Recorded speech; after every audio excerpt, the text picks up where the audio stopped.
I'm trying to say, coach, the young man. Yeah, I'm gonna talk to him and see. We haven't done so much I'm maintenance gonna- lately, I said, I wish somebody start complaining about You all know, this if they have a stuff. bad start, you know. Oh, Over off this morning, they tried to sell me some coffee. We in bad Were you at, shape, we had spent your board $1,000 meeting on with Perry postage Corey last the other month, day? so. Well, postage is so high now, I'm not surprised. Well, he called me. I'm sure some of them be here, but we got quite a bit of business to take care of, so I think we ought to go ahead and get the meeting started. We'll try to fill them in when they come in. I'd like to ask you to stand and ask Brother Schaefer to lead us in an invitation. Our Heavenly Father, we are thankful for the privileges that we enjoy as free labor people.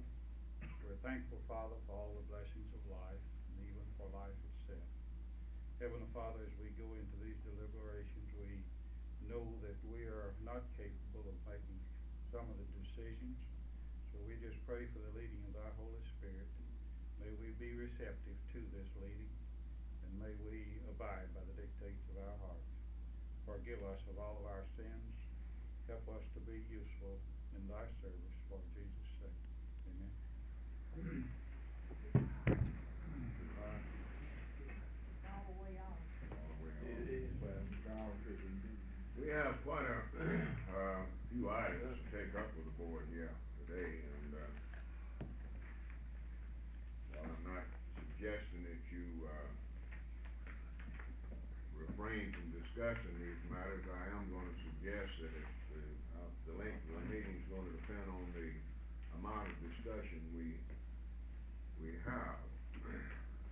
We had a meeting of the executive committee last night that lasted, I guess, better than 3 hours. We tried to get some of the items out of the way that there's quite a bit of discussion on. We hope that that meeting will help us expedite the business here this morning. We have made arrangements, as you know, to serve lunch next door. And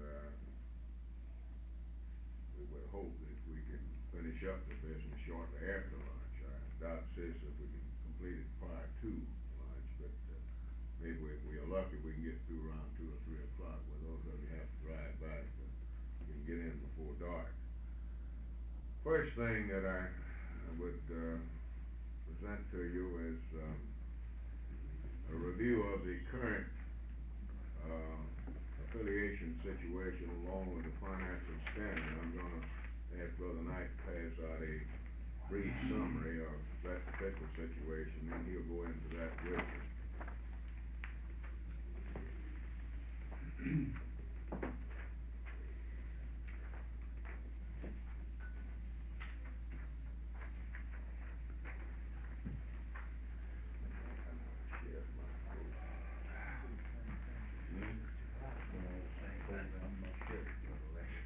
Have an air conditioner in this place?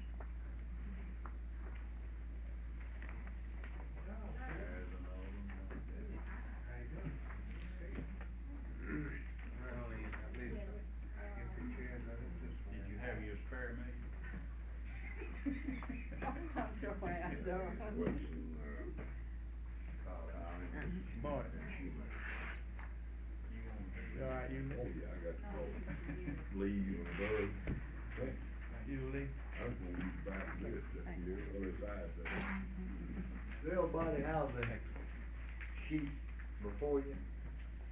We will, this is a very, as you can see, a very brief, financial statement, kind of picture of the financial situation and affiliation. Start at the top. Our balance as of January 1st, 68 was $7,715.54. Of course, our balance December 31st, 68 was $9,332.99. 68 year receipts, $69,707.32.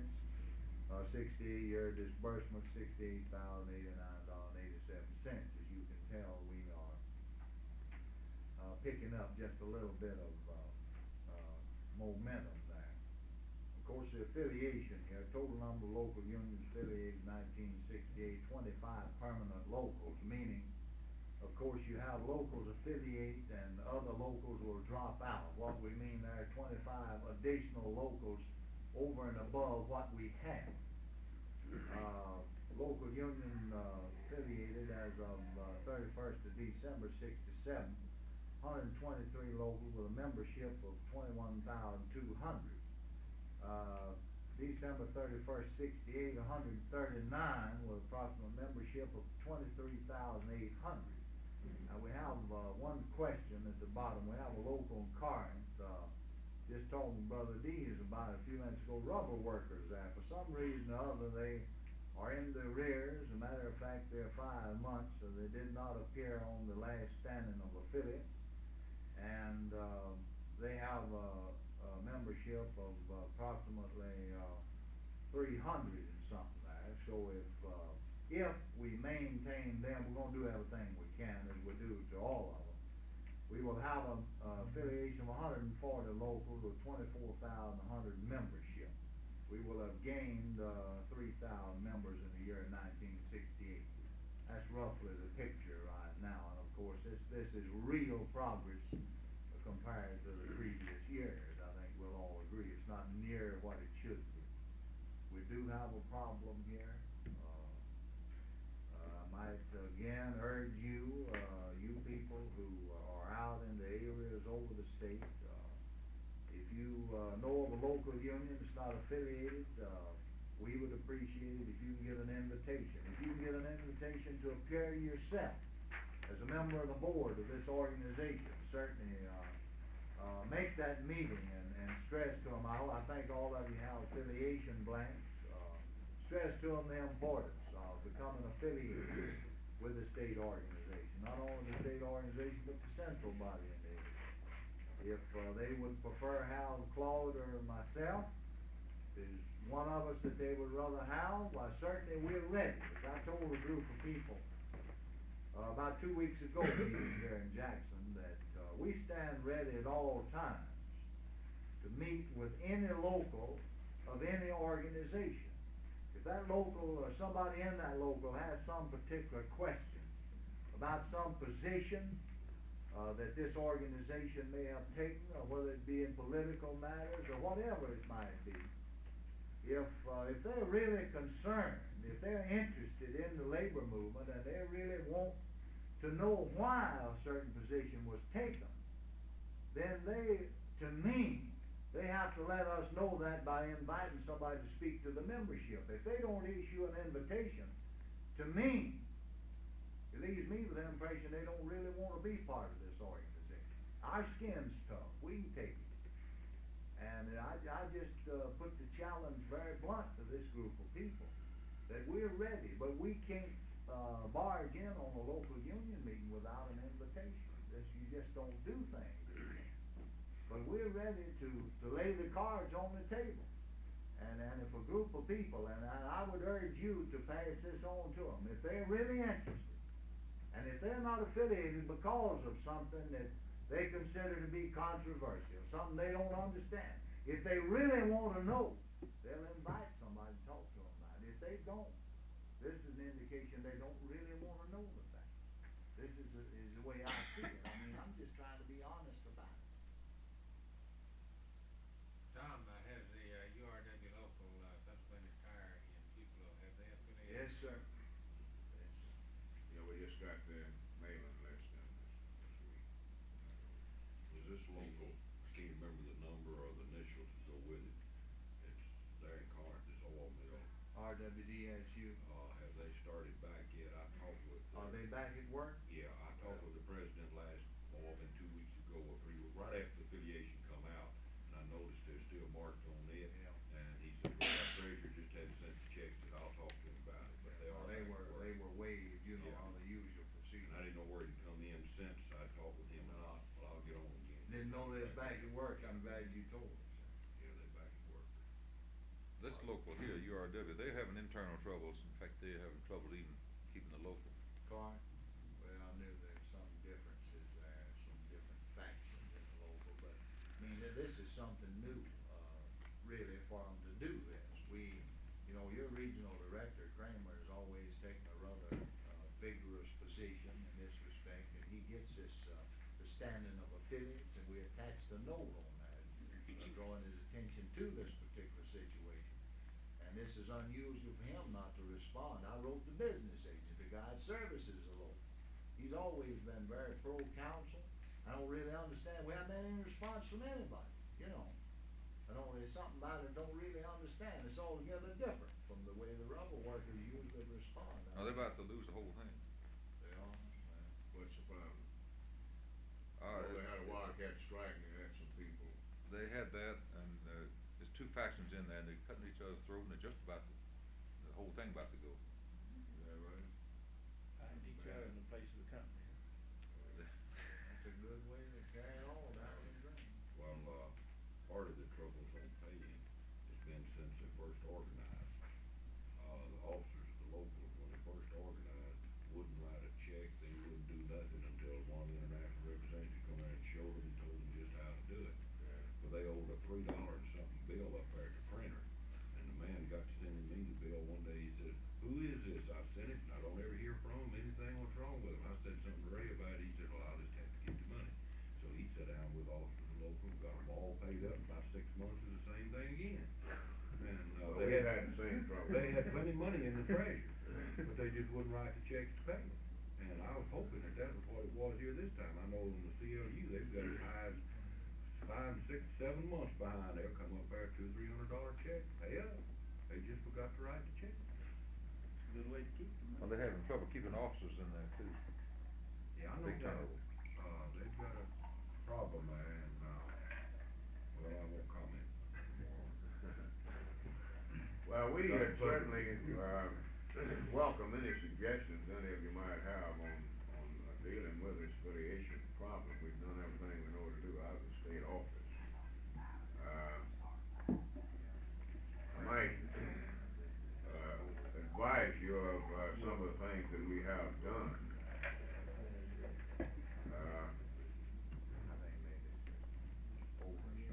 After we got this,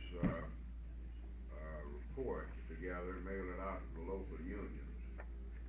We mail a copy to all the international unions and have locals in the state. And, let me read the letter to you in order that you will be as fully informed as possible. This went out to 53 international union presidents. Dear sir and brother, I recently mailed you a copy of my report to our local union. 3,000 on it will certainly be appreciated. Sincerely fraternally by me. Now, I didn't mail this to your union because your union keeps an up-to-date list every month, as you know. So therefore, I didn't mail it to yours and to the others, few that does the same thing. But this went to all of the international unions that have members in the state, with the exception of 1 or 2. Now, we have received quite a response. Result of that is some very good letters. I got a whole stack of them here, and I just take too long to go into all of them. But this is the report. Have all of you received this now? And we assume that after you got the proof that it would met your approval, we went ahead and went to press with it, and the girls worked almost 2 weeks on this one, and it cost us better than $800 to get this out, $816 and some cents. And we'll be interested in what the reaction is from your membership.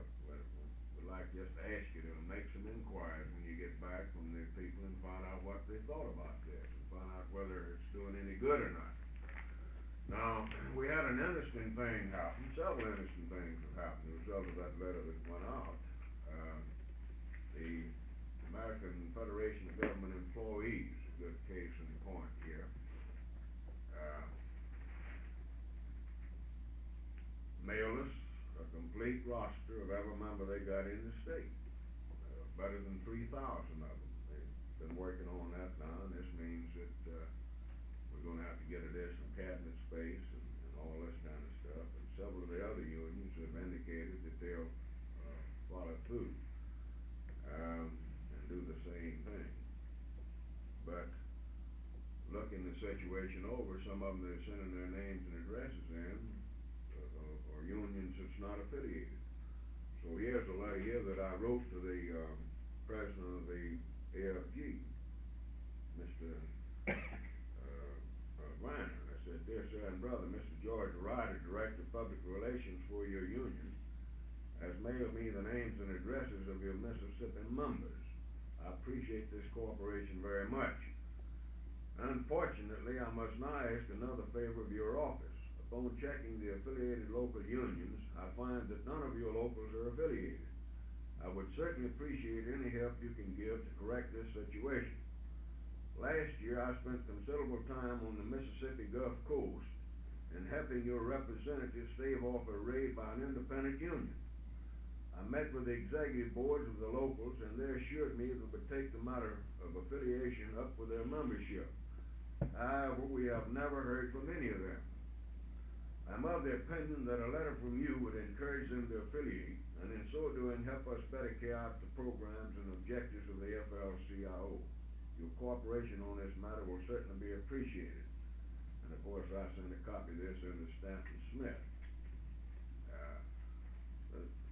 You know, this is the only thing that I know to do. We still got the problem, ladies and gentlemen, of the fact that many, many members of local unions in this state, because they are a member of an AFL-CIO union, automatically assume that they are part of and are affiliated with this organization. And if you notice in that report that we sent out, we briefly mentioned the setup, how the organization set up, and that affiliated unions pays 20 cents a member per month. Does anybody here have any suggestions about what we can do further on this affiliation problem? Mr. Chairman, I note here that 3,000 increase. Would that be somewhat reflective of the organizational campaign almost? Most in its all of these entirety? unions, the additional 3,000 came about as a result of the organizational activities. There's one or two in there that's unions that we've come back now. Oh, that's new unions. Right. Well, now, is it the intent of the council to re-emphasize this organization things in any meeting scheduled to come back and to push on that, or consider we got enough momentum going to carry us through, or what is the thinking on Yes, that? I met with the group. They meet here every month, fourth Monday, I believe it is. That and I've done a couple of mailings to the International Union. I've talked with Bob about the need of again writing the various international unions about the importance of getting their staff in here to organize. Now, let me read you another letter that I sent to the international unions. All of you received the report of the Mississippi Business Review. That's much here. I can't find what I'm looking at. Is it attached here? That's the letter. I wanted to get the Business Review. Yeah, I got it. All of you have received this, haven't you? And read the article in there by Dr. White, which I thought he did an excellent job, and he was most appreciative of the cooperation from our unions. Apparently, he got pretty good cooperation from most of them, and the question as he sent out. But after getting this thing and reading it, I decided we could use it. I felt in our efforts to affiliate unions and to build up more interest. So I called him and asked him about the possibility of enough copies to mail to all of our local unions and to the international unions that have locals here in the state. So they did a reprint job just on the article. This is what I've got here in my hand. And we have it in the office now, and we'll be preparing a mailing to the local unions next week, I hope. Of course, I sent you the original that's got the whole works in it. Now, here's a letter that I wrote to the international unions. Mailed them a copy. Said, dear sir and brother, I thought you'd be interested in the enclosed reprint of an article that appeared in the December 1968 issue of the Mississippi Business Review. The DR is published monthly by Mississippi State University. Dr. White is Director of Academic Affairs and Professor of Industrial Relations at the university. He received his BS, MS, and PH degrees from the University of Alabama. He is a former president of a URW local union in Tuscaloosa, Alabama, and has been very cooperative with organized labor since taking a position at Mississippi State. As Dr. White indicates in the article, the Mississippi FFL-CIO gave its full cooperation to the project and urged local unions throughout the state to do likewise. I have studied the article closely, and to the best of my knowledge, it is factual and accurate. As the study indicates, considerable progress has been made in the organizing field since 1964, and as Dr. White acknowledges, considerable progress has been made since the cutoff date of July 1967. The total FFL-CIO membership in Mississippi has now passed 70,000. This progress is brought about as a result of cooperation by all segments of organized labor. We're most grateful for your assistance and shall look forward to working with your organization even more in the future. I'm enclosing a copy of the report recently mailed to individual members throughout the state. Unfortunately, less than half of the membership will receive it since we do not have addresses for all 70,000. Now, that went out this past week, right? This past week, and then I hope to write the international unions, especially those that have considerable unorganized plants in the state, about the need to get additional people in. The thing is beginning to kind of slough off a little bit. We don't have as good a participation now as we had in the beginning. But you are aware of the fact that your union has quite a few people in the state. The Carpenters, I believe, W.J. Smith was in the office yesterday, and I believe he said they had 5 people in the United. And they do. Your union is one of the few that's really in that pitching right now. And of course, Amalgamated still got several different things going here. Three campaigns. But we got, about 4 or 5.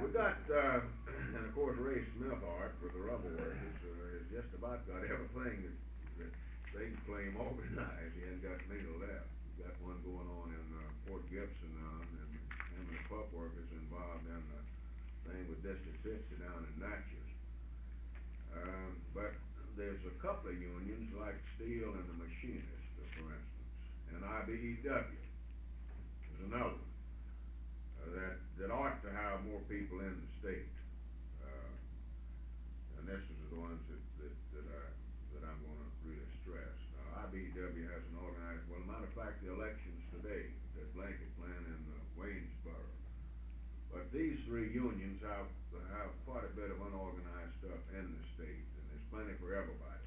And, Carter, have you had any report recently from the 2 strikes in New Albany on the machinists? Yes, Christie was by the office Monday prior to the meeting, and I believe he said, did he say they'd settle them both? Settle one. Settle one? One at U.S. Extrusion Impact is still going on. Did it settle with Layer?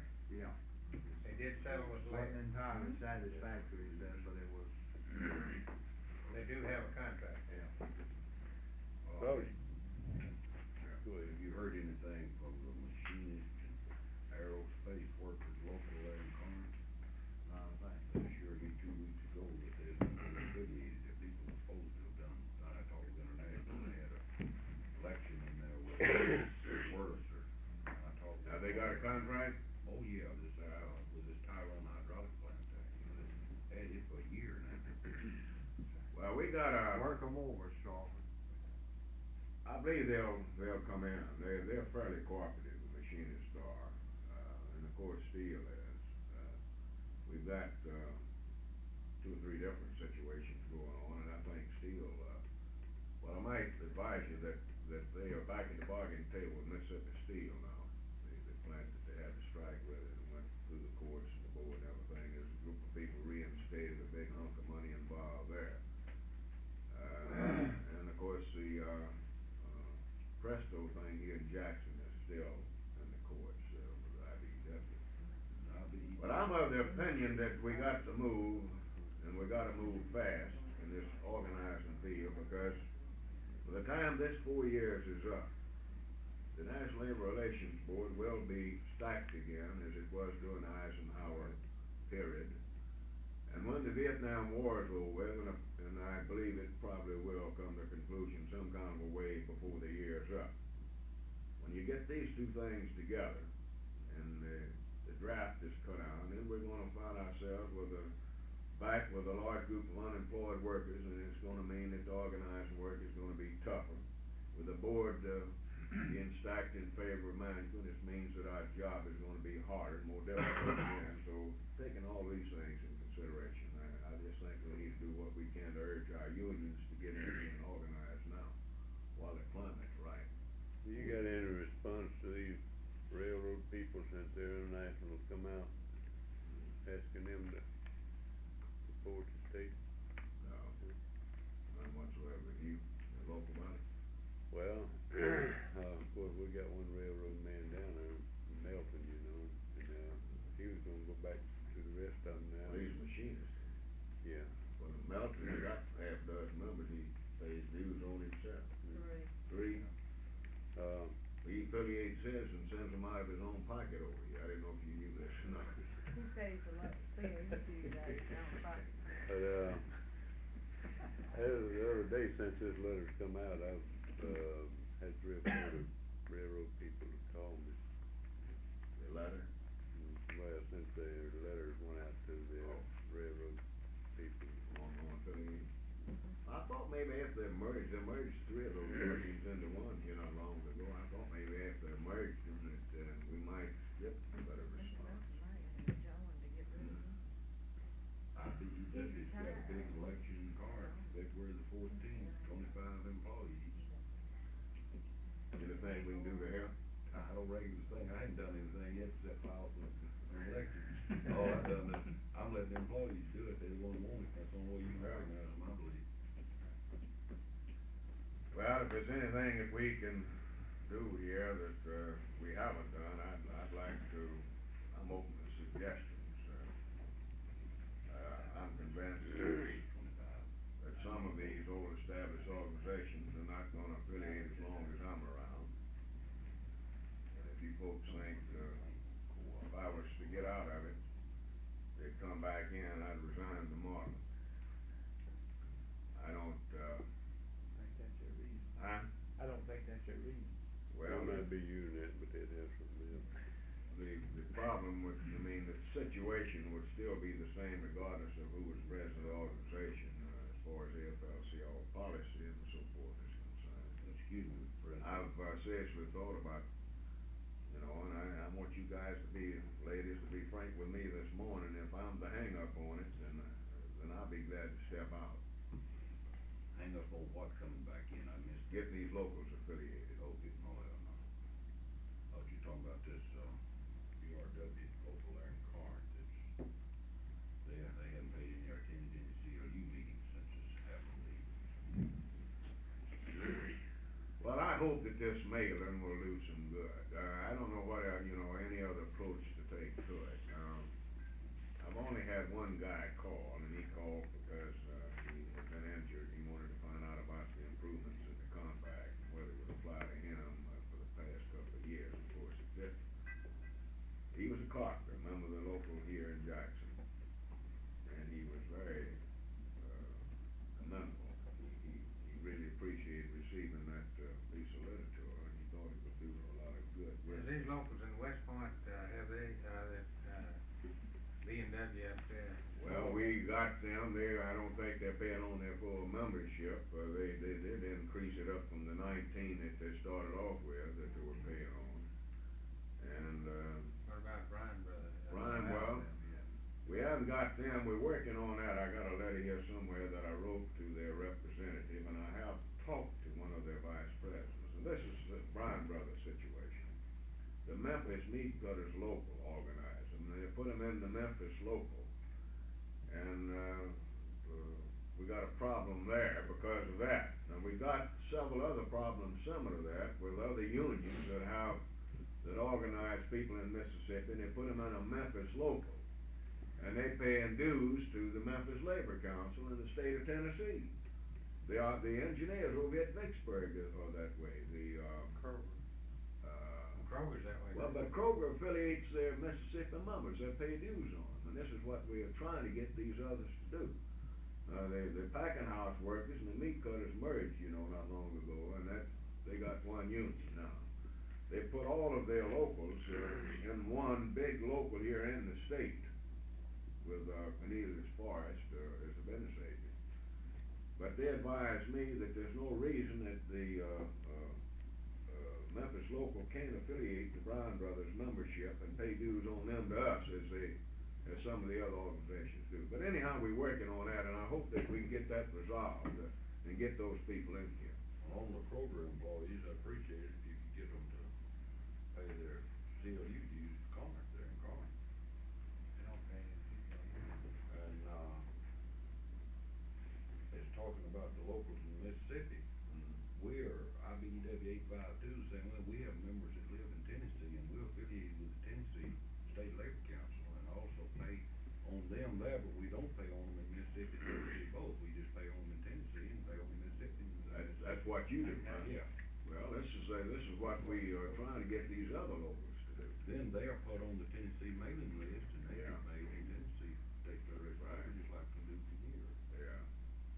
Well, what we've been doing here, we did in the very beginning, of course, we'll continue as the addresses come in, but these out-of-state people that live in another state, a member of a local here, but they live in Louisiana or Alabama somewhere, well, we send the names and addresses of those people to the Louisiana or the Alabama or Tennessee Labor Council in order that they'll receive the mail that you talk about.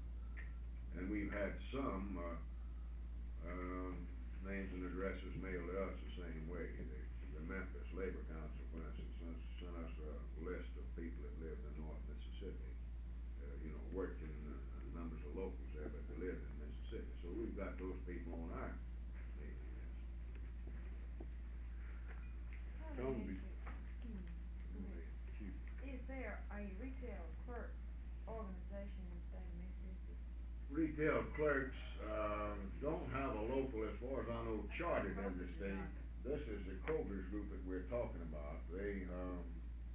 Their members, they negotiate, the members of the Memphis local, you see, one of these things. Now, we did have one in Pascagoula for a while, a chartered local down there, and they had a lot of problems. This has been several years ago. The membership dropped way down, and they turned around and put those people in the Mobile local, over in Mobile, Alabama. And as far as I know, we don't have the retail clerks local actually chartered in the state anymore, do we?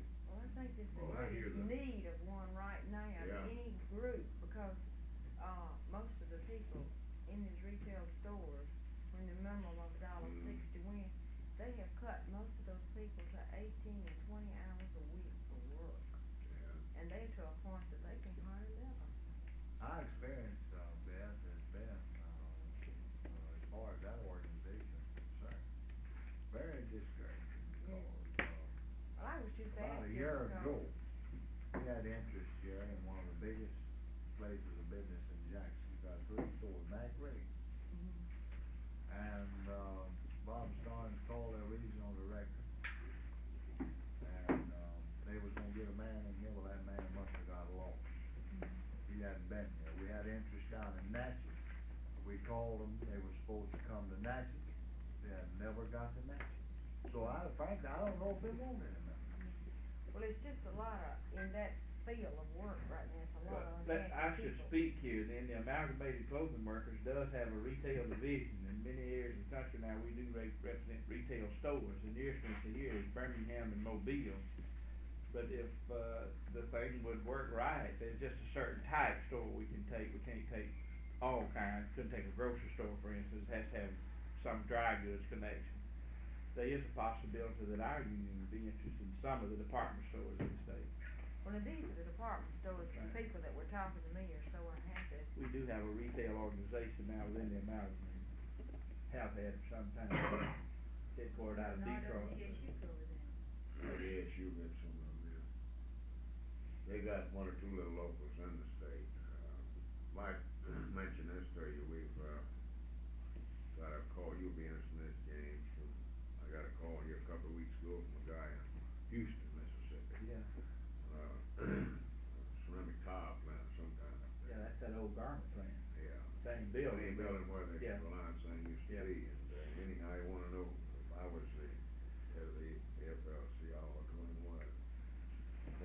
how they could go about organizing a union. I said, well, are the people interested? He says, yeah, and he told me how many and how many he knew that was interested. I said, well, we'll get somebody in there as soon as we can.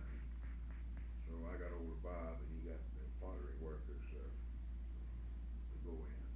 So I called the guy up about a week later to see how they was getting along, and heck, they've done signed everybody up in that plant, done filed a petition with the board in less than a week's time. They've been filing a petition. Yeah, Well, this is the kind of thing, we got a lot of this kind of interest now. That's the reason I say we gotta get these unions off their cans and go to work right now, right?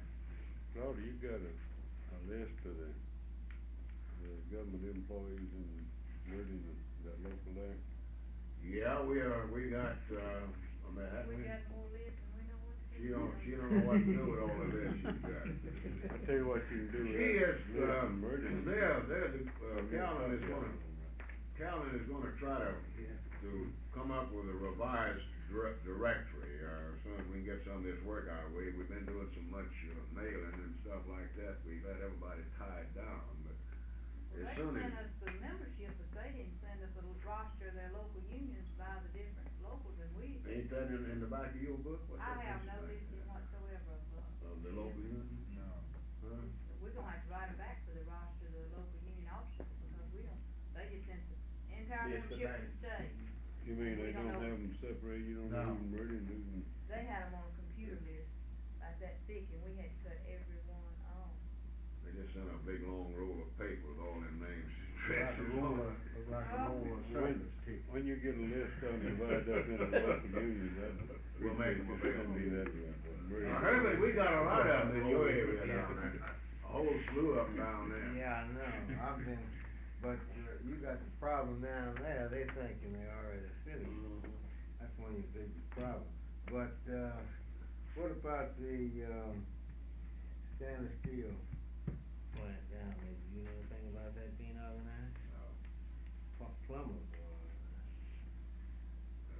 Have they organized? They've signed the cards, I haven't heard of an election yet, if they're gonna have one or not. Well, is it parent with the local union organizing them, or is it a international rep in there? Well, you see, my source of information is not familiar with unionism, and it's kinda hard for me to get direct answers. He don't know too much, and I can't, they're very tedious people, because I tried it when I first came in, see, and they've got people working from all parts. Some of them want it, some of them don't. How And many's in there? one of the particular things, when I tried to get them organized, was Hello, that Senator. the head. How you doing?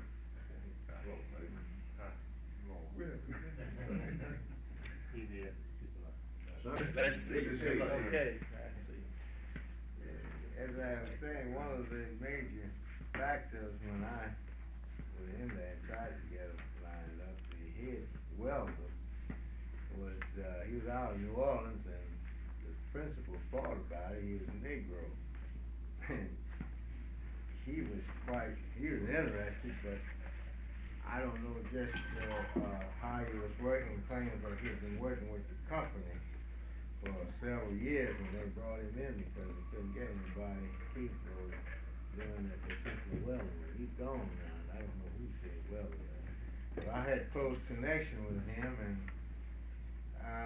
if they just had to have a few more people in there, I probably could have gotten it in, but it was so small, too, they just organized, and, they just opened up, and they didn't have, but I think 2 welders here and an assistant.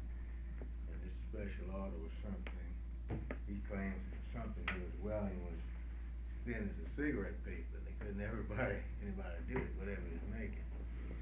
And, since then, these plumbers came in, and I got the information from one of the truck drivers, but he'd never been in a union in his life, or anything, he doesn't know anything about it, but he tells me just what he can understand. Now, all he knows, he brought me the pins that they gave him, and it's a plumbers organization that's organized. Then he came back and told me that they had it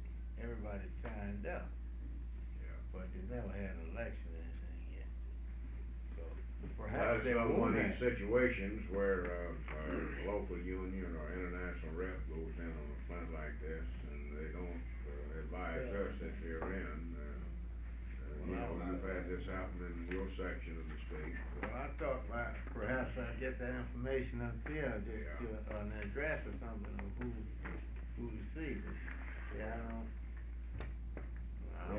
They haven't been in to see us or Bob Starnes, either one. Of course, we had this happen in Corinth with machinists, they moved into that, Wurlitzer plant up there without contacting anybody, down here.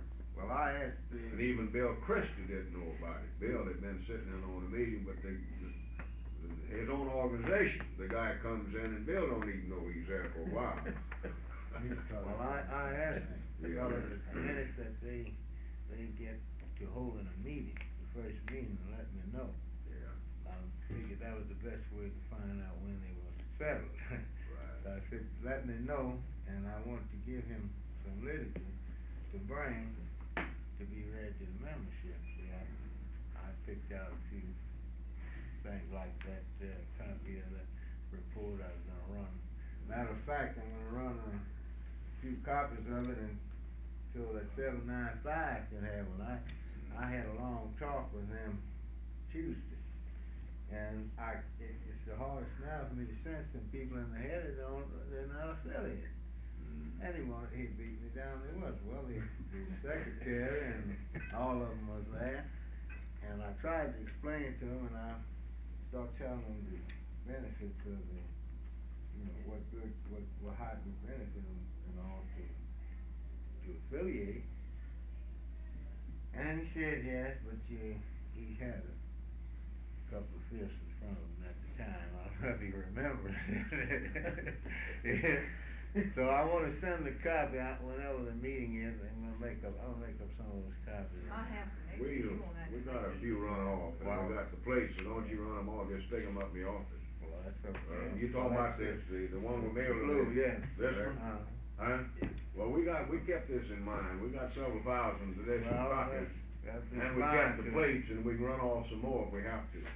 So don't you run them off, you just come by and pick them up. Reading out paper, that paper's Yeah. expensive. And you just told me, Juan, that you didn't get them affiliated. You said he had 2 fields there, if you'd set the third one down, you'd signed up, been affiliated. I went and got 2 more. Oh, I left it with you. Maybe you didn't know what he was doing enough to fit it. You never know, so that fella. Yeah. Claude, Yeah. let's get back to that Kroger. Did you say that the state employee, the Kroger's employees in the state of Mississippi was the local union in Memphis? Yeah. Well, now, do they have, unit meetings?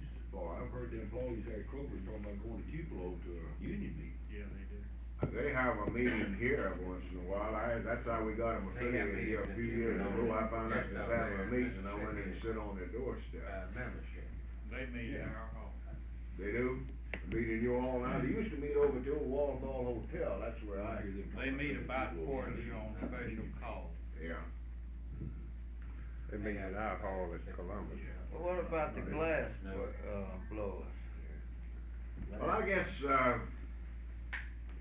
we've spent enough time on this, unless somebody else has got some, What about the glass plant? They're out, Herbert. We tried to help them out during the strike, wrote them a letter, told them that, advise us, you know, give us some information on the strike, we could waive it if we kept them. Never heard from them, and then after they went back, got a letter from them, wanted me to attend the meeting. And I started down there, so I believe I had car trouble, didn't get there, and I called that word that, I couldn't make it with Peter when they needed us at the Carpenter's Hall. And, I wrote them a letter and expressed my regret not being able to be at the meeting, told them I'd come to another one and do whatever I could, and haven't heard another word from them. Well, they need to be something done. I'm glad they're saying that they're gonna waive the capital tax. We're on strike, we'd give you information you want to waive ours. I thought you said it done waived, you told us. We just waived the month, now you're on strike, now you owe me some. Now, that waiving We've been on don't take strike. care of that you owed before the strike, the What do dues you will mean be for the waived for the strike? period We've you been were on strike since, November. Well, you let us know what date it started. October, November, somewhere way back there. No, we had this 80-day injunction, the reason why we didn't go out. Yeah. It's over. Now we're working on the code order on, military and parachute. Still working. Y'all still Wait a working? minute, I'll go ahead, I was only kidding about waiting.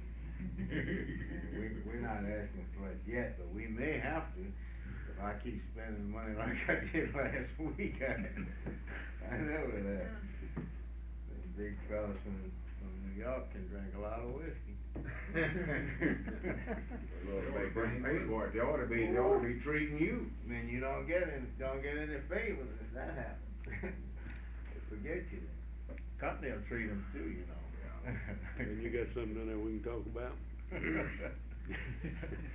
Well, let's see, we got several other items here, again, we'll just leave it with you, whatever you can do to help us on this affiliation thing will be appreciated, and we'll continue to do the best we can from this end. Before we get any further, I wanna advise you, we'll have lunch at 12 over next door, and we have Senator McKinley from Hines County, who's gonna eat lunch with us. And, I've asked him to come over and talk about this highway program that, you've been reading so much about. Some of you might have seen him on the news the other night where he was one of the guys in opposition, or he raised some pertinent questions with the government about whether this program, whether they needed a tax increase, a gasoline tax increase to finance the program. So we've got, three, items the legislature will probably be considering this year that we wanna make a decision on. That's one of them. So we'll hold these items over until after lunch, and after we've heard from the senators. All right, let's get on to, the industrial relations program that, you've received some there, Brother Collins. Come on in. How you do? You have received some communications from us in connection with, the workshops that the Industrial Relations Department at the Mississippi State is gonna conduct, here this year. The first one will be in Pascagoula, I believe it's the 13th, 14th, 15th, but anyhow, it's the middle of February. We've got this one firmed up. We've got the dates firmed up for the one to be held in the Tupelo area. Let me get my calendar out here and I can invite you to that. The Pascagoula meeting's the 11th through the 13th. Tupelo will be the 11th, 12th, and 13th in March. And we got tentative plans for Jackson for the 18th, 19th, and 20th of March. 18th, what? 18th, 19th, and 20th here in Jackson. And we've got tentative plans for one in Greenville. We haven't, as soon as we get the Jackson thing firmed up, we'll then firm the thing up in Greenville. And then if you recall in correspondence I mail out to you, we advise you that we were working on a plan for a week-long institute at the university somewhere the latter part of July for business agents and full-time officers and what have you. The AFL-CIO Education Department has assured me that they will help staff it and help put it on, provided we get Alabama to participate. Alabama has agreed to participate, so as soon as these things are firmed up, we'll advise everybody. The thing that I'm interested in here now is whether or not we should make an effort to put on others, say in Hattiesburg and maybe Meridian, some of these other areas. I just suggest to you, Brother Clark, that you talk to your people over there and find out if they'd like one, was to bring one to Meridian, the same thing in Hattiesburg. I think we have Hattiesburg and Laurel together, and then Meridian, I think, then we would have pretty well covered the state where it wouldn't be too inconvenient. Now, if you'd like to participate in one here in Jackson, it'll be all right, there's no limit on it. But, That is that deal up there where we're supposed to affiliate That's with right. that industrial. right, where we, I wanna say a word or two on that too while you're at it. Pay a dollar a member. I don't think, this thing's been pushed far enough as far as memberships. They come over to Meridian and talk, but it seems like everybody's still sitting there waiting on somebody to start pushing it or something. Now, I think the state probably gonna have to take the initiative step in pushing the central bodies and, the contribution. yeah, for the money in that thing. Cause Well, they we had, several of them, I know our local union just sitting there waiting, somebody else to donate, see what's gonna happen. Well, tell them all our locals has, And tell 'em our $2,500 local bucks, and the amalgamated already been paid into I it. mean, I got a list. If you could get out a little information on that thing so you have. You something think I need to talk get about. another letter out on it? I need to do something on it because That we nobody send out over in letters Meridian doing listing nothing the yet. locals that have contributed in the list, that's what we might do, it might show those. Well, I asked them to send me a list of the locals that had contributed. Finally got this, last week. And we've received a couple of contributions, since that time, but, you know, I did one mailing on that. Yeah. I sent copies of the resolution that was adopted at the convention and urged people to, take action on it.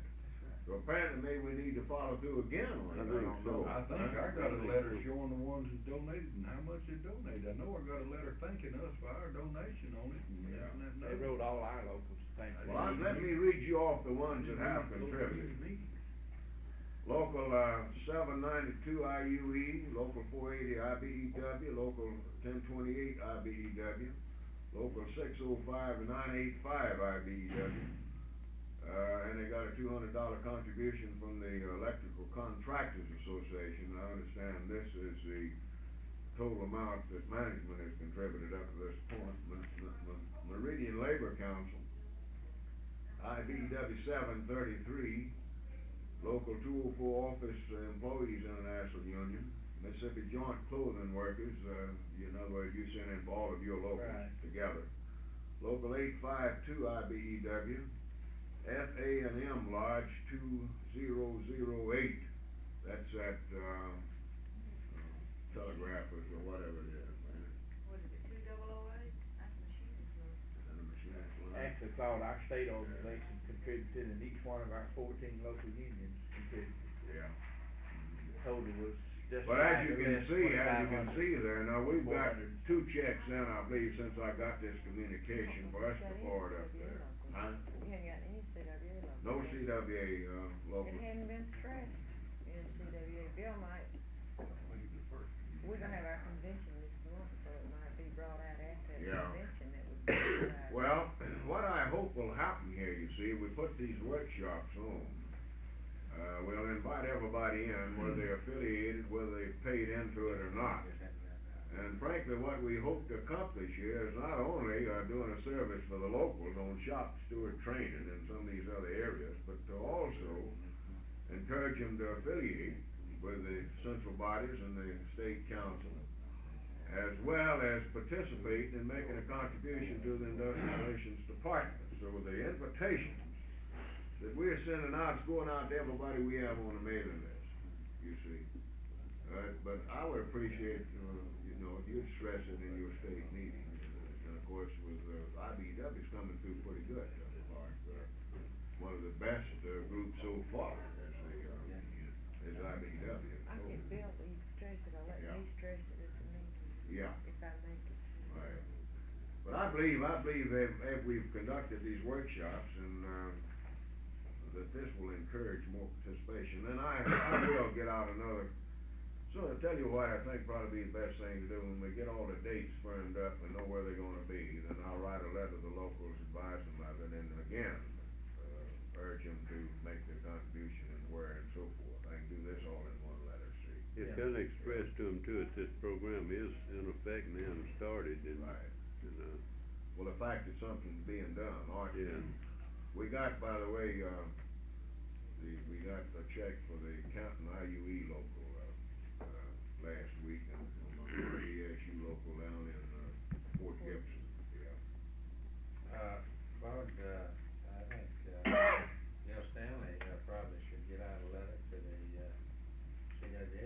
Get Bill to send one out? Yeah, Bill was sending a letter How out. about you talking to him about All that? right. You probably carry more weight with it than me. You urge him to do it. I could. Yeah. Why don't you One of his send members.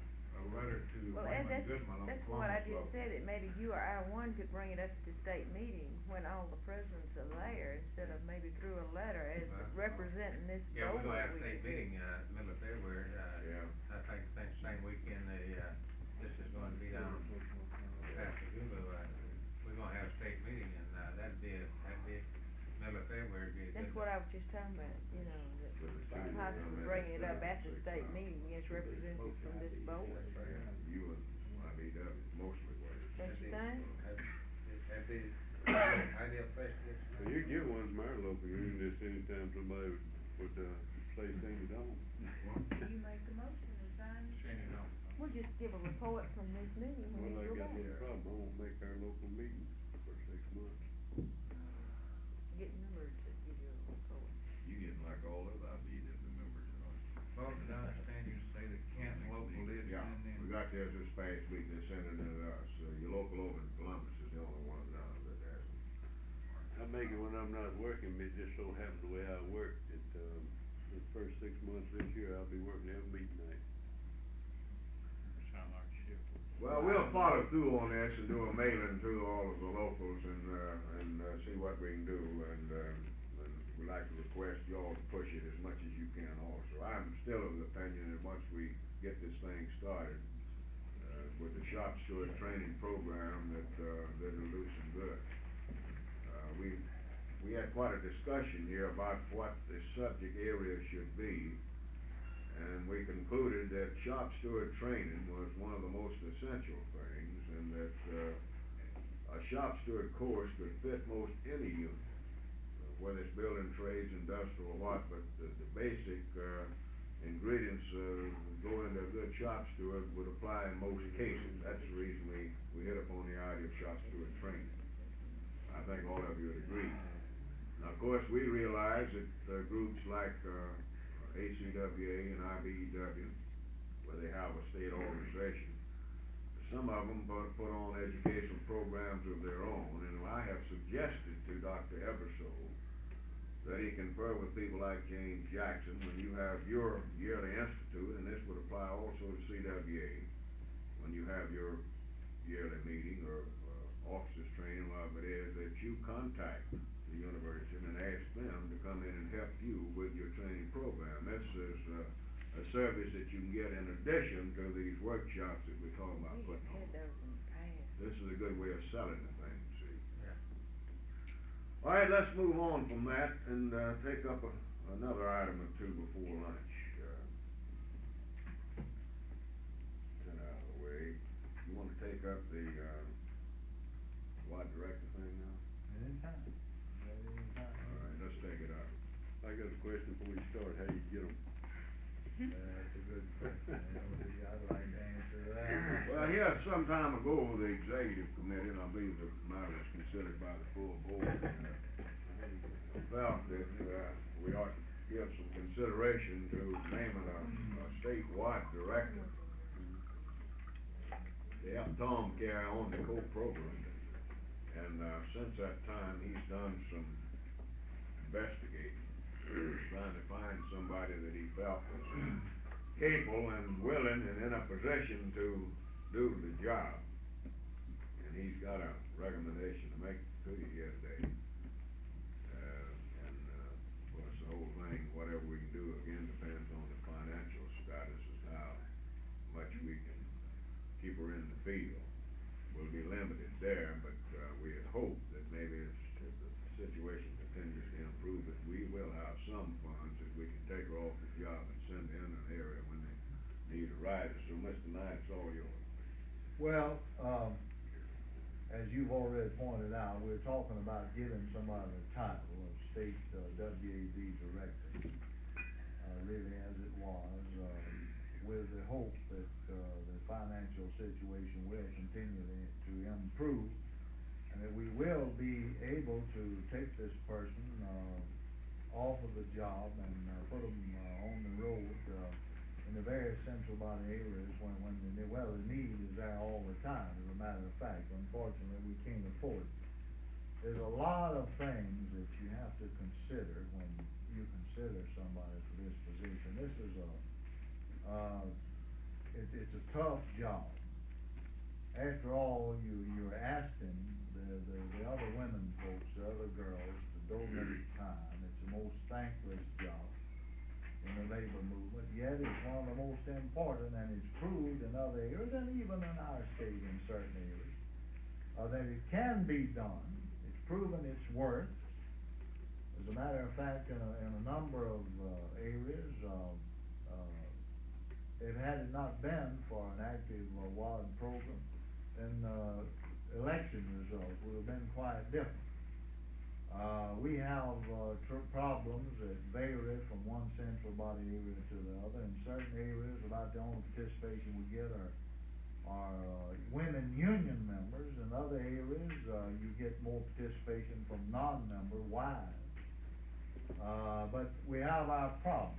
And when you start thinking about a person to have the title of a state WAD director, it's got to be a person that's got a good personality, a person that has some knowledge of the labor movement, been in the labor movement a good while, a person that's held various positions in the labor movement, a person that subscribes generally, and this is a must, to the political philosophy of the labor movement, and a person that's not bound by conflicts of maybe family, political conflicts, if as near as possible.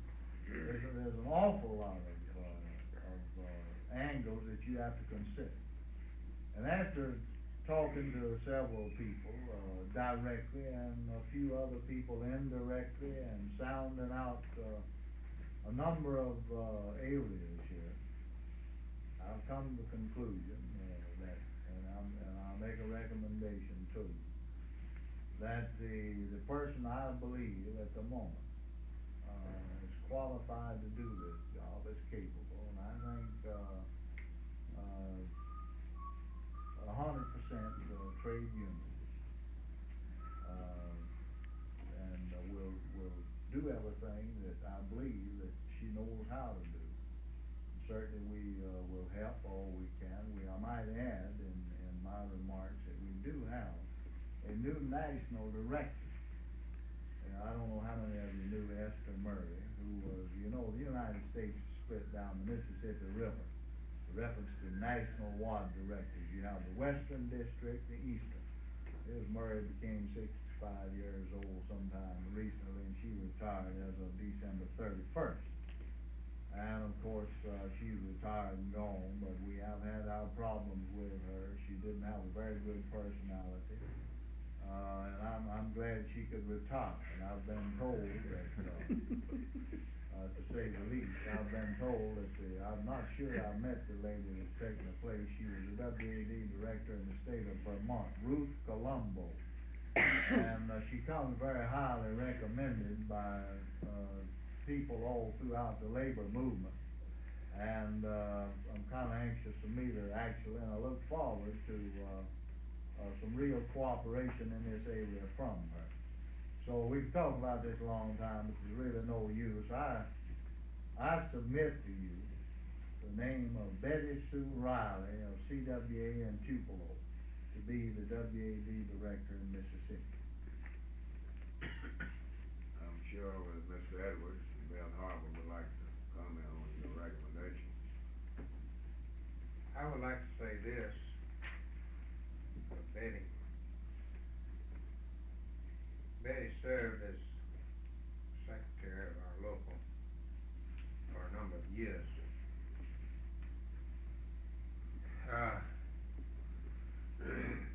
I've been in the labor movement a long time,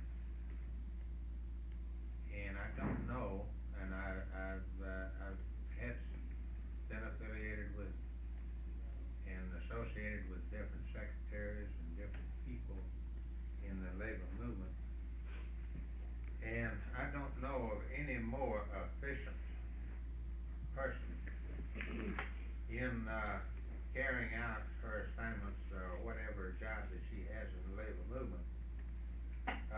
a result of Betty's activities in the Tupelo local, and almost single-handedly, she made a survey, a labor, market survey of the surrounding areas on female employees.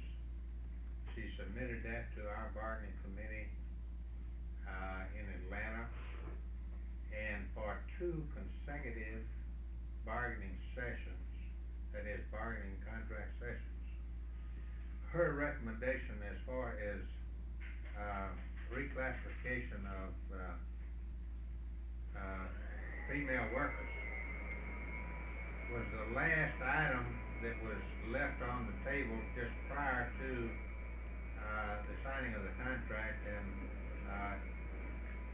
was pushed aside, and the contract was signed in on two different occasions, 3 years apart. This last contract that was signed, again, that item was the last item on the table, and the 2 committees, having agreed on a contract on all other items except that one, went out to have a cup of coffee and all, went their separate ways about 2:30 in the morning, and upon resuming negotiations about 3:30, why, the company says, well, hell, if Betty's so damn persistent on that, why, hell, we're gonna give in on it, and we're gonna accept it. So, Let me interrupt you a minute. When somebody pushes the door too, this thing gonna pick up all that noise.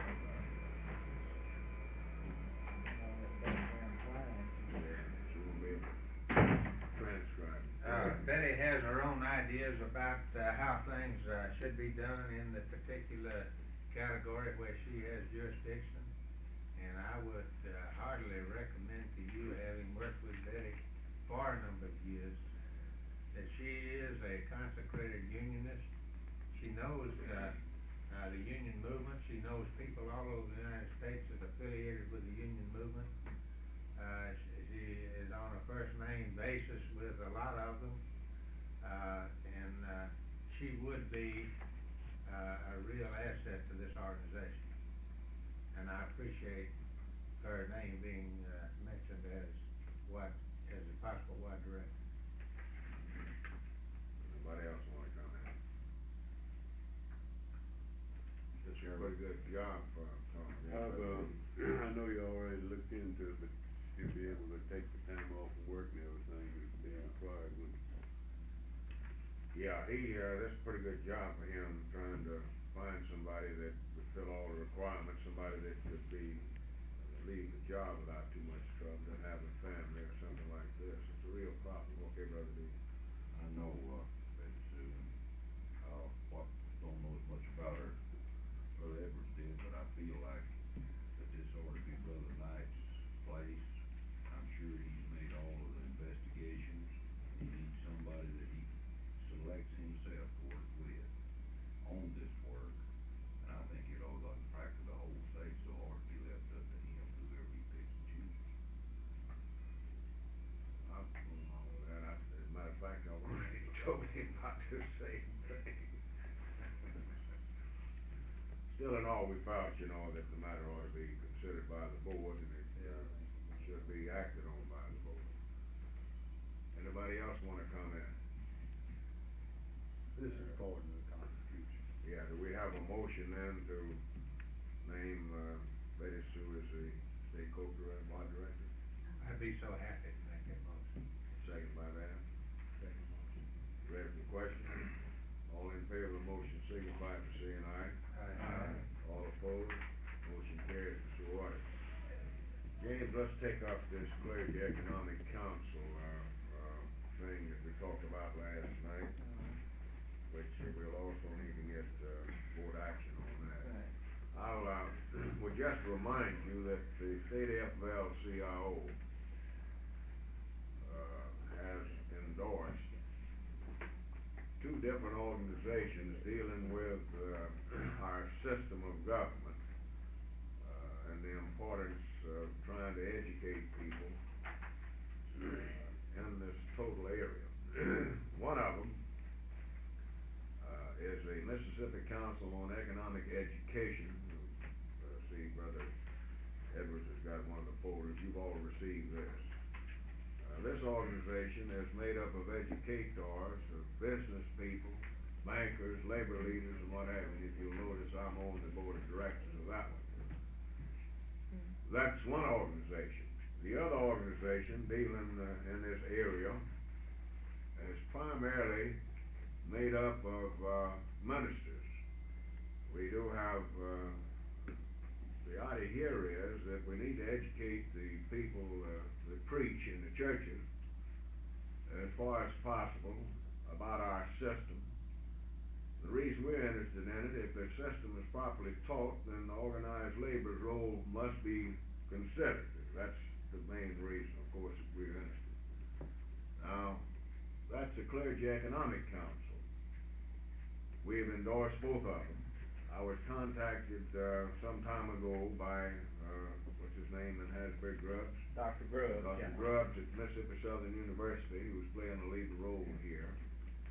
I want the name of a labor leader to serve on the executive, what do they call it, board or committee? Executive committee, to help them formulate policy and make plans for the organization in the state. And I asked Vice President Jackson if he would serve in this capacity, and he agreed to, and he has been meeting with him, and he does have a report for you. So at this time, we're going to call on Vice President Jackson. Which of them groups now, do you know? The Clergy Economic Council, she keeps people separated. He's one of the preachers. I can remember it now. Thank you, Mr. Chairman. In the first place, this organization is a national organization. They operate in many states. For the first time last year, they conducted a conference in Mississippi. It was held at Canton during the month of May. I think Claude managed to get there for a short time, had to return because the legislature was in session. I spent the first. Right. Last year, the national organization paid the cost of the Mississippi Conference.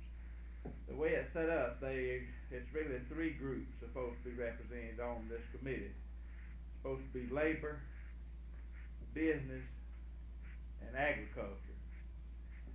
And of course, what they try to do at these conferences is that they have people from these three fields. They have bankers, in other words, talk about the money system of the country. They have somebody like the agricultural commissioner to go into the marketing and the agricultural problems and products and prices and what have you. Then they also have some outstanding person in labor relations to speak during these conferences. And this is sort of the official part of it. The unofficial part is at night, where they sort of have bull sessions. And this is where each group sort of has to get their licks in with this group of people, this group of ministers. Last year they had 30 ministers there, and this is not confined to any particular faith. In other words, it doesn't matter what denomination the preacher belongs to, he can still attend. We can recommend certain ministers for that matter. If you've got one particular minister you think would benefit from this, then you can submit their name, they'll get an invitation. They hope this year to have 50 ministers, and it'll be from May 26th to May 29th. And it'll again be held in Canton, Mississippi. It's what's called the Duncan Gray Center. And the way this is set up, last year the National did pay all the costs. This year, if we were going to have it, then the state had to assume its own cost. And they had what they called a decision day luncheon that I did not attend, but I think maybe Brother Schaefer and maybe Claude did. Jack and Tom. Well, Tom. I was out. And they made a decision at that time that they would try to put this on, and out of that was formed this committee and me getting involved in it. We really only had one meeting, and this was early in January.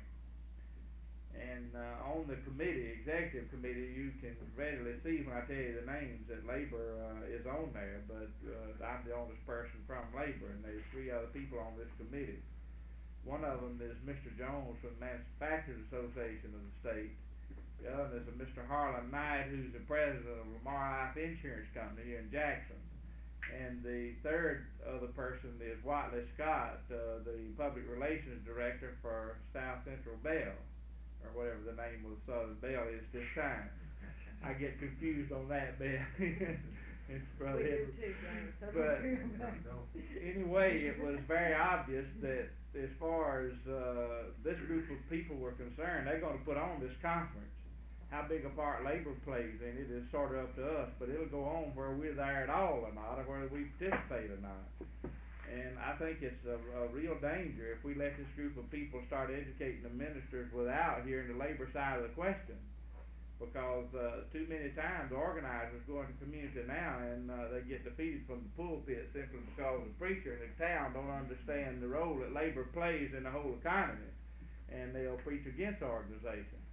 And we're not wanting to get them where they'll be pro-labor, but at least we want them to be fair. We'd like to have them pro, but I think this is impossible.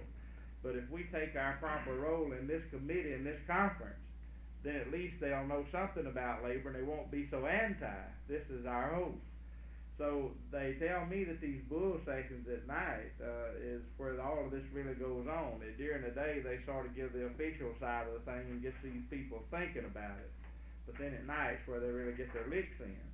And this group of people was, very plain in this meeting. They told me that they were gonna be there, and they were gonna have their people there, and if we didn't, that was just our problem, see? So I think we have to participate. To make a long story short, then, it just happened that I had, that they think it'll take about $5,000 to run this conference this year. And that's not a lot of money, but it's quite a bit when you start trying to get it up. And of course, this is for the whole group to get up, not just labor. And the way the thing works, the minister themselves has to pay their transportation to and from the school, but once they get there, then this committee would pay for their room and lodging, board, meals, which is very reasonable. And that's what mostly this $5,000 would be spent for. Some of it would probably have to be used to pay an outstanding speaker. Last year they had this Dallas Jones, who I don't know, that spoke on labor relations, but he's got a reputation in the country as being one of the outstanding people in labor relations. And I think to get a fellow like him to have to pay him about $250 for the session, plus his expenses, his travel to the place he speaks. So some of the money could be used for things similar to this. They asked labor, and of course when they asked labor, they're looking right at me, I was the only one there, to try to get up about $1,200 or $1,500 of this $5,000 as our share of the budget for this conference. And this would have to be determined year by year. If you do it this year, this don't necessarily mean you'll do it next year, but this is just for this year's conference. And then of course they'd have to make a decision next year where it'd be done in 1970 or not. So, I just happened that my own organization was meeting about a day or two after, I believe even the next day, after I met with this committee.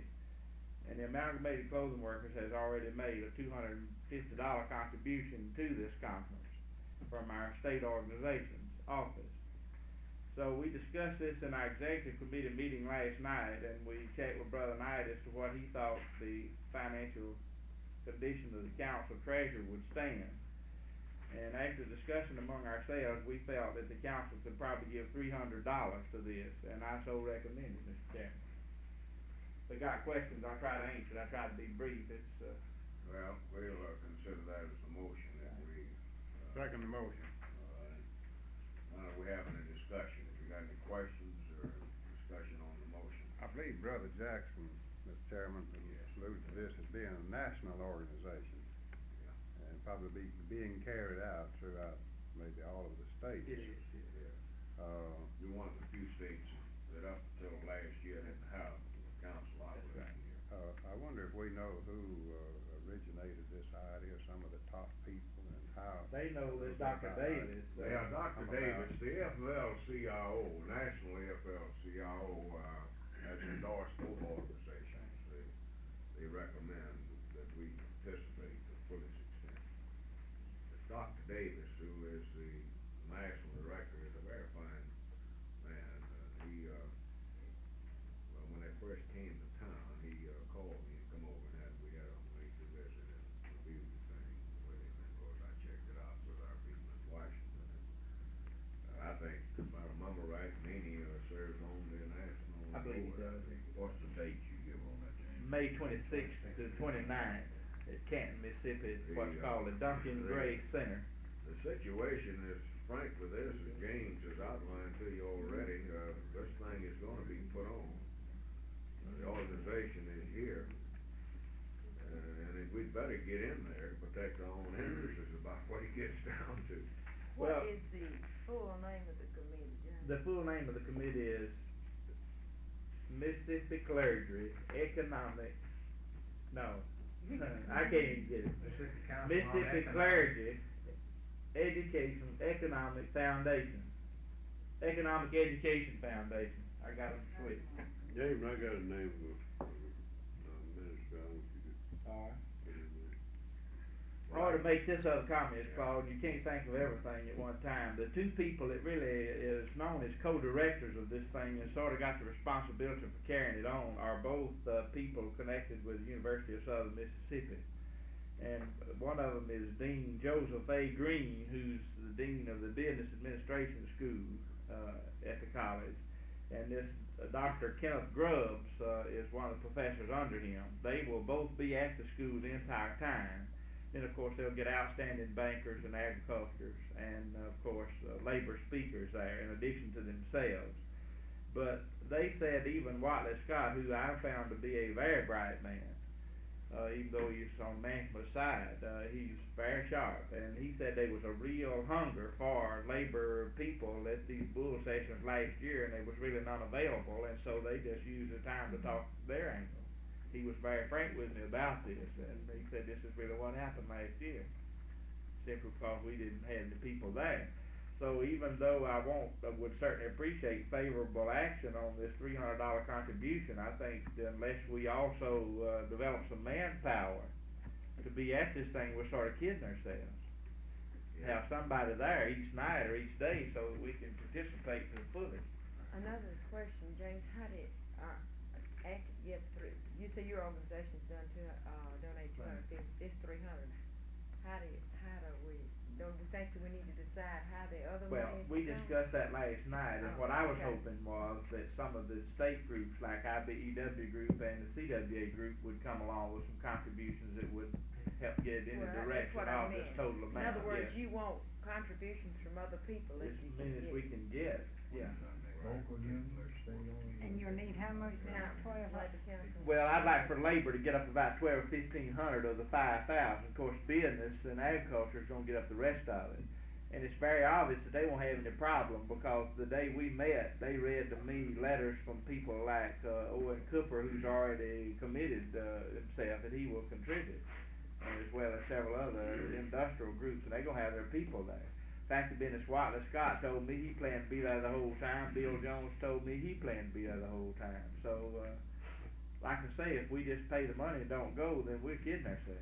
Let me ask you this, James. John Bell Williams don't have the legislature over here, I'll be there all the time. That's one of the things I was gonna ask. Keep talking about these principal speakers in the daytime. Okay. And these other organizations, furnishing, the speakers. What have we in the mail for, furnishing labor speakers? Well, the way this thing's set up, Brother Edwards, this executive committee will have to pass on all of the speakers, and I'll have as much to say about the labor speakers they will. Of course, I'll also have as much to say about what banker they have.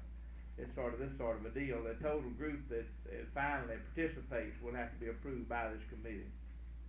One other thing, besides... I don't believe that, quite answered my question. Now, what do we have in the mail in providing, labor speakers? At this point, I've done nothing about it, because we've only met one time. I've had no opportunity. Now, they're trying to get this Dallas Jones again. They think he's the best outstanding labor speaker. He did an excellent job. But if there's a difference of opinion among our group that we ought not to have him and have somebody else, and I'll just plain fight whoever we think we ought to have, I mean, this is no problem. Now, one other thing, that might be helpful in even getting some contributions from some local union or state group, other than the state council and my own organization, they would be very happy to put on the advisory committee a person from any group who makes a contribution. In other words, say the state IBEW or even any IBEW local or any other group, CWA, if you make a contribution and send in a name of a person to serve on the advisory committee, they'll accept it, and they'll have a part to play in this. I'd like just to make one comment here of a very prime example of the need of it. Pascagoula area, the barbers down there have a picket line on a barber shop. And just about, possibly a mile from there, you have a Baptist church. There was a, pastor crossing that picket line, he and his whole family getting his hair cut. Well, Through this time of day. That is a good example. One other thing I would say, and of course, in telling you this, it's certainly not, putting the flowers on myself, because I'm not doing anything. But I have done one thing to try to give us a little better edge on this committee.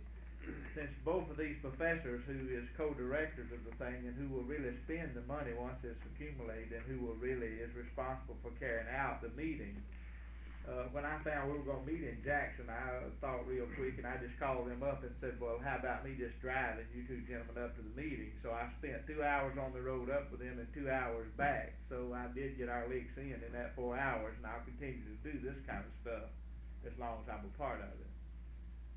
What are you speaking about while ago on this executive committee? If they have all that we approve at $300, what would be wrong with sending in Claude or somebody else? Nothing as far as I'm concerned. By doing what? He was saying if once the council, if they make this contribution to send in a name to serve on the committee, I see nothing wrong with that. Well, he's representing the state You FLC. could still name one. I don't know if you get them on this executive committee. Apparently, they're not gonna enlarge it. They're gonna have a bigger committee called advisory committee, which is sort of be like this full board, see. Then a smaller committee will probably make recommendations, the full board will probably approve, Brother D. It just hadn't developed that far, but that's the way it sounds. I was just trying to get some more of our people on there. Right. I understood because Jackson's on there, and I know he's doing a wonderful job. But I just figured if Claude could serve, or Schaefer, or somebody else on the You board. have to have anybody you can add, because Would be good. We might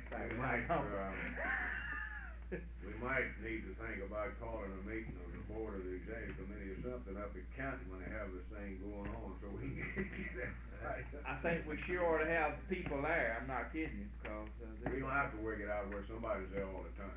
There they are. But we had a bad situation the last time around. The legislature was in session, and I was, checked with most of you around, especially the executive committee, and it was a situation where everybody was tied up and couldn't go. This is how simple it was. Okay, the I motion might- has, you heard, yeah. I might just comment about, the meeting that was, Yeah. Tom and I attended. I don't know, whether Mr. most Davis of was it there, wasn't he? Right, Yeah. Davis was there. Yeah. Most of it, I gathered, was just, impromptu remarks from the people who had been in attendance. Yeah. And they had, at least a half a dozen people, I'm talking about the clergy, that, made remarks, and every one of them was real favorable, Yeah. and they definitely wanted it repeated. Right. If there's any possible way. Of course, Mr. Davis, I thought made it very clear that labor was not expected to carry an equal third of the financial burden, that, agriculture and industry was in much better position to handle this than labor was, so. well, they really didn't set us a quota. They just said if we could get up about that much, which is well less than a third of 5,000, so. If, we were to pass a hat and collect a little money, who would we send it to? Could you give us a name? Yes, and sir. address? Dean Joseph A. Green, and he puts an E on the green, on the end of it. Green. Yeah. Joseph A. Joseph A. Green. Rubbs and Green both have been active Right. in this other organization too. Southern Station, Hattiesburg, Mississippi.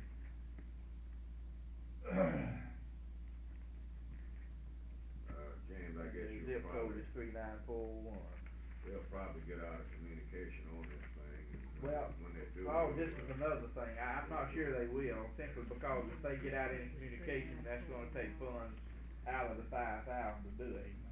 The indication was that they would not, that we ought to each one get the contributions and get them sent to this address, made payable to this Mississippi Clergy Economic. Well, the thing, then you go write me a Education letter Foundation. probably when you get this Yes. thing firmed up and Yes. give me the name and address and I Right. in turn around and write a letter. I can write you a letter saying where it ought to go and how it ought to be made out if you want. So we'll try to get you that information, so you'll have. See, any money they spend would have to come out of contributions if they send out letters. Are you ready for the question? Question.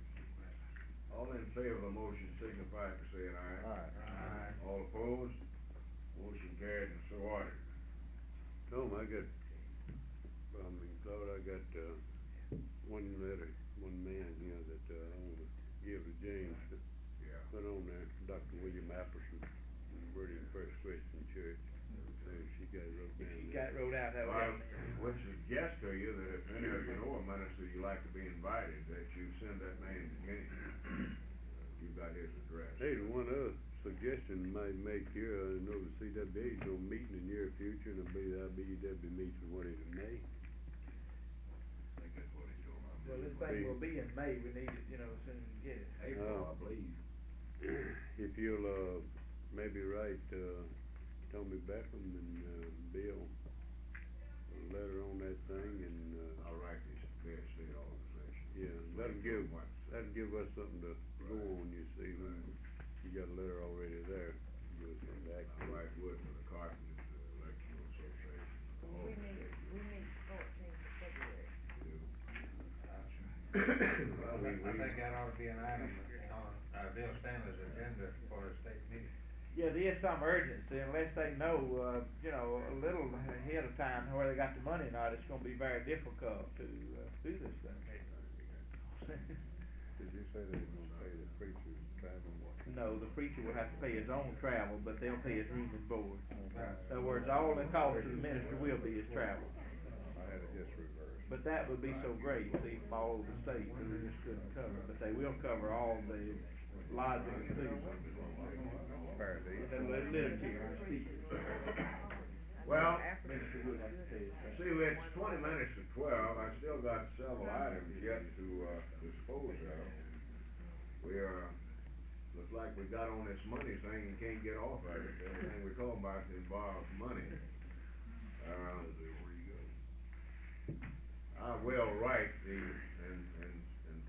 advise the, various organization that was our thinking, explain this thing, it was our thinking that, maybe the various state organizations would like to make a contribution, and that, if a contribution is made, as I understand it, somebody from that organization will be asked to serve on the advisory Right, council. if they send in a name along with it, I think that'd be. Central labor unions too. Yeah.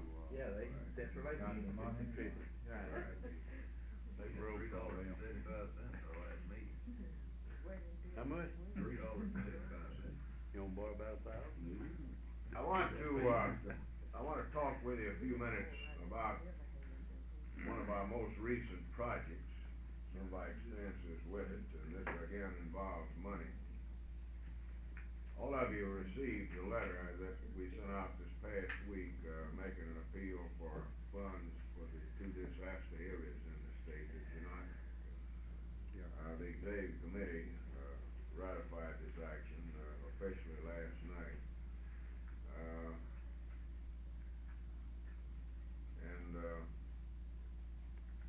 I'd like to talk to you a few minutes about, some of our experiences with this, and the fact that the press, for some strange reason, which is not too strange, have just about completely ignored what we've been doing in this area.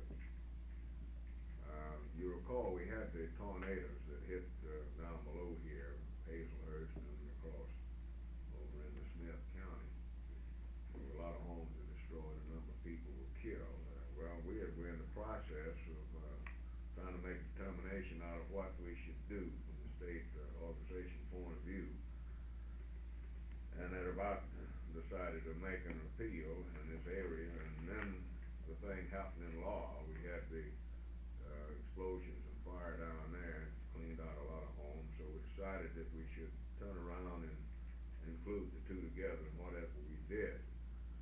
So last Saturday, I spent just about, the biggest part of the day on the telephone and what have you, trying to determine just how extensive the damage was and how many of our union families had been affected in this kind of stuff. And then checked out with some members of the executive committee about the action that I thought we ought to take.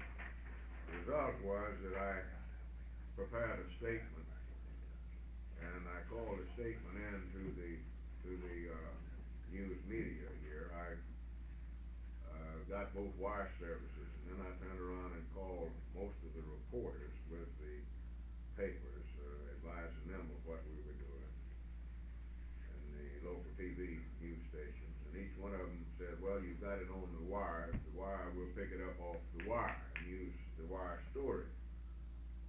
Well, there wasn't a word that showed up in any of the papers as far as I know. I understand that one or two of the radio stations might have picked it up, but I want to read you the statement that I issued. Within a period of 3 days, 2 terrible disasters have occurred in our state. Many lives have been lost, and hundreds of people are now homeless as a result of tornadoes in the south central part of the state and the fire and explosions in the city of Lawton. Many of these citizens, and a number of them were union members, have lost all of their worldly possessions. Our sympathy certainly goes out to these people. The fact remains they need more than sympathy, they need our help. We in the FFL-CIO intend to do our part. As president of the state organization, I'm issuing an urgent appeal to all local unions and to the membership of each organization to make a financial contribution to the American Red Cross to be used in behalf of the victims of these terrible disasters. The executive committee of the Mississippi FFL-CIO has authorized me to contribute $500 from my treasurer as an initial contribution. I am confident our local unions as well as individual members will contribute generously.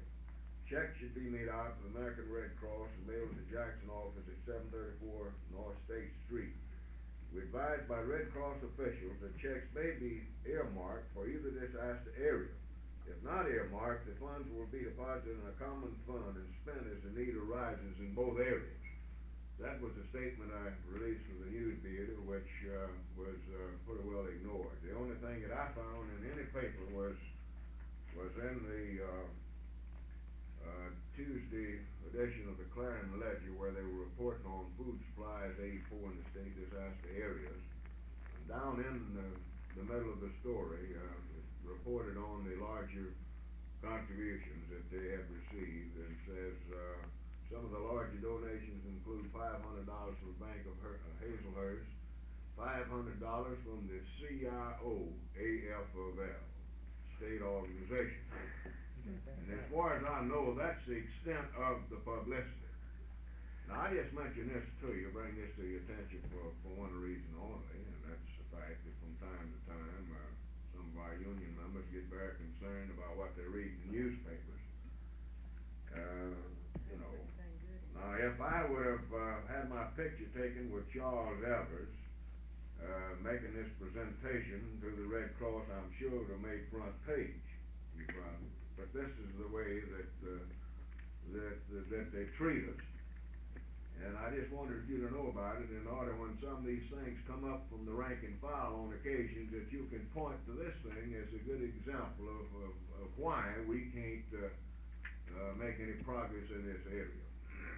We think, LD and I just mentioned, we think we can get it in the Meridian Star. We have a reporter now that put anything in there we give him. Yeah. So when we get back home. Take the letter that we're sending out to the local unions that you've got. Now, He's the reporter that walked the picket line with the girls during the CWA strike. Well. And Hey, Reggie, hold on, the lady Sean. at the telephone company. What's the name of the representative, John Perkins? John's not a bad guy. He'll probably do something on this Well, he for you. has an article in the Meridian paper every day, too. Yeah. What John about- Perkins pretty cooperative. What about Ken Fairley? Did you get a copy of this? Well, again, you know, I called this in to the wire services, and everybody, it's on a Saturday, it's a bad time to begin with, and these darn reporters are lazy anyhow, and they said, well, the wire services got it, we'll pick it up from the wire service. And apparently they decided after they picked it up it wasn't used worth and didn't use it. Ken is not too bad a guy. He did an article here a while back in his column, I believe, about this phony labor paper that I got out. He used it in his column. We might still be able to get something in, but the Red Cross people were very appreciative, and they thought this letter was that I mailed out to the locals was a real fine letter. They themselves, well, I went over and they wanted to get some pictures. They're going to put on some kind of a publicity program of their own, including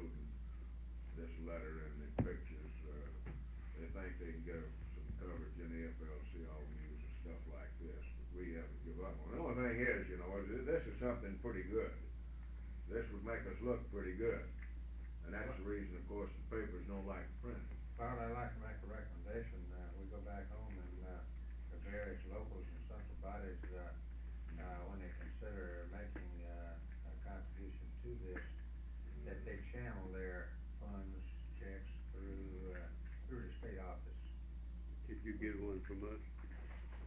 We haven't got it yet, have you already sent one in? It's supposed to be. We hadn't got the mail yet this morning. We got pretty good response It so was far. voted on Tuesday. Huh? You It voted- was? voted Well, on it's probably in the mail today. The mail hadn't come in when we left the office. But we've got several responses just like that, individual contributions, several of them have come in. Well, while you touched there on that, phony newspaper, Yeah. thing, you think we could, maybe pull a bluff and tell them that you release it to the paper or something other that, we're considering some kind of a legal action against this phony outfit, and don't say we're gonna take it, but just say we're considering. Well, we got this phony newspaper on the agenda. We are gonna go into that. We'll wait till we get there then. It's they- now 10 minutes to 12. I just wanted to review this thing with you so you'd be fully informed and be aware of some of the problems we got. And when these other things happen, that you can point and tell advise your membership, you know. It wouldn't hurt a thing in the world, and I'd certainly recommend it, especially in these central body areas. You know, if you got something going, making a contribution, I would consult with your newspaper friends, if you've got some, and try to get some favorable publicity from your local areas in the local papers if you can. And if you wanna use this letter or quote me or anything, you certainly got my permission. What do you say, you wanna break for lunch now, take a brief break and come back over next door to Salad and crackers are ready. for the lunch? We'll call the meeting back to order. We'll try to get things wound up as soon as we can. I know some of you got a long ways to drive. That session took a little more time than we had planned on, but I think all of you agree that it was a worthwhile discussion, and I didn't wanna break it off until we had covered it very thoroughly, because it's the most important problem right now. I advised you earlier in the meeting that we had 3 items that we wanted to consider. I want you to take a position on, so I'll know what the official policy is, the legislative representative. And one, of course, we've been discussing already, and that's the highway program, when it be called a special session. There's 2 other items that I've already communicated with you about that will probably be considered before the year is up. One of them is the funding of the educational television program, and another one is the funding or the state putting up about $7.5 million to be matched by about I think it's another one of these 10-to-1 deals on with the federal government on Medicaid. The state has got to act this year, or we will not be eligible to participate in the federal program. It's estimated that the educational television program will need about $2.4 million. In other words, they'll need to appropriate that much money for this program to move. I think all of you are aware of the fact that the legislature initiated this program, appropriated enough money to put up the building and equip it, but that in the last minute snarl over here, they failed to appropriate the money to move the program with. So it's generally agreed, from what I consider reliable sources, that the governor will present this to the legislature along with the Medicaid program before the year is up. Bill McKenna and I were talking a little before the formal session there a while ago about some of the possibilities. There's a possibility that the governor will call a special session to deal with these 2 latter items, ATV and Medicaid, and then maybe submit the highway program in after he gets them in here. It depends on, you know, how he feels about the thing at that particular time. But I need to know myself what the position of this group is on these three items, so we'll start with a highway program. We get that discussion on, and place that before you for consideration. What do you wanna do, what is your position, what should I do as legislative representative? I don't believe there's any question about it. Yeah. Well, I'll say this, that if it can be built without a tax increase, that's the way it should be built. If it can't be built, and we have to have a tax increase at 1 cent a gallon, and if they can't put it on the diesel, the same as gasoline, it don't need to be built. That's my position. But if they'll put the 1 cent tax on diesel and gasoline too, I'll be for it.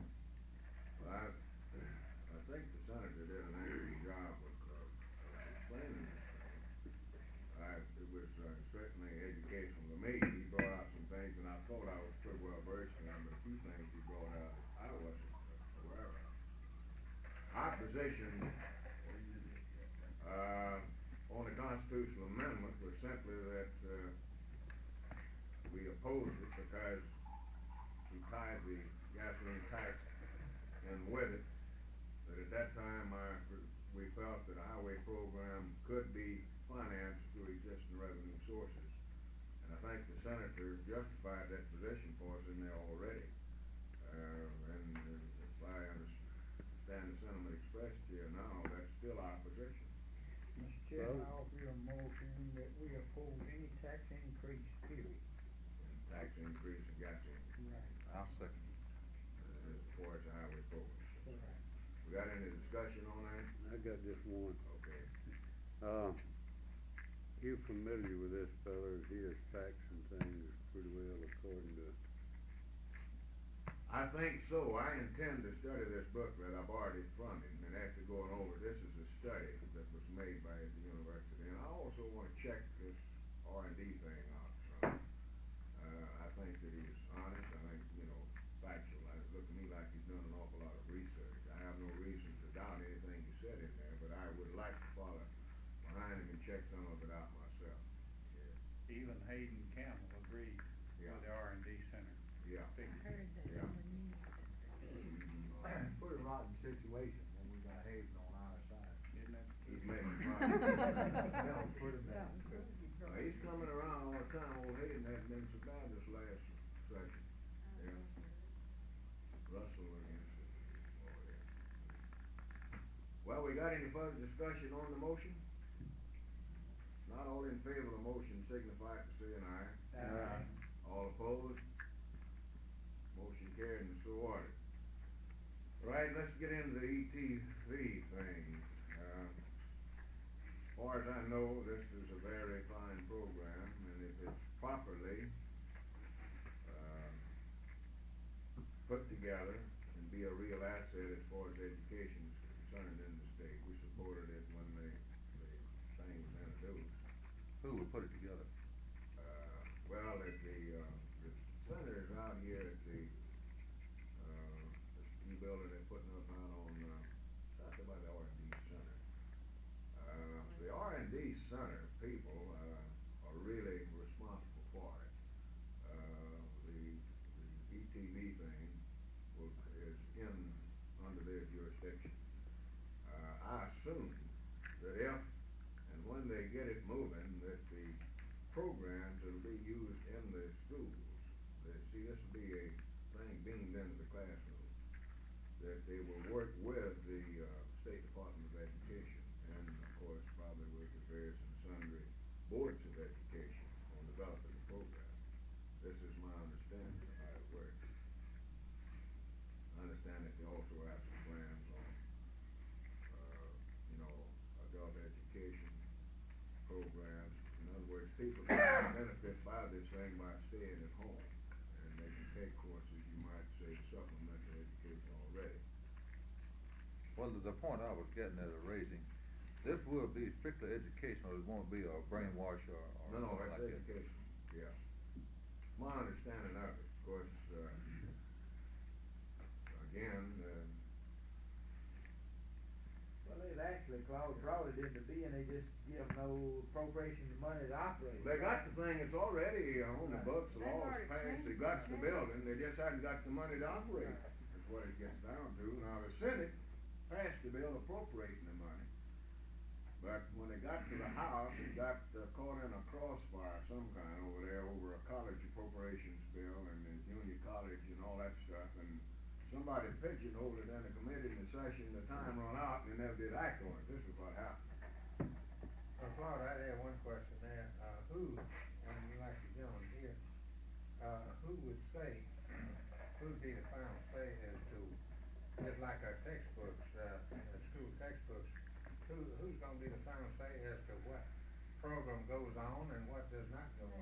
Have a committee on. Well, this again would be, handled by the State Department of Education people and the R&D people. You think about curriculum now, and Yeah. what you got the textbook commission that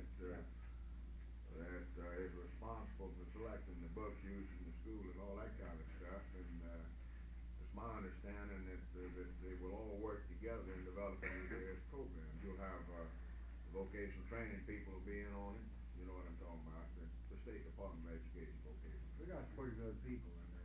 Well, would it be subject to,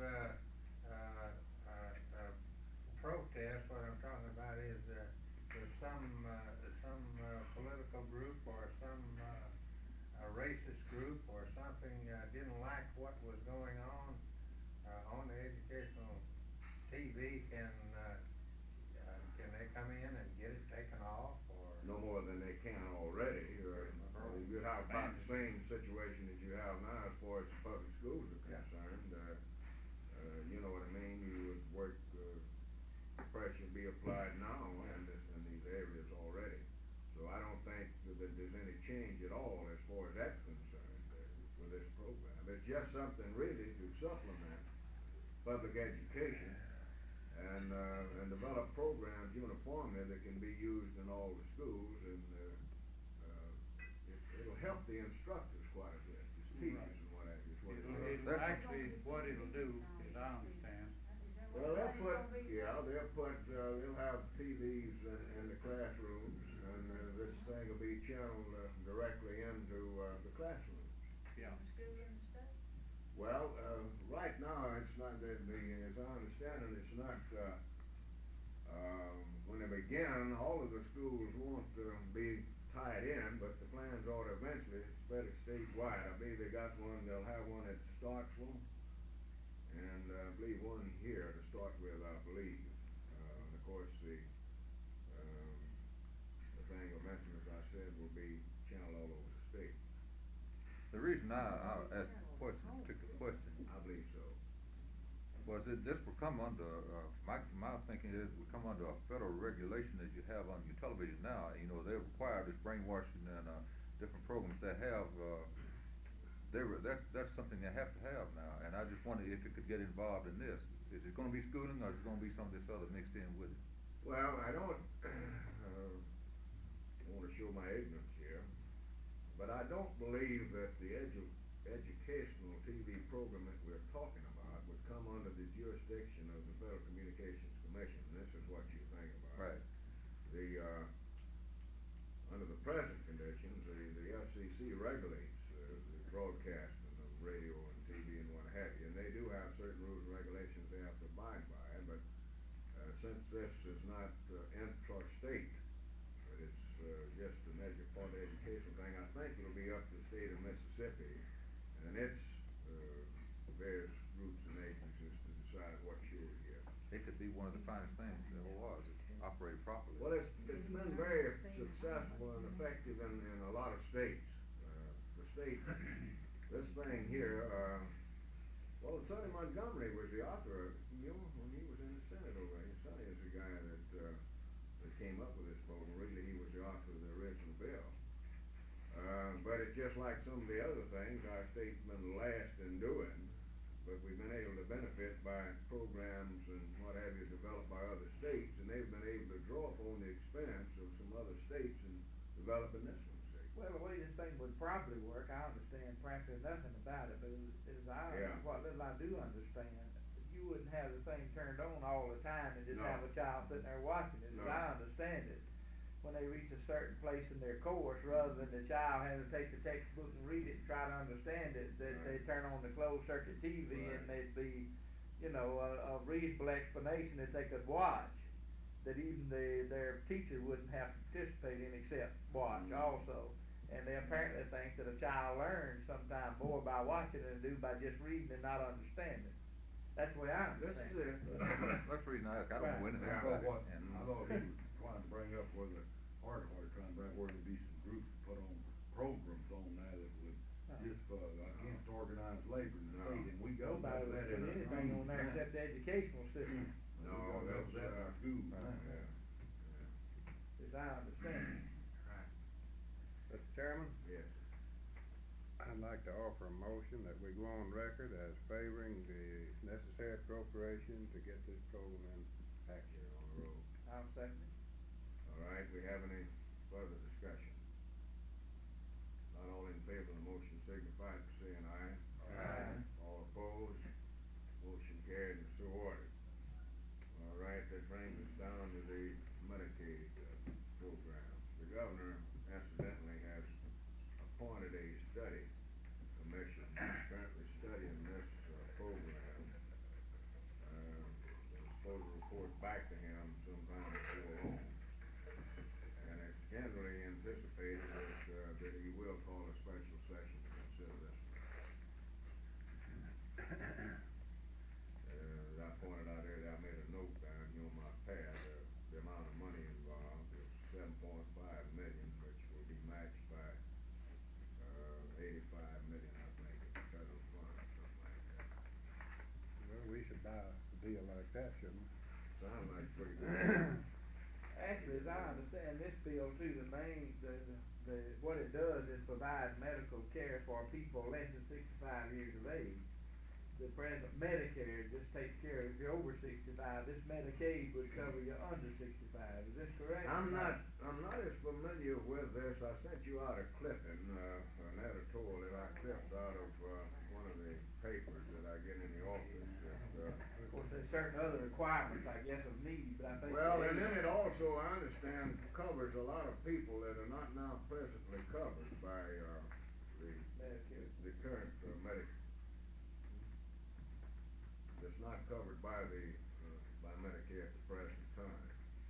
I reproduced this and sent out to all of you to give you an indication as to what the program was all about.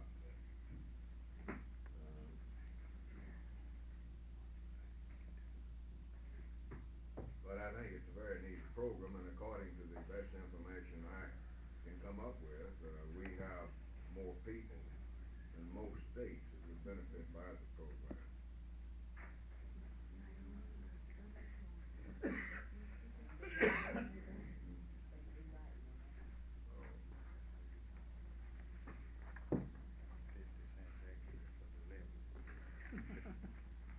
I'll put that one on the back page.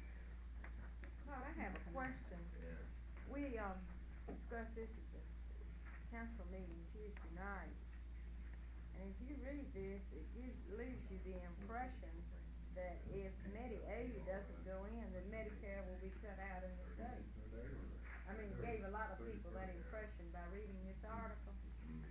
That is not true, I don't believe think. that's No, that's not true. Well, that's what We would lose this $85 million he's talking True, about. true, I knew that, but, Well, the people, what I said, this is actually a supplement to the already existing Medicare program. Now, it won't affect the people that are covered by medical care, that are 65 years old or older now, that have been but covered all the that's time. federal, and But this brings in a lot of people that are not now covered, is what it really that's does. what I understood, Yeah. but we had quite a discussion. I haven't read the article. I was instructed to ask that question. Yeah. Mhm. All of our people thought that too. No, it wouldn't cut it out, but Well- you would lose this $85 million federal funds that they'll send for the people less than 65. Oh, If no, you get so that- Medicare, you gotta be 65. Yeah. To get this, you don't. Well, is this run in with Social Security? I mean, you have to, No, it's Not Social separate Security? apart from the existing Social Security program. Apparently, this is set up for people who have to have medical This is set up care for that people that pay for that it. are really not covered by Medicaid. They can't That's pay what for it, is. or don't have any private They don't insurance have to the take care of funds, it. yeah. In other words, in cases like that now, what with limited funds is probably handled by the welfare department. That's And it. this would replace that, see, as I understand it. Yeah, that's it. Yeah, well, that's the way I understood it too, but as I said, we had quite a discussion. Alma,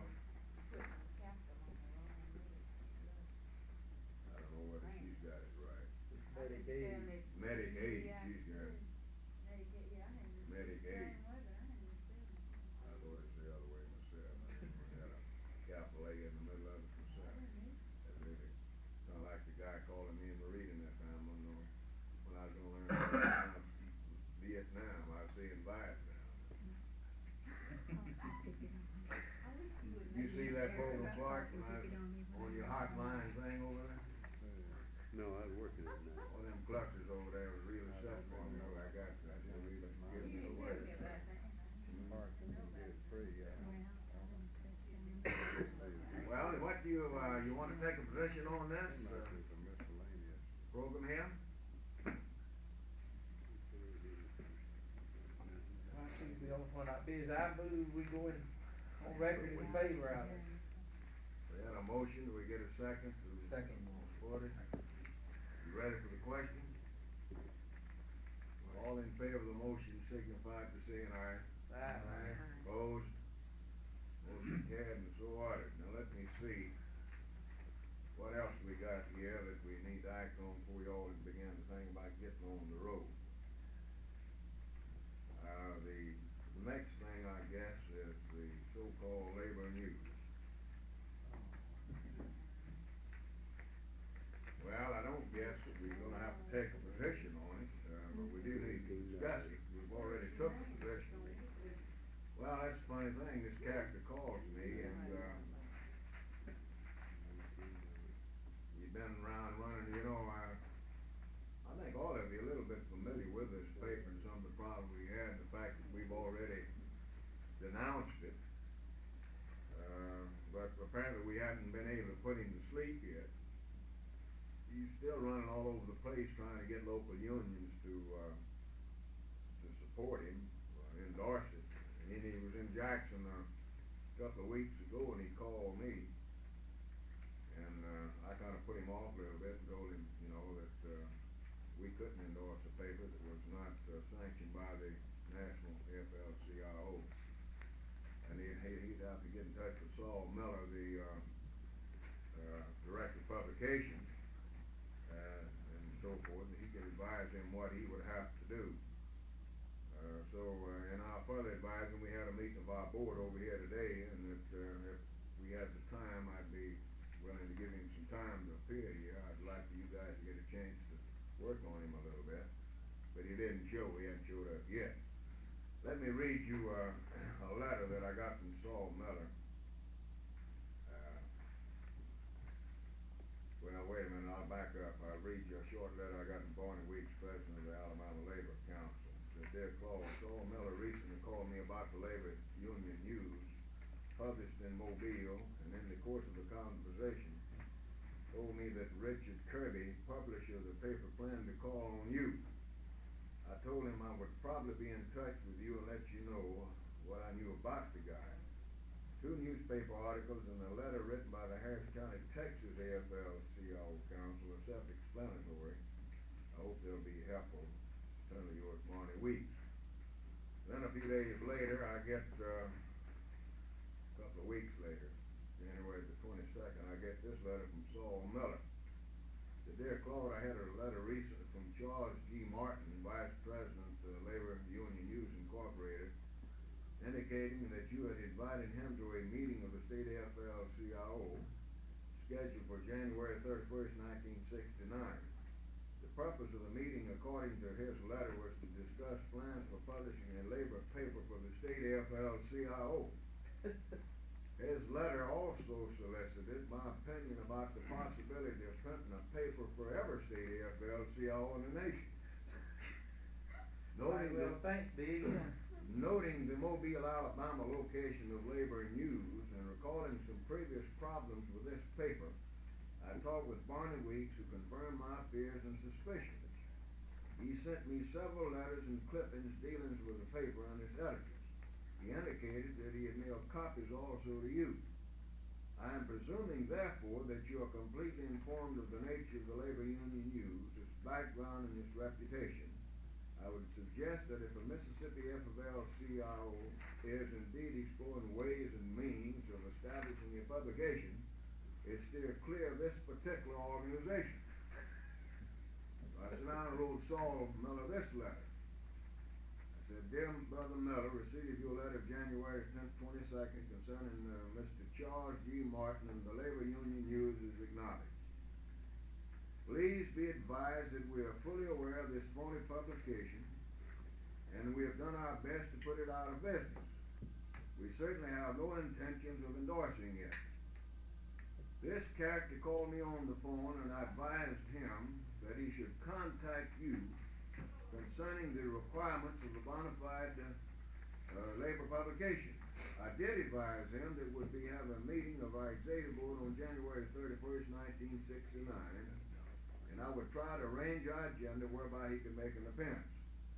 Frankly, when we get through with him, I suspect he will wish he had stayed in Mobile, Alabama. Huh? Damn, he's not here. My secretary and I have spent considerable time this past year in discouraging people from spending money for advertising in this publication. I'm enclosing 2 copies of the paper, along with several other items about the matter. As you will note, Barney Weeks' picture is on one, but I'm sure he had no knowledge of this. Return to yours, Claude Ramsey. Now, I mentioned down in the PS that Barney had sent me the publication. Barney sent me, as he mentioned there, a reproduction of a couple of stories, and one of them was about a fist fight this guy had with one of his customers that went in to see him about some of this advertising. He wound up in a lawsuit over that. And this guy's got a record, a criminal record, but we didn't know about this, you know. But then in the copy of the Harris County FLCO at the Houston area, which they sent out to their people warning them about this publication and advising them that all they were interested in making money with advertising. I sent Saul Miller a copy of the statement we got out here on June the 17th, 1968, which all of you've seen, and which all of you and most of your ears have also took a position against this publication. And I don't know what else we can do here except to keep the business community advised that it is a phony publication. It does not have any sanction by us, and in some kind of a way we've got to get the word to some of these local unions to this effect, because a lot of these locals through ignorance are out here endorsing this publication. I know it's giving you all trouble in your section, and the Better Business Bureau is continually calling us up about it. And we've been on the phone a lot, as I point out here, trying to, talk to these people that show up in here and advising them that you're just pouring their money down a rat hole with it. Lord, I have one question. Yeah. We haven't been bothered with it in our particular area, but I have one question. Doesn't an organization of this kind, a publication, don't they have to be licensed or get some kind of license from the state to operate within the state? I don't think so. Not in newspaper. They're not, just anybody can, I don't think you've got any laws that I know anything about that regulates the publication of a newspaper. I didn't know. I think most anybody can go out and just through ignorance, I asked a question. I didn't know. I thought if it was, why, that might be one angle of attack on this thing. Claude, you want to say something? Let's hear from Brother Clark. I understand they didn't have some problems over there. You remember one time you come out in the newspaper release on that thing? Yeah. This is it I got here attached here. Well, I carried that down there to the Meridian Star, had already run your release Sunday. Yeah, I carried that down there and added one of our own to it. yeah. But that apparently didn't do any good either. I don't know whether people don't read the, don't read the paper or what, but, every few days I get a call from some of them business around there, and I got one from Meyer Davidson the other day on that thing, and, they sent him a final notice bill there, they're gonna turn it over to collecting agency. It seemed like he'd signed a contract with them, you see, but, I think, his lawyer wouldn't give it to me around there, and I'm hoping that they'd go ahead and fight the thing and wouldn't pay it because, it's a phony newspaper. You see, even though he signed the contract with them, it'd been a phony newspaper, well, I believe it's beating court. And if they could ever go to court with it, then they'd stop the thing. But, I don't know how you're gonna get across to them. I had it announced on the radio and in the newspaper and everything else, and they still go ahead and subscribe to them ads. Well, that's the same situation we have with telephone company of them buying Yellow Page advertising with a phone company. We have the same problem every day. We have people calling in just ready to give us a lie and it's a phone company. Yeah. Well, I don't know of anything that we can do, that the board, it don't require any more action. You've already took official possession on it, but I thought you should be, advised and informed about the current situation, that we still have the problem. And that, I request that you do everything you can back in your own communities about, keeping the business community informed that this is still a racket, that they're wasting their money when they take out advertising. What's the name of the newspaper? Labor News. Labor union. Labor Union News, yeah. You think another statement will be due to the press, maybe somebody else might be able to read it? Put out sort of like a little old magazine, it's not even as big as the paper, it's just. Yeah, I should have brought some copies along with you. It's about so long and it's. Most local unions are on the mailing list. I don't know how they get the mailing list. This is one of the things the guy wanted to talk to me about was the mailing list. He was at John Erickson's hall when he called me, Chick. He was? He was down at John's place at Dennis when he called me. Well, what they do, you see, they've got a watch line apparently. I don't know whereabouts they're located, but the guy, you see, got a watch line. He can dial in a place in the state. They was in Pascagoula at one time. Yeah, you got sheriff moving out there, but. He called me from over They there. had their phone set up down there one time. He has been in touch with you, and what did he want from you? He wanted our local union to endorse his paper. I tried to talk him into a personal appearance. He couldn't. As long as they publish something, you can't do nothing to it. Well, it's not. Yeah, but that thing says, though, that they're representing all the union members, and all the union members get the But copy of they that. got just one that endorse things. Just the one that takes out an ad, don't want him Meridian to get it. But I mean, as long as some labor unions endorse them, then that would be. Well, this is the problem, the fact that one or two local unions scattered around has endorsed it. This gives it a certain amount of authenticity. From the stand. Huh? That gives them something to stand Some of on. the people where you really had them, where you really got, some of them didn't print anything. There used to be a group that just took their money and didn't print. But this group print. So, I mean, even though But they're. they don't make mass mail for union members like they tell the advertisers, so it's false advertising. Well, that's usually done. Fraud, really. Well, the only labor union that I, noticed in there that, they put the man's name was Jeff Taggett out of Mobile, who is business agent for the retail clerks. And he Plumbers gets a local in damn Greenville, Mr. David Oaks endorsed it. And let's see who it, We got one or two isolated situations. not Tyson, but the Bird operating engineers, endorsed them here. They called me and one did the other day and said, what you gonna do about it? And I said, what you suggest? Who wanna know what you're gonna do? One, concrete, block place over there. What I was gonna do about it, I told them, you know, they read it in the paper, whether I say, agreeing with you or a phony, you see, I bet your statement be a little bit more firm than mine, and cause I didn't want getting no lawsuit with them there, and, I more or less played on yours and said that the Central Labor Council spoken to that area, they didn't know of any, labor newspapers, and, printed yours over again, you see. And, they wanna know what we was gonna do about it, about that thing. About the paper? Yeah, about them trying to get their bills out and they're Oh. refusing to pay them now. Yeah. Well, I'd suggest they not pay them and force them into the courts on the thing. Well, that's what I That's the told way to air it out and get rid of it.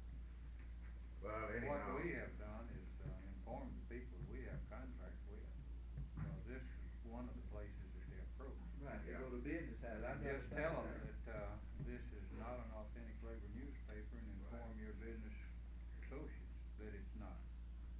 Well, I don't know, I guess what I probably need to do is get another communication out, to the, business people. I hate to do this with the Chamber of Commerce, but it looks like they're the only people that can inform the business community about this, and we just have to keep reminding them, you know, of the same old thing. Oh, wouldn't it be a good idea to get a, notification out to all of the, organization, all of the companies that we hold, the labor holds contracts with in Mississippi? Just like he's talking about there, that IBEW has notified the people who they have contracts with. In other words, if through this office. You got a list of the people that, sent the stuff in from the fair? That's not what's hurting us Like, over in Murdy, no, they going them merchants there in town and everything, cause the people who wear bleeds pretty well, you know. Well, the people that they prey on more than anybody else is people like that, the Yeah. people that sell, it's consumers, you know, the consumers, who they think that a lot of their trade are members of organized labor. This is the kind of people that, You could plant the Right. seed though with the Yeah. people who we hold contracts with, and that would get around. Might be Now, wait a good minute. to give another statement to the wire services. we'll That see way what we it can get come on up all with. the radio stations. Also, Somebody to do it. Well, we'll, probably get a statement out about the action of the board meeting here anyhow, on some of these other items, maybe we can work it in there. Maybe the papers might decide to print something about it, yeah. Claude, I'm like you, I hate to do too much business with Chamber of Commerce, but that'd be one way to getting the message to them. I mean, they'll read them bulletins they send out. Well, what I did before was get a hold of, Bob Pittman, who's the executive director of the MEC here, and sent him over a copy of our statement and asked him to circulate it, throughout the state. Of course, we'll try to do this. Most all those places remember the Chamber of Commerce, you see, and, they send them out a bulletin every month, and in fact, We'll just follow through and continue on. Now, I'm on their mailing list. yeah. Chamber of Commerce. Well, now, this completes Kind of the, list you on, boy? this completes the business that I have to Those present to the board. Do we have any board member that, has got something he wants to place before us here, before we adjourn? We covered everything pretty well, Mr. Mayor? Just one thing, I'd like to compliment you on having the senator in, I think that was probably the most worthwhile thing we had. Yeah, I know it was for me anyway. Well, I appreciate that, and I, felt that you would appreciate, hearing that, you know what I'm talking about. The thing that gave me the idea about it, I've been thinking about, you know, trying to get somebody over. So when I saw him on that newscast the other night, and saw that he had courage enough to get up and raise these questions in that audience before that, governor, I said, well, he's the man to invite. Hmm? Put up some money and take out an ad in the newspaper. Now, back there before we leave, this wouldn't cost any money, it might get to that. I thought I'd do a mailing to the members of the legislature advising them of our position. You see, now in addition to that, I think it'd be well if each one of you, as you got back home, was to follow through on this thing and meet with especially your senators. This is, hope is in the Senate. I understand that the governor's pretty well got the votes in the House. It won't hurt to talk to the members of the House, don't misunderstand me. But I certainly recommend, Robbie, for instance, you talk with Merle Parliament. And, those of us in the Jackson area certainly need to talk with Henley, who is pretty well on the fence. I've talked with him once before. And it wouldn't hurt to talk with Barnett. Now, 3 of the 5 in Hinds County is all right. for you to contact them though, and let them know you appreciate their position. Do the same thing in your county and the region, you know what I'm talking about. In the meantime, I'll go through this report, this booklet, this study, and see what I can find in there we can reproduce that'll be, some help to you back home. We'll try to get this in your hands as soon as possible. Carl, there's one other thing, when you get something on that, mediator, what it's thing's supposed to be there, Yeah. I kinda need a little bit of information to explain to somebody what I've done, 'cause I don't know anything about that thing. And we brought it up at the meeting the other night, we've got quite a few people who are quite interested in it. Well, I knew this, and that's the reason that the only thing I found that looked kinda halfway informative was that editorial, and that's the reason I sent it out to you. Now, if and when I come up with anything, any better than that, I'll certainly put it in your hands, certainly will. Really, it's an extension of Medicare. This is what it amounts to, it Covers goes out and areas. covers people that's not presently covered, that's what it really does. Well, do we have anything else we need to consider before we break up here? One thing is drugs, out-of-hospital drugs will be Yeah. covered in Medicaid. I'd like to, before we adjourn, the gentleman just walked in the room, might give us some, word about, what's happening in the organizing field, what's going on, and where he's working, what the prospects are. He might not be working, he might not want people to know, but.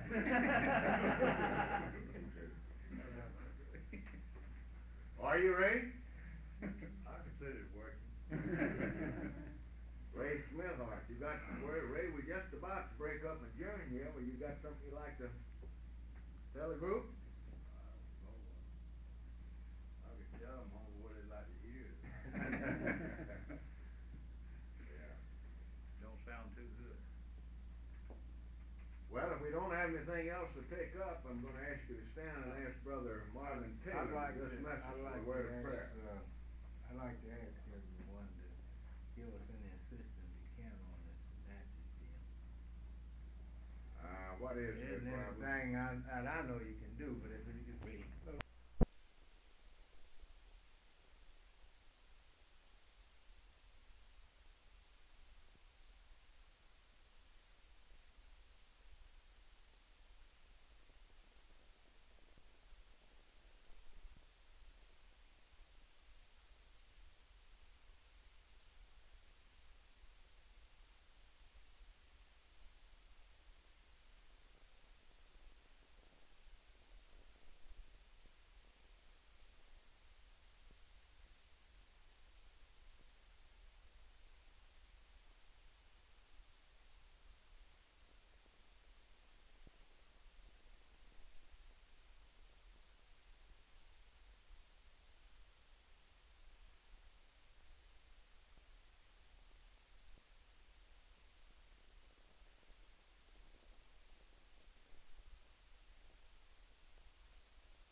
Up and meet with us. I also invited, our whole executive committee to come down, and sit in on the whole discussion, because if we get into it, I wanted them to be as well as informed as possible.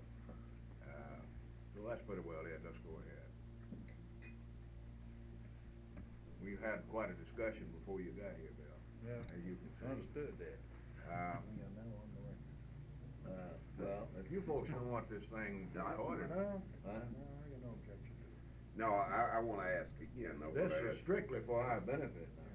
Go ahead and cut the thing off, we don't need it, we've had quite a bit of discussion on in this, well, two areas really, on the,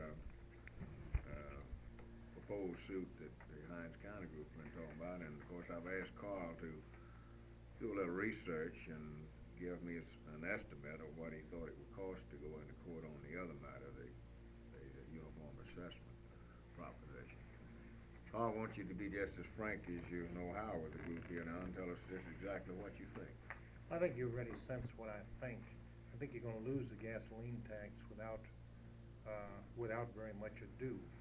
I think the federal court's gonna decline to take jurisdiction of it, say either that you should go to the state court and present your problems there, or else tell you in very plain language that the state legislature's got a right to apportion its money any way it sees fit. This Baker against Carr and this suit on reapportionment hasn't got a single thing to do with the issue that's in this, set out in this bill of complaint. So you're gonna lose this lawsuit to start with, and all of these hopeful expressions by legislators are somewhat colored, I think, by their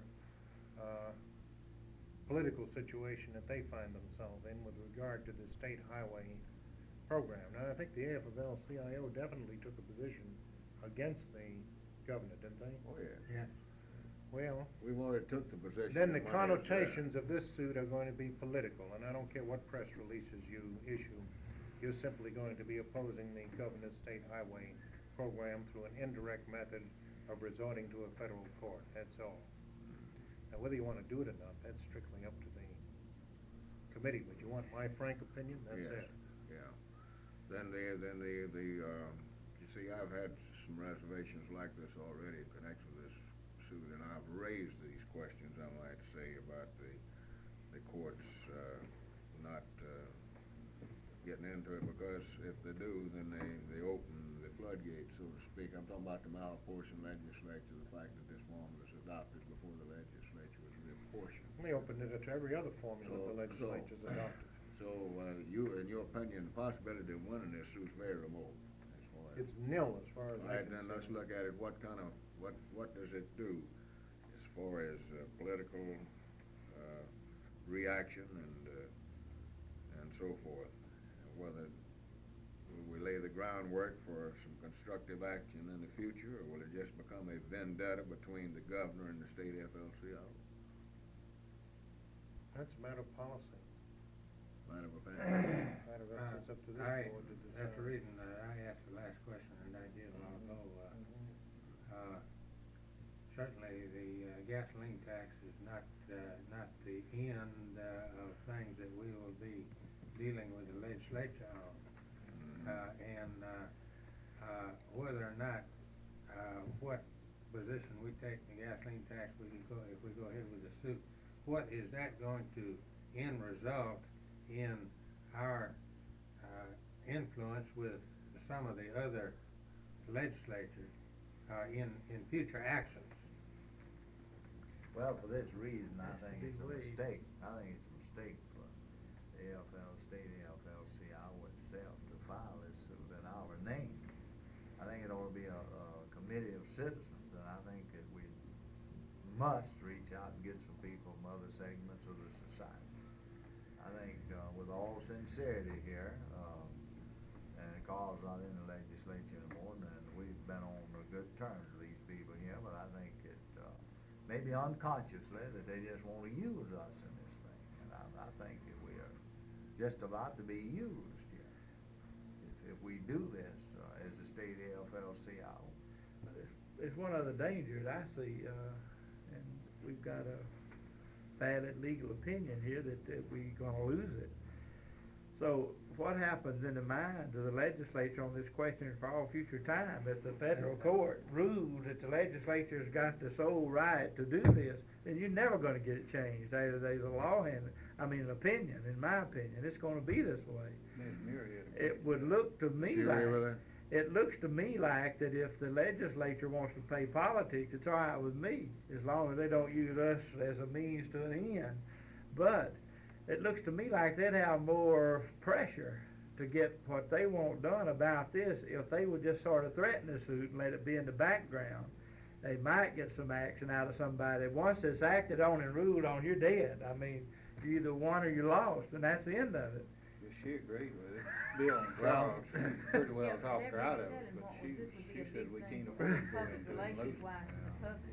Yeah, I That's what he understand wanted that, to but say. then- What was this, Cal? He wanted to sell us on this would help our public relations image, this would be his The sentence, yeah. And no matter, there's Be destroyed. a couple of other remarks here that it's really not appropriate. Then you gotta look at the end. Some of these folks that was here from the legislature's got a feeling that most labor union members lives in the municipalities. There's nothing further from the truth. I got 5,000 members in this state, and I doubt if there's over 1,000 of them that live inside the city limits of any town. And this is true in a lot of other local unions. So So I'm not even sure in the final analysis that the majority of our membership would even be in favor of this suit, if they fully understood that their county was gonna lose money.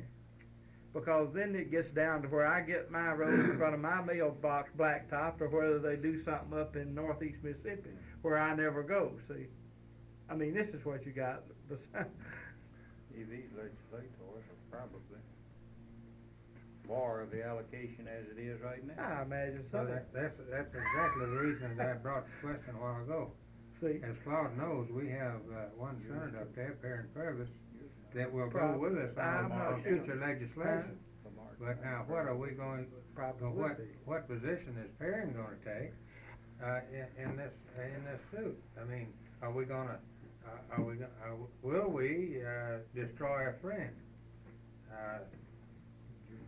Friends, better put plural. Well, here's what we have done up to date in connection with the reevaluation thing. We made an effort in the legislature to get bills passed that would bring about this objective. Never gonna get it reevaluated. And then, in so doing, we advised them, and in the past before one of the committees over there, we told them that we, would like very much to see the legislature act in this area. But if the legislature did not act, then we were gonna give some serious thought to carrying this matter into the courts. Now, the legislature had an opportunity to act and did not act. Therefore, we're going to court on this one. I don't feel bad about it. No. It might well be that we could use the same kind of psychology on this situation. That's what I'm suggesting. You see, that we've given you an opportunity to act. You haven't. We're going into court now on uniform assessment. This matter is here, and it's inequitable. We think something needs to be done about it. We'd like to see the legislature act on it first, but if you don't, then we're going to also consider going into court with this one. This might be the best approach to it, Carl. What do you think? Here's the situation. You've got a good chance of winning the suit on the reevaluation. Now, let me change for a moment from discussing legal to discussing the relative merits from the AFL-CIO viewpoint of this litigation. The reason I do this, as you all know, I've been very active in the trade movement for a long time. I was a friend of the AFL-CIO at a time. I remember when they had very few friends in this state. And I've always tried to counsel the AFL-CIO to take a cause of action that will keep their public relations with the general public to the extent that it would help their recruiting program in the state of Mississippi, because we cannot go so overboard in Mississippi with what we espouse that we alienate the people that are supposed to pay the dues. You've seen that again and again. Now, on this reassessment proposition, this ought to be just as popular with the rank and file and with industry and everyone alike as your other proposition on the gasoline tax will be highly unpopular with the rural elements of your state. Follow me? You got nothing to lose on this reassessment and a lot to gain. See? But I still think we ought to use the reassessment, even on the reassessment, as a vehicle of getting the business community and the Mississippi Economic Council and the industrial community of the state to join with us, because they want this reassessment awful bad. They want a revaluation awful bad. See, the people themselves, anytime you talk about taxation, uniform taxation, the people are all for it. See, because they really don't understand too well what is involved in it. But anyone knows that if you spread the load so that everyone equally bears the load, you lighten the load then on the lowest segment of your population. See, the truth of it is in Mississippi that the poor people in Mississippi pay the taxes. The poor people in Mississippi bear the tax burden, and it's done primarily through the vehicle of this unequal assessment that we have in Mississippi. Now, with due regard to International Paper Company, they're getting away with murder. Right. Saying, When I was fixing to pose that question, what effect would your valuation have on your so-called, stumpage areas of your land, you know, whereby it's, It would at least have them equally, it would at least have them, assessed uniformly, not equally, oh, but uniformly. In other words, acreage in Jackson County might be on the assessment roll at $15 an acre, see? And, land in Jasper County, rural land in Jasper County, may be in Jasper County at $2 an acre. But they would have the same assessment base. In other words, it'd be a 30% base in Jasper County, and it'd be a 30% base in Jackson County, and it'd be a 30% base all over the state of Mississippi. See? And this is the only thing we'd ask in our lawsuit, is they have to do what the Constitution and the laws of our state say, and that they have a uniform base for assessment in every one of the counties in the state of Mississippi. Then, once you've done that, you can proceed from that to a genuine re-equalization of the state. You can't jump into these things and tear off big chunks. You've got to go at this thing gradually. That's the way I see it. And you got to do it in the least expensive manner. And what kind of money are we talking about on this one? In the state court, I had said $5,000, but I started to think you've got 82 counties, and you've got 5 supervisors in every county. You've got 82 tax assessors. You'd have to get process on each and every one of these people. You'd have to get process on the state tax commission. You'd have to get process on the attorney general. You've got about $1,500 worth of process right there. Got $2 a, well, let's see, it's, I think they've raised it now. I've raised that, what do you call that, a head. You'll have about, you'd have about $1,500 in court costs, and at least between $1,500 and $2,000 in court costs, and the $3,000 legal fee ought to take care of the rest of it. You ought to be able to do it in $5,000.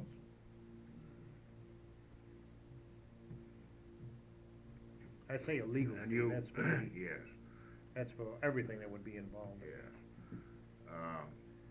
And you are also in favor of, recruiting, Our recruiting help and money contributions from these other people. These people ought to put their money where their mouth are.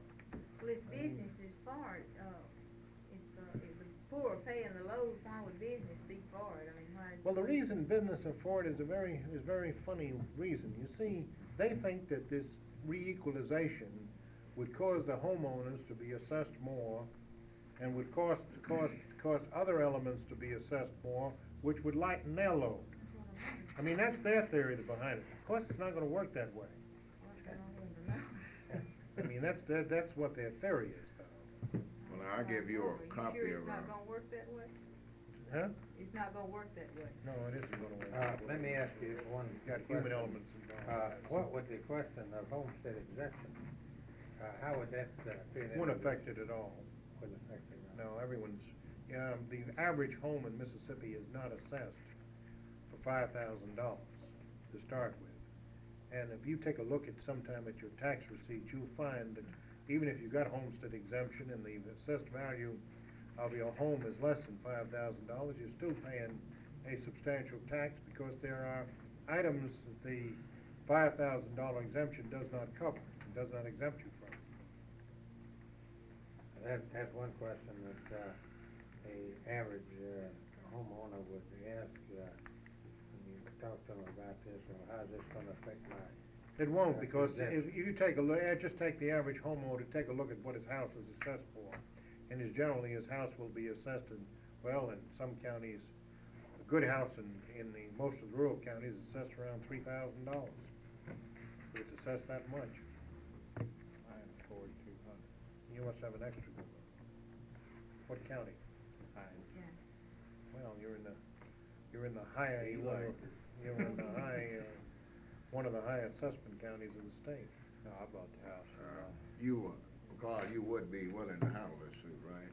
What, the equal is this? Yeah, and frankly, as far as the other gasoline suit is concerned, I think I would be the worst one in the world to handle it. I don't believe in handling a lawsuit that I know I'm gonna lose to start with. I like to go into court with at least a chance to win a lawsuit. It's only human nature.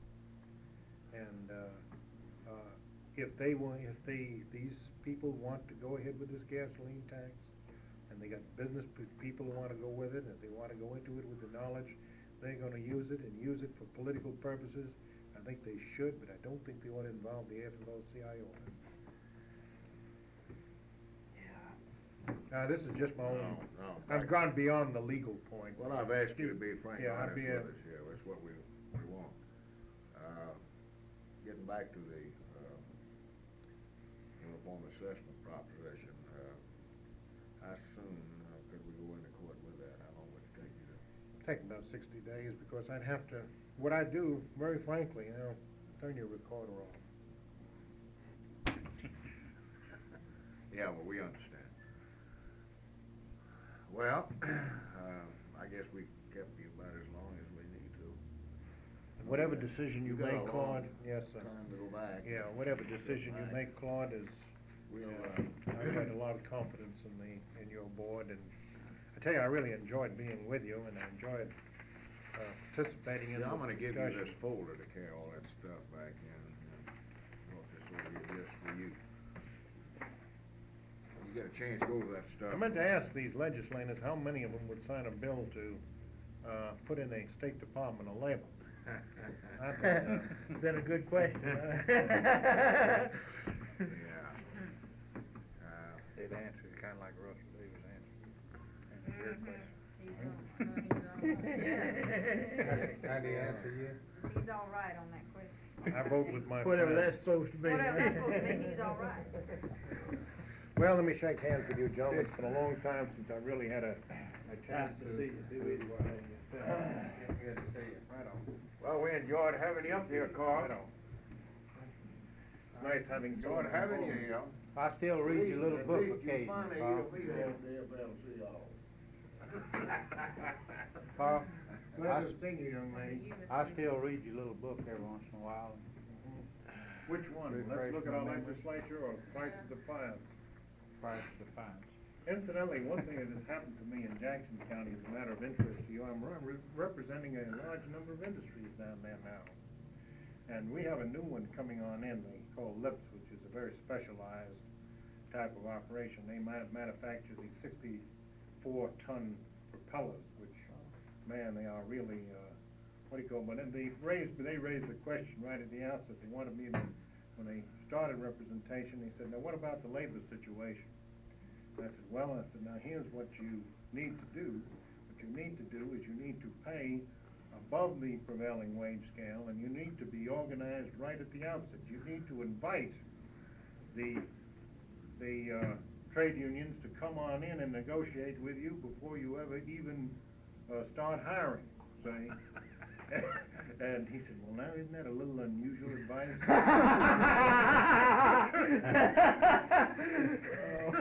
In other words, I haven't changed my position one iota. I frankly believe it's the best interest of all the industry. You've heard me say this in the floor of the legislature. Right. Again and again, that these people who are fighting labor in Mississippi, the industries, are making the mistake of their life. If they would turn around and they would aid and help organized labor, they'd be helping themselves. Certainly. And our OSHA membership is doing a lot better lately, too. Yeah. We passed 70,000 now. Yeah. Have you read Dr. White's story yet in the Business Review, December issue? No. Remind me to send him a copy of that. Yeah, very good. He did a good job on this. Well, thank you. Okay, Carl. All right. Let's see, what do I do, go upstairs? No, I'll go downstairs. Go through that door and down the stairs. Thank you. Okay. Quite a guy, isn't he? Weissenberg, he's been around a long time. he's got a real brilliant mind. Frankly, I wanted him in here to evaluate both situations, get you all the benefit of his thinking. So I think he was pretty plain with it, wasn't he? Yeah. Well, I think that's what we need. Right. Well, what do you folks think we need to try to do? Well, I'll kick it off on this. I think I'll agree with him in this gasoline tax situation. I think we need to drop the idea, at least for the time being, and I kinda get the, idea also that this Hinds County delegation just wants, somebody they can use for Nobody's political, name on that document. for political, stepping stone of their own. So, I, for one, am opposed to the idea. What do you think about, Well, I mean, well, you have to look at the total picture, you know, that's what you have to look at. I think we all agree that the objectives are good, that it needs to be done, but the thing we have to evaluate is what does it do across the board with the rest of our legislative program? I mean, frankly, this is what we have to think about. Right, that's exactly what I was thinking about. when I See? was talking. We put them on notice already on the other one, and, I'm all in favor of proceeding now. We can raise enough money and hire Carl and let him handle it. And let it be known when we file this one, that we have another situation that needs attention of the legislature. And that, if it's not corrected, sometime in the near future, we might possibly consider taking this matter into the courts also. We leave it lay in that fashion. We don't say we are going to go into court, but we're going to give some consideration to going into court. See, here's one thing that puzzles me about this, gasoline suit. I guess I'm not as smart as some folks. But in the first place, on the face of it, it wouldn't really even accomplish what they're setting out to do, and there's too much in between. Say the federal court agreed with the suit and accepted the suit and ruled that the money was misallocated, and then just plainly handed down an order for the legislature to reallocate the money. This still don't ensure that none of it goes to state highway program. This is still a matter for the legislature. Yeah. And unless they can get a 3/5 vote on a money bill to change, from counties to state, then all you do is hold a meeting and rehash up the balance, and there still wouldn't be no state highway funds, right or wrong. That's basically Of course, what they it keep gets down saying to. everybody leading that direction, but there's no guarantee. It'd require the action of the legislature. Well, while I'll agree with the, Hinds County delegation here, that, on this highway program, it opens a way for it to be financed all right. And I'm opposed to any, gasoline, tax increase. But the, same time, they're doing exactly what's been, outlined here on the table today. They are just, kinda cementing their position, opposing the, governor's program. So if we join them, we hadn't only took on the governor, we took on about 75 of the Board of Supervisors groups out of the 82 in the state. That's the thing that really concerns Right. me. Of course, they don't do a lot to help us. No, but they don't In do a many lot to areas. hurt us either, In they many could. areas. Oh, yes, sir, Right. I'll disagree with that statement. Some of them do to help us. Oh, and well, some of them them- does a lot to hurt us too. They pass Right. too damn many of these bond issues. Well, without that's true. referendum vote. But I'm talking about strictly from a labor issue. Oh, yeah, Right. in that respect. Well, getting back to the, reevaluation thing, Carl mentioned, an estimated cost of $5,000, which is a pretty good hunk of money in itself. And I'm of the opinion that we'd have to have some financial assistance from other sources other than this organization to even file this particular suit. So I think the first thing that has to be done here is to,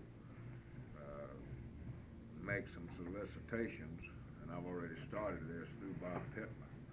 Find out how much money the business people will be willing to kick into the pot before we can make a final decision on this one. I agree with you. We can't send $5,000 out of the treasurer right now. See? What about making the contact on the other organizations and see if we couldn't work up a joint meeting with representatives from their group and our executive committee, and sit down and just cross the table and just face this thing up and just see what they will do. How's that sound to y'all? If it can be done, I like the idea, but I'm afraid the, other side of it, I'm afraid they're not gonna sit down and discuss it with us on the basis of that kind. And if they do, why, it's gonna be quite unusual. I'll Well, we be real want that money. surprised if any businessman donates money to get property taxes reevaluated. It'll shock me. Real shock. Well, There may be Some some, of but your I gotta heavier see 'em. industry, like your utilities, Southern Bell and MP&L. Well, they might, because they got a direct interest in the matter, but I'm talking about just the average businessman on the street corner, you know, well, Mendel runs Davis, a store, whatever. with the Chamber of Commerce here, you know, we've been after this racket newspaper again. We've been having trouble with this thing again. We got another statement out a couple of weeks ago, give it distribution, and give the Better Business Bureau, I think, what, 1,200-1,400 copies of it. They mailed out to all the business people in the Jackson area. We got some good compliments out of this. Mendel was very complimentary about it all, and I've talked with him on the phone a time or two, and I believe that he would be able to help raise some money for this particular suit. We find ourselves in agreement with MEC in a number of areas, and this happens to be one of them. We both testified over there on the bill, and then on the county unit system, we were together on this one. Yeah. You know, in these areas, I think there is a possibility of getting some help. Frankly, I wouldn't mind it making it a joint suit in their name and ours too, if they'd be willing to go this route. I don't know whether they would or not. I still think it ought to be just a list of citizens in the suit, personally. Yeah. Well, didn't have, reference that they wouldn't be willing to, contribute in that respect. That wasn't what I was talking about. Yeah. What I was talking about, sitting down here in Well, the group there. that's what I had in it would mind, be, but if that can't be done, then I suggest that Tom and Claude, make the necessary, contacts and find out what information they can, and then reassemble this committee. Well, what I was, if it, would be public information, well, those people sit down with us, why, that would. No, you won't get that. I don't believe you would get them into such a meeting, that's the only thing Well, we wouldn't publicize it. No, I you understand won't, that, I understand that. You won't get utility company to participate in controversial question like No. this either. We But if might they- just get them to They make can make a contributions. commitment, to Claude. Johnny Holland would be the logical person to start with for us in limelight, wouldn't he? I don't know, Claude, he could lead you to the right man. Since I know Johnny quite well, I thought, you know. Well, let's ask another question, assuming that there are some finances that can be gotten up from other sources, what's the opinion of Claude or Tom, or a combination of both, as to how much money the council could spend towards this sort of a project? What are we trying to do Well, up somewhere else? we might have to strain a little bit, but we could go as high as $1,500 to $2,000. I'd put this in. 1,500, which means we could get up about a real third of estate. the, so we'd be looking for about 2/3 of the money someplace else. Yeah. That's what I'm trying to arrive at. How much would we trying to get We from could where? spread it out over a period of time, you see, and we might wanna think about even making a bank loan and prorating the cost is what we might wanna think about doing, instead of just making a big Cash outlay. out of the bank.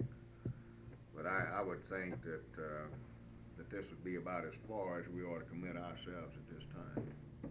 Be my own personal opinion of that. I can agree with you on, proposition like that kind, is to actually make these contacts from these other sources and see how much money we're talking about actually down. Yeah. If we're gonna be able to raise. Well, the suggestion's been made here that we proceed in this direction and that we reconvene the committee after we've got, I guess, pledges or whatever it is and so forth, before we make any final decision on what we do, right? I feel we ought to know the money is available, before we start Before filing we suit. file Other than that, anything. we'll wind up, paying it all, which Right. we'll have all said we can't do, so. Right, I'm certainly not in favor of filing a Right. suit and then depend on somebody coming in and help Right. paying for it. No, I want I that think you gotta have bird the in the hand prejudice before myself. the decision's made. You Other want to offer than that the motion, kids. I motion offer then? that motion that we, that you proceed to make the necessary contacts for financial assistance on the suit. And when that information's available, the committee be reconvened.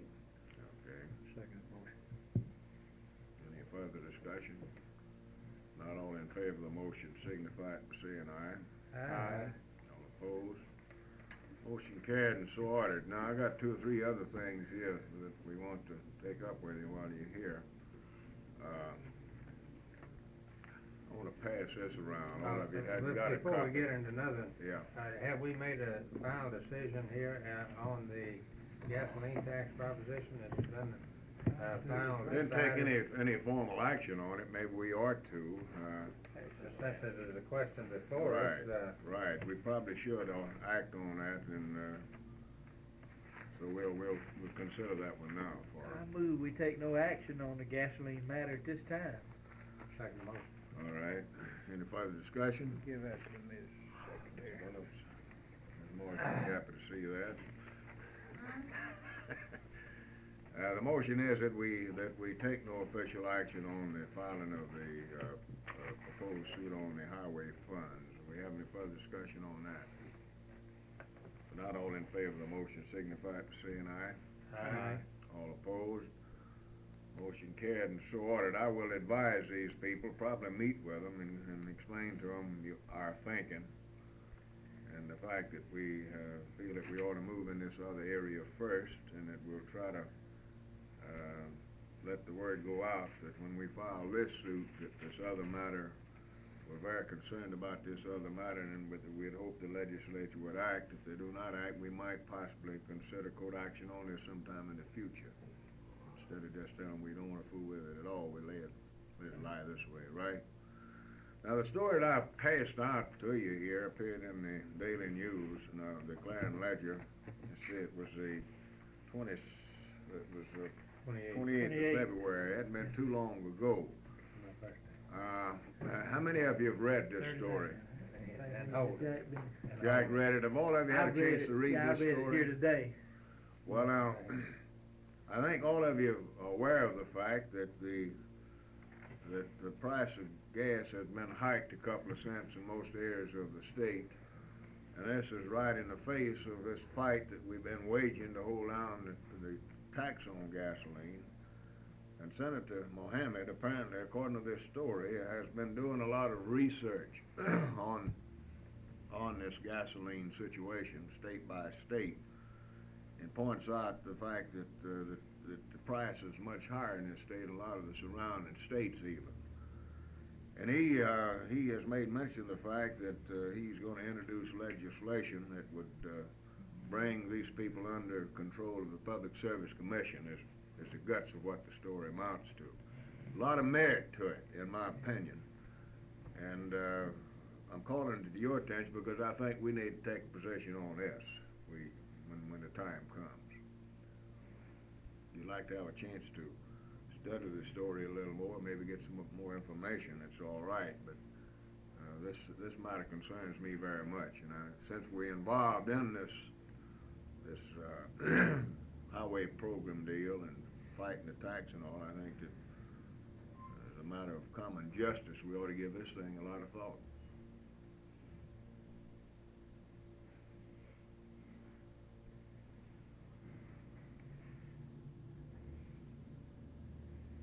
Let me ask a question. Yeah. Maybe it tells somewhere in the story, but I didn't pick it up.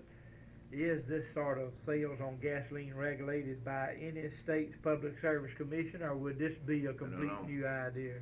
Just don't know. It never occurred to me that these people should be regulated even, and I guess probably a lot of other people. I think, Well, they quote a bunch of different states here, and the price all seems to be different. There's no regulation. It seems to be no regulation, but I'm just wondering if that's the correct analysis of this story or not.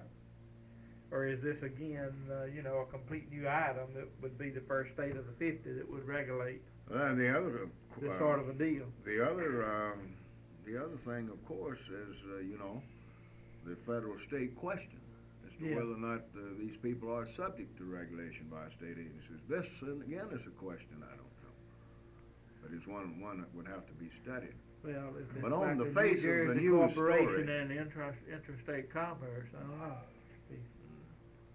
Well, now, stating a fact that I know to be true, the independent gasoline people tend to be, have a price lower than that of the major companies. Now, at one time, I happened to live in Baton Rouge, and I lived right across the street from the loading platform of the Standard Oil company there, and all independents, Gulf and Texaco and everybody All was come out the same tank. backed up to Standard Oil loading platform there. You don't have to go That far to see it. that, go to Greenville. Well, Same thing. I mean, this I know because I saw it. I lived in Baton Rouge. See it at college if you live. That's what I'm saying. And, then when the wagons proceed out to the various stations, where the gasoline becomes different prices all over the country. Different brands. And different brands and different prices. But Claude, as I understand, this guy's raising two questions. The first thing he's raising here is a federal question, and he's asked Stennis and Eastland to have the Justice Department make an investigation. This would be. So on I'd the say long antitrust. before it reaches anything on the state level, he'll get a reply to that. And in that reply, will probably pretty clearly spell out where the state's got the rights or where it's purely a federal question. Yeah. I just wanted to call this to your attention because I thought it was pertinent at this time. Now, if you'd like, you know, for me to investigate this and come up with and find as much information as we can, present it to a future meeting, I Yeah, I will. think more valid. Okay. So, that's what we'll do. We don't need a motion to that effect. I'll research this and proceed to investigate it at our next meeting. Maybe we can take some official action. Mohammed, is that a new? Huh? Mohammed, is that a new? Yazoo City, I believe. Mohammed, he's, Well, I think he's an yeah. Arab, Arabic or something. He's from up, That sounds like Yazoo City. Arabic thing. I think that's what he is. He's, Syrian or something. Maybe it's a Delta Jew. He's not too bad a guy for coming from the part of the state he's from. He's not Well, too is bad. he native Mississippi? No, I don't think so. Well, probably so, yeah, but probably second or third generation. Yeah. Family probably. You folks will notice the fine copies we've been passing out. Well, you're not. Well, we want you to come by the office and see what it's been made on, what you hear. We proceeded to get several machines in and tried them out, Got that ABD. and Yeah, that's what they was telling me. I had decided that from a long-range point of view, that we should buy a more expensive machine, something that could produce multiple copies, was relatively simple to operate at a low cost. That's what I had. I wanna say something, you know, at Yeah. times we've sent out material, and I've been gonna call attention to the board, say a notice of the board meeting. Well, if you ever noticed that sometime the quality of our notices wasn't the same, well, this would have to do with, if it was on a Monday, if we hadn't inked up the multi-lift machine, if y'all ever seen, we would cut a stencil and go run it down, we'll run it down the hall on the Statler, the memo machine, and if you ever, it's just, that machine just does not do good work. I just don't, it's a brand new machine, but it's filthy.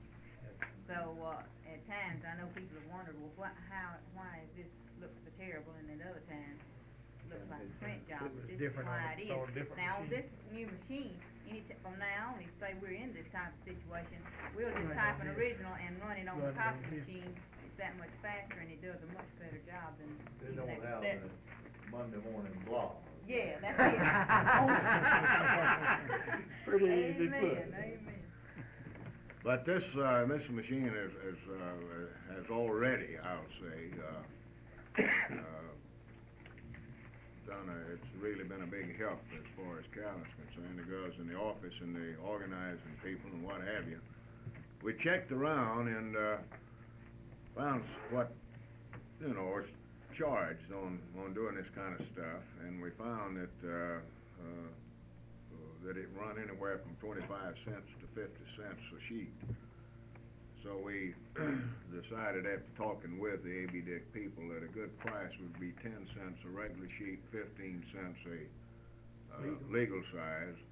Well, we was doing big volume for some of these organizers and whatever. For instance, the J.B. Hanna come in, the first guy took advantage of it, and how many did you do for him?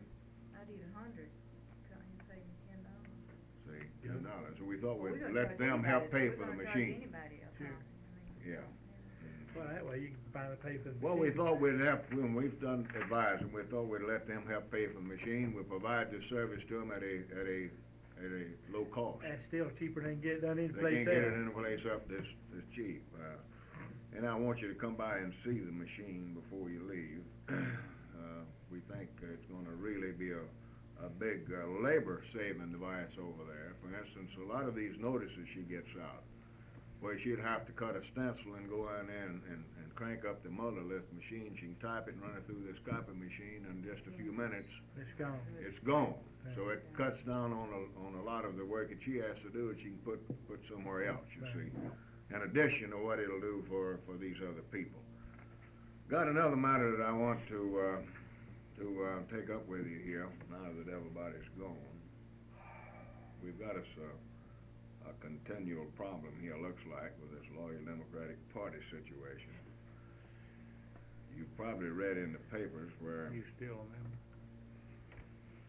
where Hubert Good Humphrey is coming to town, and I learned about it in the paper myself, and I got so mad about it that I just had to wait a few days to cool off a little before I decided what I wanted to do. So I'd like to get your opinion here on whether or not I should do anything or not, or what. I got 2 letters I drafted. I'll read you the first one. This was one I was done when I was still pretty mad. Said, Dear Aaron, this is to Aaron Henry, I'm closing a copy of a news story that appeared in the February 28th issue of the Jackson Daily News. According to this story, Hubert Humphrey will visit Mississippi on April 1st. Now, I've cooled off a little bit since I wrote both letters and decided I'd hold off on doing anything till we had this meeting. I've consulted with Pat Deeren and several other people about this thing, and they're all very concerned, as I am, and understand why I should be as mad, or got as mad as I did about this kind of thing. They think, Pat thinks it would be a mistake for me just to back off completely and let Aaron Henry and this bunch have the party all by themselves. We should make it crystal clear that we are not pulling completely out, as I did in the letter to Humphrey. They will continue in our efforts to help build a bona fide Democratic Party that can win elections. Well, Claude, I don't know what we ought to do about that particular angle, but I want to make a comment on it. All right. And I had quite a bit to say in our last board meeting about this same issue. All this is a continuation of what we talked about then. It's crystal clear to me, and was then and is now, that Aaron Henry and Charlie Evers is determined to push every white person out of the Loyal Democratic Party in this state. That's what it looks like. One way or another, and it's going to be an all-black organization. Let me ask you about another meeting, if you got a notice. Did you get the notice recently about the big meeting they held in Clarksdale about a week ago? Where they had all of the county chairmen and all of the financial chairmen, but all black from every county around here up there in the meeting? No white people was invited down my end of the state. Not a one. You're talking about the one where they cut the ribbon and opened the headquarters? Right. Not the first white person from that end of the state was invited, to my knowledge. All black. Did You he know- get notice of the meeting? Well, I got an invitation. He has appointed me as chairman of his labor committee. And I guess by virtue of this, co-chairman it is. I believe Robert Woodson and myself are co-chairman. So I'll say every meeting they have, less white people will get notice of it. Well, I agree with you, and this I'm concerned about. Well, who was that came down from Washington? French. French, yeah. Well, I'm very concerned about this total thing. I'm very reluctant to sit by and see them polarize this state as they're doing. That's exactly what they're gonna do. And it looks to me like that they're really trying to push white people out. I don't know. If they can't control them, or people that they can dictate to, then they don't want them around. This is what it begins to look like. Did you see. read the statement they had in Sunday's Clarion Ledger about Stennis's meeting here last night? Yeah, let me tell you about that. Pat Deering told me on the phone. Her name was signed in the Pat copy. Deering told me on the phone that they had a meeting of the executive committee, and that the executive committee agreed to send this wire to the president, but it was not to be released to the press. It was published in the And Clarion that, Ledger on that Sunday. they have already took Mr. Henry to task because of this story showed up, and he's trying to worm around and say you don't know how it got there now. But this is the way he operates. Well, if none of you saw the pickets last night that was on the front and back of the hotel, it was a disgrace. It was just I'm crummy. just as well pleased to be out of it if that's the way they're gonna operate. I'll tell you I first. mean, it was. Well, what do you think I need to do? Just ignore the whole thing? It was a hippie, picket line if there ever was one, that last night. Well, that's probably this anti-Vietnam My war crowd. thinking on the situation, Claude, is simply this,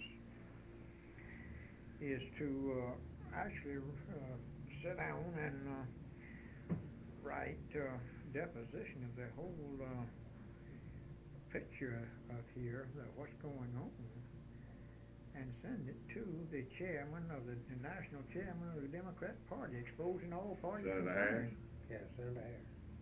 Well, Humphrey's not really to blame. See, I don't think he's dealing so, with no. Henry and them. I mean, Well, it's up to Harris, so to get Right. Humphrey informed, that's the part I'm trying to get to. Well, you see, Claude has wrote Humphrey a letter and asked him for a conference, and Humphrey hadn't even been I hadn't decent heard enough from to him answer yet. his letter. Never has answered. I doubt if he got my letter. Aaron Henry's probably told him to ignore it. Well, I saw just Well, recently that's where the his reason I office ain't was still very bypassing Mr. inactive. Humphrey. Going New over his office there head. on the campus, you know. This guy got a note from Bill Cannell, his Well, he's misinformed. and executive damn assistant, fool. a couple of days ago. He's opening up an office in Washington. Give me his Gas address. company, representative up there, ready to cut the gas off for non-payment? Well, you see, here's what's happening here now, is that Henry and his crowd are using Humphrey to promote their particular segment of the party. That's And right. Humphrey probably is not aware that he's being used. They don't want no white people in it. Well, you suppose Humphrey ever received your letter? I got my doubts about it. Do you think I should write him about this, or just ignore the dinner, or what? Pat's asked me to take over they're gonna have a dinner here, and you see, here's what the way the guy operates. He don't consult with anybody. He calls Pat, and he tells Pat, Humphrey's coming, he'll be in Jackson on such and such date for her to make arrangements for dinner. Sure. This is what he told her. But sure. So she gets in touch with me, and she tells me about it and wants me to handle it, and I proceeded to blow up, you see. And I proceeded to tell her I didn't have the time, for one thing. You know what I mean? Told her about my rigid schedule, among other things. Well, in my thinking. And I'm not gonna be used anymore. If it was me in your place, I would be placed quite in an embarrassing position to even attend the dinner. Well, I've Not got a even good be notified they're gonna have it. I've got a good excuse to miss it. We got these workshops going, and we got one going on in West Point on that date, and I feel my first responsibility is to the organization.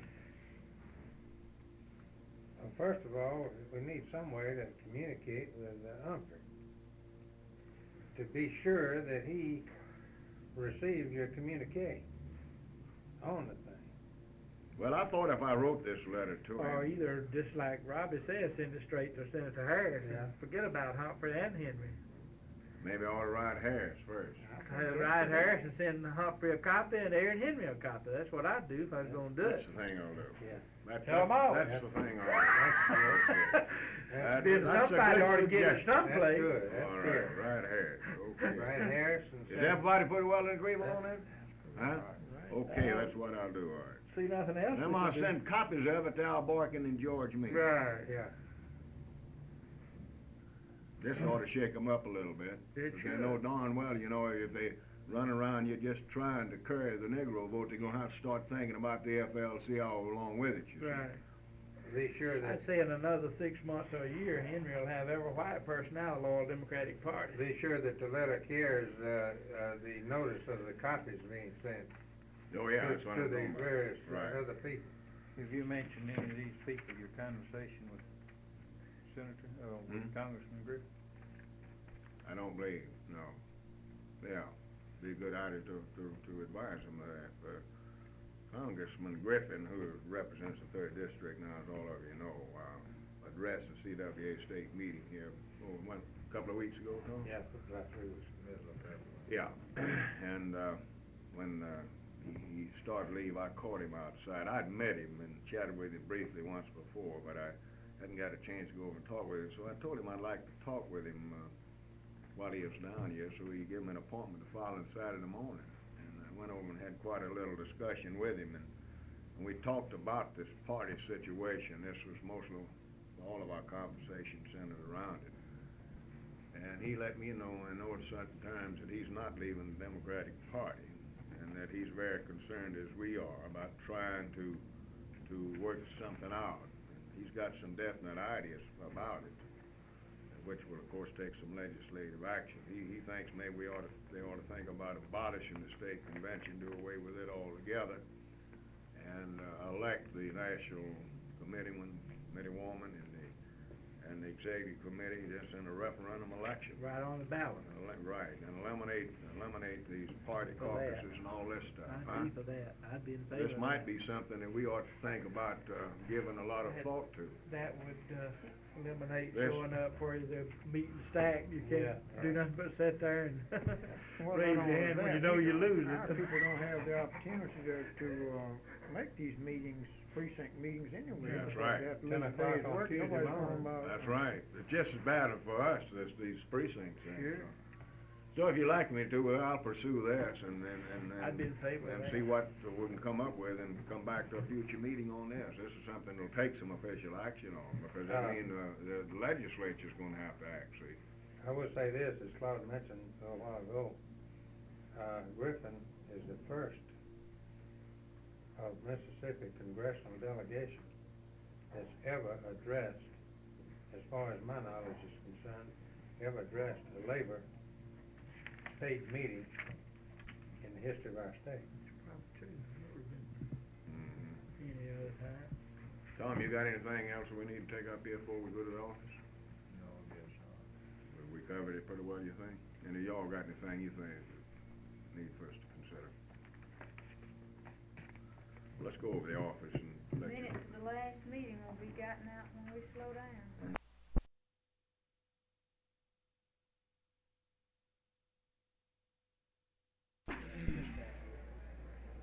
Raining on the way?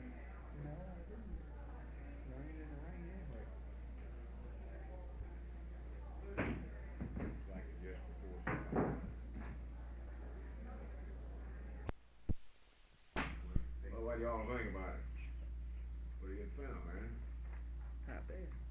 I think it gets the message across real good. Yeah, I do too. I think so, 'cause this is an ideal product. Well,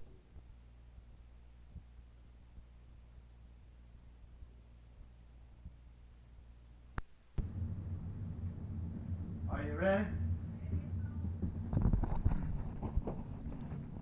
The fifth biannual convention of the Mississippi AFL-CIO will now come to order.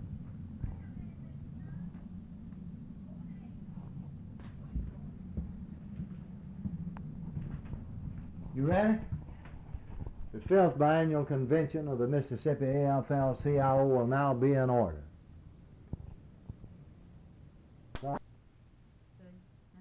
Say something. Testing 1, 2, 3. Testing 1, 2, 3. Come here, this will give you your voice. This will show you how loud. Look at that. You get. Testing 1, 2, 3. Testing 1, 2, 3. That's good, sir. The Mississippi AFL-CIO 5th Biennial Convention will now come to order. That's good, see, as long as you do it like that. But when you go real loud, That's another danger, of course, Tom probably, since he operates that thing, knows, you mean, some people don't know how to operate, they tear a few holes there on your soundtrack.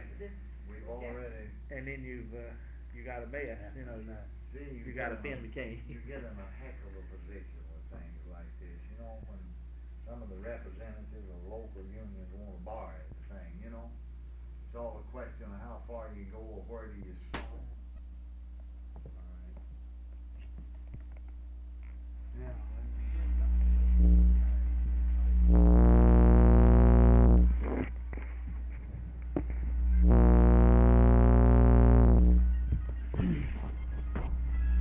Testing 1, 2.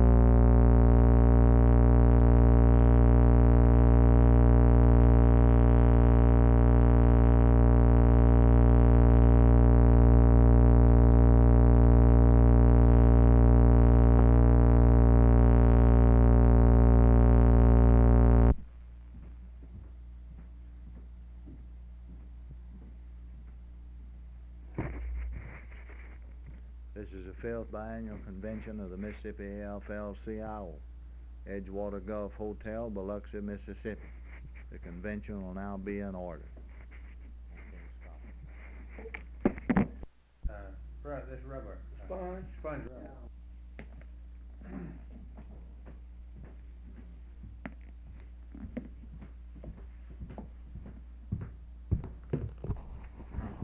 Testing 1, 2, 3. Testing 1, 2, 3. Tuesday, May 19th, 1970. The Mississippi AFL-CIO, 826 Northwest Street, Jackson, Mississippi.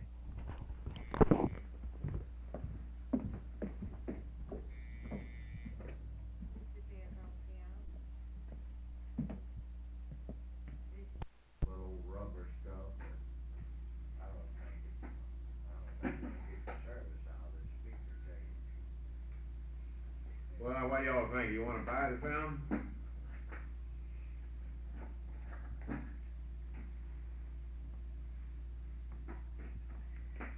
I would be for buying it if we can, keep it maintained without a lot of problems. We certainly don't want to loan it out and then create, malice against state office for. Yeah, well, I tell you what, we get it, we'll use it on that first round of the workshops and see what we can work out from that point on. Might, we might have to set some kind of policy that we'll have to have maybe Tom go in and show it for them instead of just letting somebody. That'd make more sense. Everybody come along trying to run it. Especially if they gonna do it on their projector and some jackleg that don't even know how to thread the films using it, you'll get. they all have a union man running it anyway. Do That's This scared film of is, the work this again. film's in real good Well, he shape. is. It's treated Yeah, on he the is, but I don't think they'll let anybody just run one. No, but, well, the running of them is not as important as threading the thing. If you don't get it on that drum right and get your little holes on those prongs, it'll tear them out. And then you'll get skips that won't do nothing, that won't feed. Edge on it, it's treated real good, that particular. Well, we get them in here sometime. They've really been through the mill a little worse than I do. This is a new one, You know, Tom. I don't it think looks it's like it, been- yeah, it's, I don't think it's ever been run, I think it's brand new. It's treated real good on the edge too, it's in real good shape. I don't believe it has, I think it's a new one, judging by the tape on the front. Yeah.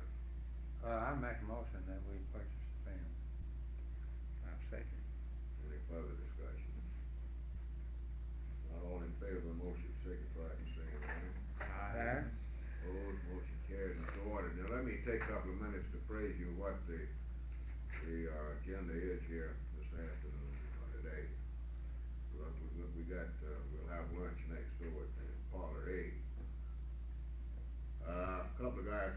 Cross wanna meet here for lunch with us, Fellow Holmes, a labor liaison man, out of the Atlanta office, wanted to come over and, yeah, present us a plaque for the work we did in this, disaster thing recently. They wanted to know when we was gonna have another meeting, so I advised him, so he'll be here along with Mr. Little, who directs the Jackson office. Shouldn't take a lot of time, I don't think there'll be much to it, he wants to get a few pictures and stuff like that. Originally, we'd had Paul Weisberg slated to be here with us today, to bring you up to date on the proposed lawsuit. He had problems, called me yesterday. He won't be able to be here, but, I will be able to bring you up to date as to what that situation is before the meeting's over with. I got about 11:45, I got 2 or 3 things down here that we should be able to dispose of in the next 10 or 15 minutes. You know, we talked about the car tags, before. And there's been a question as to whether or not we should get into it, whether there'd be enough people interested in it. So I have, been polling, people around the state in these workshops to see what kind of interest there was, if they were interested in the tags, and surprisingly enough, there's been a lot of response, people indicating they'd like to have some tags. So I followed this thing through and checked with the people at manufacturing, got it from Barney Weeks, and, we can get them, at 50 cents each in bundles of 100, provided the order's over 2,000. Costs a cent more to bundle them up in packages of 25. Now, if we decide to get into it, it simply means that the state council will have to put up the seed money, and then we'd sell the tags, which, means we wouldn't be out anything. Now, they sell them in Alabama in lots of 100 each for about 80 cents a piece, you know what I mean, but they've been handling them through the central market. I was thinking about selling them for $1 a piece, which would, we handle them all out of our office ourselves, which would take care of the expense of mailing and stuff like that we try to get into. Did I understand you to say that you could get this 50-cent price on if you bought them in lots of 100 Right. and a total of 2,000 tags? You got to have at least 2,000, yeah. That's $1,000. Yeah, it'll be about $1,000 to start off with. Yeah. Now, of course, the difference in what they do is put our map on the tag instead of Alabama, everything else would be the same. That's what I was fixing to ask you, what would it be like, you know? It'd have a Mississippi map and what on it? Union wages buy more, you know. Oh, it's just the slogan. You see it. Surprising enough, we got a lot of the Alabama tags showing up over here. Seen some of them your area the other day. Yeah. one out. People probably belong to local. Yeah. Some of them belong to local in Alabama. Yeah.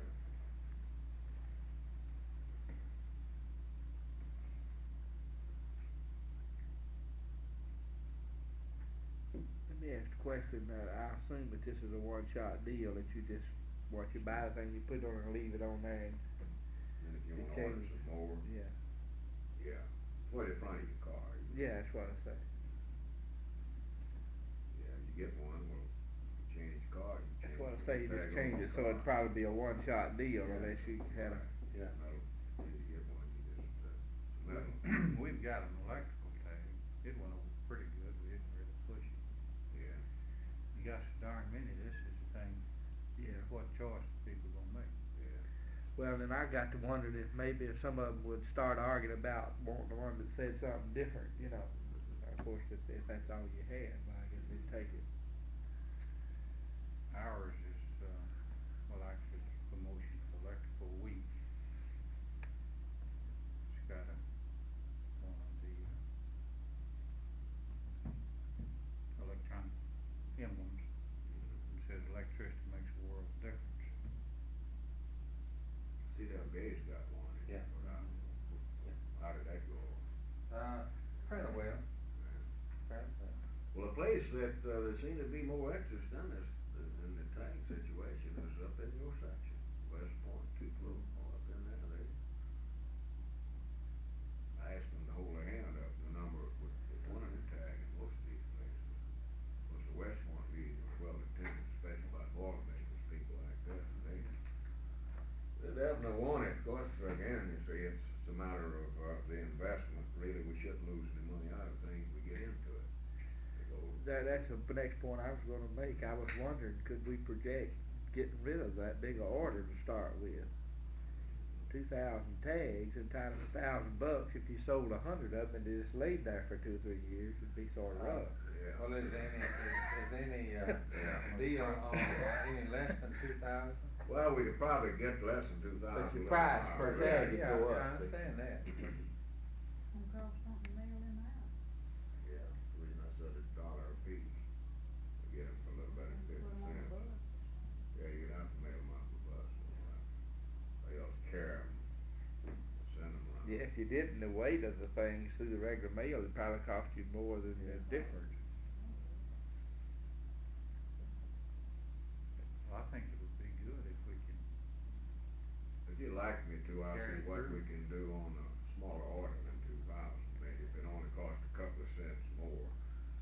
We tried it, the initial try, so. Well, on the distribution, I would say instead We're a of little bit trying to nervous mail them about out, $1,000 instead of worth. trying to mail them out, why, take them to the central bodies and, just charge the central bodies,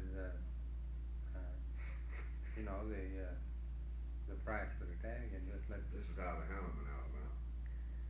We might try Except that. you would have some central body that wouldn't take none. Yeah. Yeah, well, then you could, We got some central bodies that ain't functioning. Got too some well. central bodies that just ain't central bodies. What happened in that? That's just stop, Jack, that's just stop. 4 local, 5 people. Do we have any? One thing I would, either we ought to consider a smaller order, or either you ought to somehow commit orders in advance of buying the thing, so you know how many you want before you put in an order. Right. Imagine taking a change. Yeah. Well, maybe this would be the full good, I'd do a mailing to the local unions. I'd probably have to print up a little folder like they did over there for distribution, so they'll know what we're talking about, and mail this out for locals.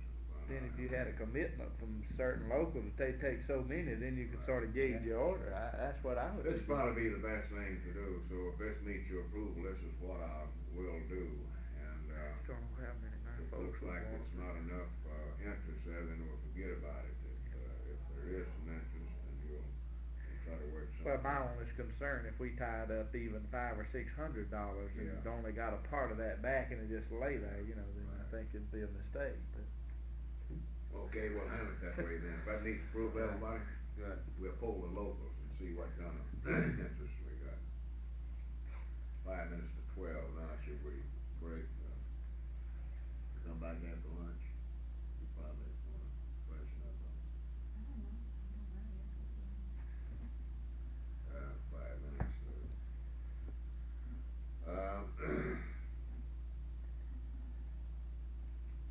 James, do we wanna talk about the clergy council now? Well, actually, What I want to get into is, we got some common understanding about, who can go and who will be there on what day, so we'll make sure we've got somebody there all the time. I don't think expect that that's- everybody can go and spend the whole No. week, I know I won't be able to. No. But, I'd like to see if we can get something worked out, wherever day we'll have somebody there, and I hope that I can get there for the opening day. And I suspect that you will try to be there for opening day also, once you. I'll try, if it works out at all. You got the information, it's now the time that it begins, Yeah, Jack's got that thing there, it tells you, the, agenda? yeah, Monday the the 26th. registration. Monday the 26th, the registration begins at 10 a.m. Let me have that thing, I'll carry it to the office. If you'd reproduce that, Yeah. Claude, I just didn't realize I hadn't sent nobody else a copy of it. Why don't we just recess and, get ready for lunch, I'll carry this over to the office Make up. and run it off again.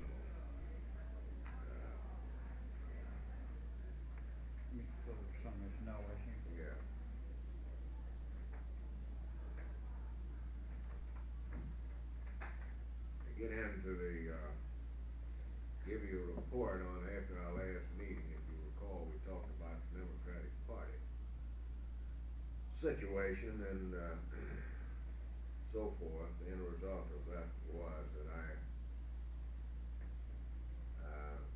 was put in contact with Bill Welch. This was through Al Whiting.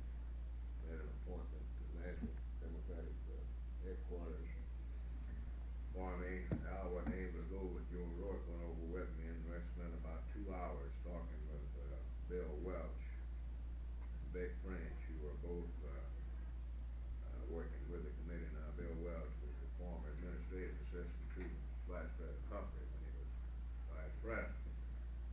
And I started out this something like this. I told him, I said, the first thing I want to know, and they would save a lot of time, you know, if you answer a couple questions for me. I said, number one, are you interested in the Democratic Party in Mississippi that can win elections? Or are you just interested in an organization down there with a couple of black faces that you can parade around the rest of the nation to go on the votes? You know, or you interested in dumping a congressional delegation? What are your objectives, you see?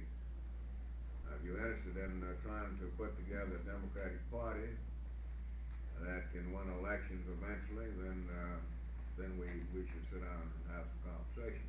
But I don't think you're approaching it correctly. No.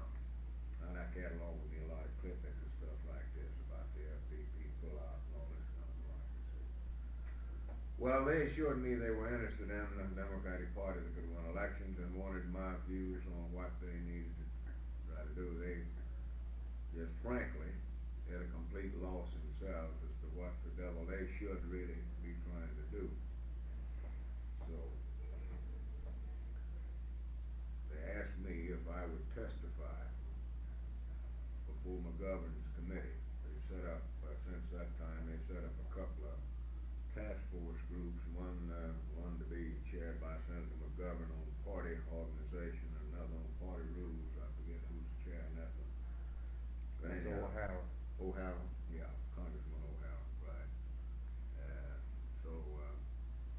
They asked me if I mind testifying. They'd like me to lay it out for this group just as I did for their benefit. See, I pointed out the thing, you know, I went through the whole history of this whole thing, the way it all transpired. The fact that we had made considerable progress on opening the party up, that we had 42 black faces in the state convention. Went through all this stuff with them. And at long about this, midway here, then a decision was made that a challenge had to come off. And that a lot of people had participated in the earlier meetings, especially out of the 5th Congressional District. In my opinion, should have been seated. There should have been a compromise worked out between the two groups, you know, this type thing. So, I have agreed to testify. Now, whether I'm going to get time to put it together in advance, I don't know. I just got a call the day before yesterday. Now Ed Henry called me.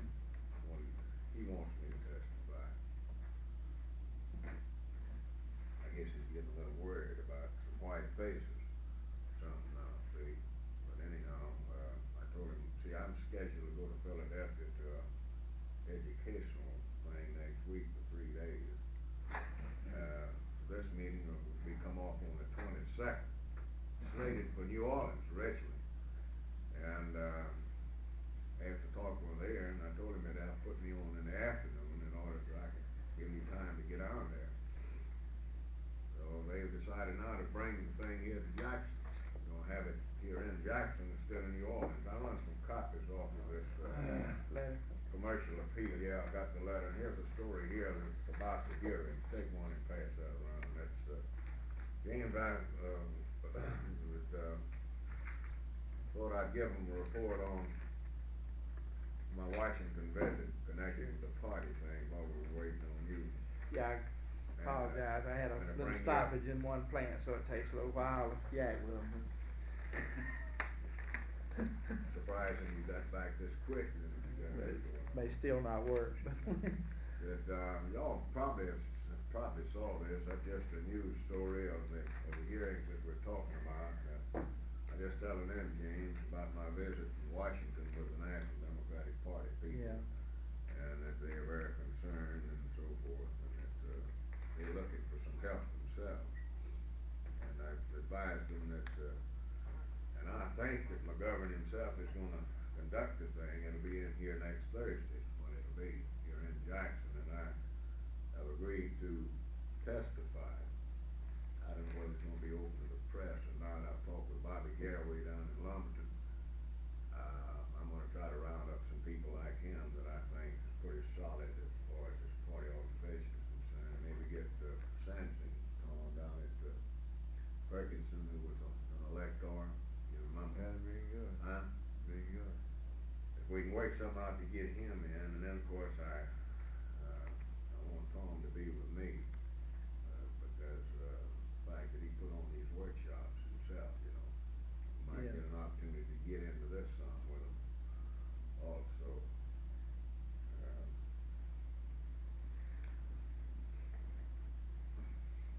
Whether it be publicized or not, I don't know. Ford would testify, man. Harrison Ford. Of course, he up down this one during that time. Yeah, I see. I believe I heard on the radio this morning coming down here that, Everett has just recently been, appointed to the executive committee. Yeah, they put on 3 at large, and he was one of them, the national committee. I heard that on the news coming in myself this morning. Yeah. Well, of course, our concern here in this state is white participation right now. This is our major concern. It's the fact that this thing, if we're not careful, is gonna go all black. We're gonna polarize along racial lines, and everybody sitting at this table will be in a position of having to sit on the sidelines. Happening every day. Incidentally, Claude, I don't know how many of you noticed do this, further but away there from was what's one possible. thing in the paper the other day about the results of the municipal election. I don't recall what town, it was in, the Delta area. Talking about the Negroes who lost and won and got in the second primary. It split, there was 3 Negroes, running for post of alderman. I think it was, maybe Sunflower in the north somewhere.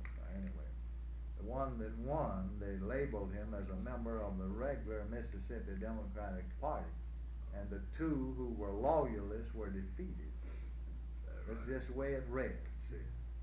One was He's black? Yeah, he's black. Negro, member of the regular Mississippi Democratic Party.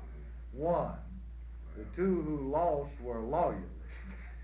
Well, let me see if I can get the feeling of the crowd, the group here now, about this party structure. As I view it, under the statute governing party organizations here in the state, not too much wrong with the statute and the way it's all done. The only thing that's wrong is the time of the day. Do y'all agree with this? That if the time of the precinct meeting was to be revised to say at night on a Saturday, making it easier for people to participate, the rest of it's all right. As a matter of fact, I think It's a good our state statutes are way ahead of a lot of other states that's dealing with party organizations. It's a good I'm gonna make structure. this recommendation unless you guys feel otherwise. It's a good structure. The date and time is wrong. The time, especially the time.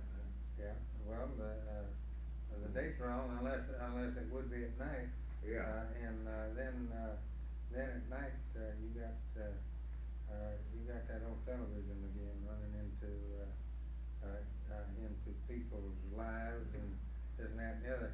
Whereas if it's possible to get a chance till Saturday, ain't nothing on television on Saturday but, comics and they. Pardon? What'd you say? Fishing needs. Yeah. Yeah, well, Saturday afternoon was probably, of course now, you see, we're talking about something now that's gonna require action of the state legislature. Yeah, The National that's Democratic Committee can't do this. No. And you understand what I'm talking about? That's Now, we had a bill introduced in the last session. I got Wes Watkins to draw us up a bill that would have changed the time, but it never got out of committee. There's one other flaw in this present setup as the law is now written, is this business where, you can, be designated as delegates without actually having come from that precinct convention. This thing's got an awful lot of holes in it, Long. You ought to have a strict channel here through which you've got to get into this precinct organization to go on, you know, to Well, advance. I'm gonna probably say a And few all things ain't gonna kinds touch of me holes. good with Ed Henry and a few people like that, but, they went this thing completely backwards for as I'm concerned. You know, there should have been some concessions made on working out a compromise to begin with, so forth, you know. You can't justify what happened here and then look what happened in Georgia, where the delegation there was handpicked by the governor. Yeah. At least we did, through the elected process, put some of them in the state convention and so forth. Okay, one other thing, in passing, I assume that you have already received a letter advising you that Vice President Humphrey would speak here on the night of June the 3rd. You got it one day last week. We have agreed to, help as much as we could to try to get the thing over with and get it out of the way. I think after this one's over with, they can have somebody else as a flunky man. I just hate to see the man come in here and get, embarrassed. Y'all gonna try to get on with it? I just noticed the letter, I didn't get to read it in detail. But, who sent out the letter? Under Woodson. Robert Woodson. Yeah. How many of you gonna try to come? It's impossible for me to make it. It's too early for me to know where I can or not. Tuesday. It's on the General Tuesday. election day. We might, I think the last time we agreed, I think to buy, what was it, 5 tickets? I think it was. Is that agreeable to you guys, if we can find 5 faces to put in, we'll buy 5 tickets? Or we'll just take 5 tickets, charge against some of this postage. Probably what we're wanting to do. You can't come, you say, Ronnie? And you can't, James? I'm not sure this early, a little closer I can let you know for sure. It's just, Well, I'll hold a ticket for you. it's on Tuesday. Jack, Or you gonna? What is it, what is it, 8 o'clock at night? yeah. That'll be it. 7 or 8? Mayhorn and I've been talking about, Coming in. I just don't know. Yeah. Well, let me know. I gotta make a ticket. First Tuesday. Yeah. First Tuesday. It'd be good if you could bring it down. Yeah. All right, let's see what else we can get out of the way here. We wanna go back to the clergy council. Got copies of it. Yeah. Now. Let's, what I'm concerned about here more than anything else is working out an arrangement where we'll have somebody there all the time. Of course, I know that everybody can't stay there the whole week. I certainly can't. No, I can't. One day is all I can Well, do. now tell me when you can be there, James. Well, I'd probably rather be there the As first our day. chairman, you ought to be there on the open day. First day, it'd probably I'm a be, member of the committee. yeah. I might could, be there the first day and the first night. I don't know Yeah. where I can stretch it that far or not. I'll try. All right. What, It ain't that I'm important, it's just so many folks want me other places here lately. that's the truth. All right, I'll try to be there on the opening day myself. And, now, what about your situation that week, Tom? You got your calendar? Yeah, it's, I don't have anything definite that week, Yeah, those that's 4 week. days. Those 4 days? All right, we might, here's 4 days. I don't know what might come up. Friday, 30th, and all that. The 30th. 26th, Well, it ends the 27th. 29th Yeah, anyway. 29th. It ends the 29th. Let's see. It's just 4 days involved. Jack, would you be able to, get over it?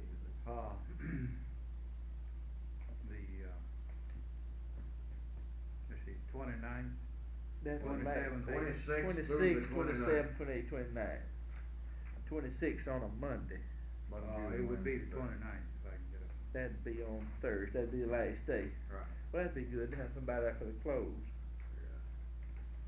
Okay, we're gonna put you down on this day.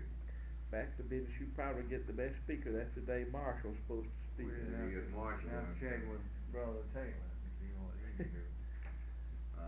He has a local union meeting on Tuesday. Labor management, and their state economy's gonna be on that day too, sound like it got the right day. Their local meeting on Tuesday, Marvin does, every Tuesday. Yeah. So I don't imagine you can depend on him on Tuesday. Well, when it, we can work it out, where, Jack, you and, James and myself. I'm gonna try to get there for one day. And, fill in the spots now. I'll have Do you to know let- what day you no, think no, you get there? I'll have to let you know, I wanna give this to my pastor. Yeah.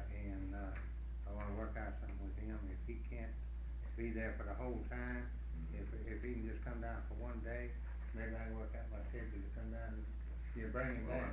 How long you think it'd be before you could let us know? Well, I'll let you know, so far next week. Well, if you're gonna do that, take him this application to fill Yeah. in, that'll get him there. Well, I tell you what we'll do then, Application for a let's see if we can come up with some time. I can let you know. You get that name, I brought Yeah. Floyd, give that to you. James, let's put it this way, me and you will be there for the opening day, right? Right.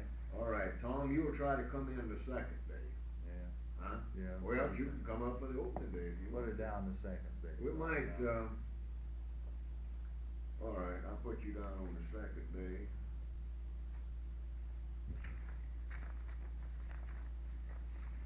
All right.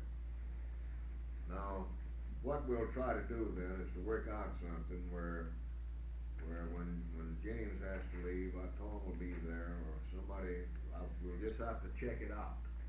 Marvin might Day be to able day to and make it find out, you on know, Wednesday or Who, something. somebody gonna be around or not. If I can stay through the first night, then by the next morning, Tom can be there. Right. And maybe Marvin might be there on Maybe he Wednesday. can be there on see, Wednesday, maybe then he Jack be- on Thursday, and you Jack. have it covered, Okay. and BB can come down, fine. The main thing is we wanna have somebody around there all the time. That's the main thing. Apparently, I the might night can go session back is Thursday, important but as the days. Might go together, you know. Yeah.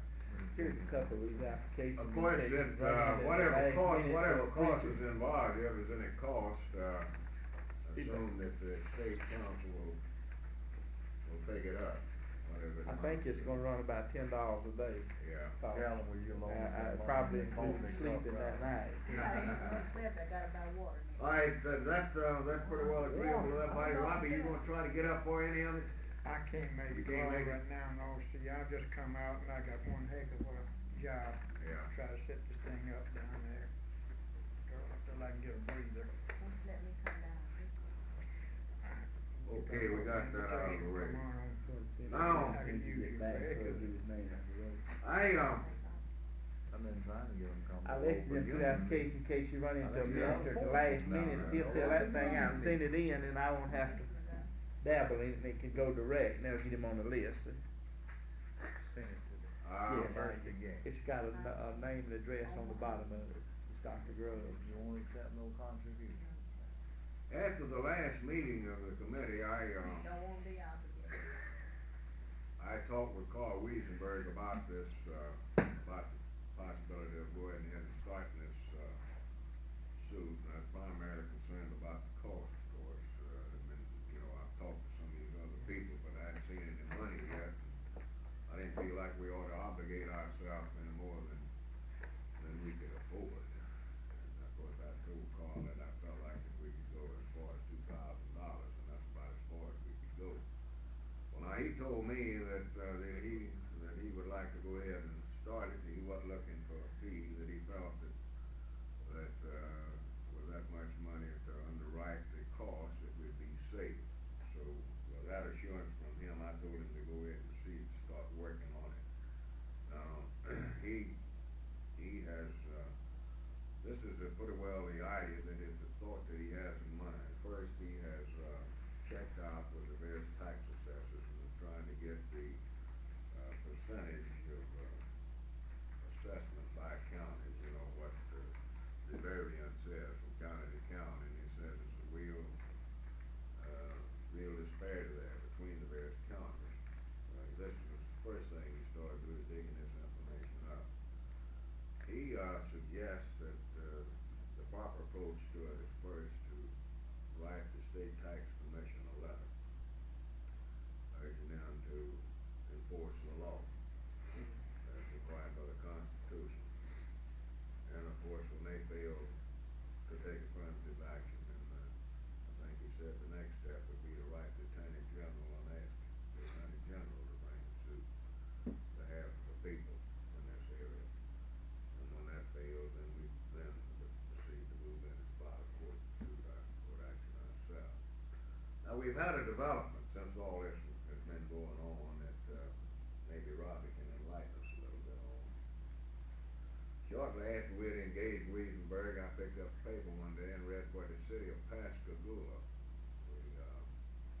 I believe the school board, the mayor of Pascagoula had announced that they were going to file a court suit in this area. So I picked up the telephone and called Mayor Bradley myself to find out what the devil was going on for the city concerned. I didn't see any point in us filing suit and them settling suit and trying to accomplish the same thing. This happened just before our last meeting. Was it before the last We commented meeting? on it in the last meeting, and he says this would be a potential ally, or, didn't he? No, it was happened after the meeting. Hmm. It was after the It meeting. was after the meeting, sure.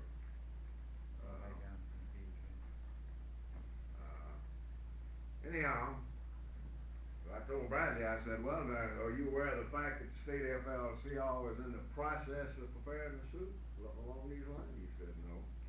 I said, well, you know what, that makes sense for you to file one and us one too. We might as well try to get together and pool our resources. He says, well, fine, how about you guys joining us? I said, well, I'll talk to our group about it and we'll see what the possibilities are, see. So the next thing I done was pick up the phone and call Carl Weissenberg. He's as bad as a damn wet hen.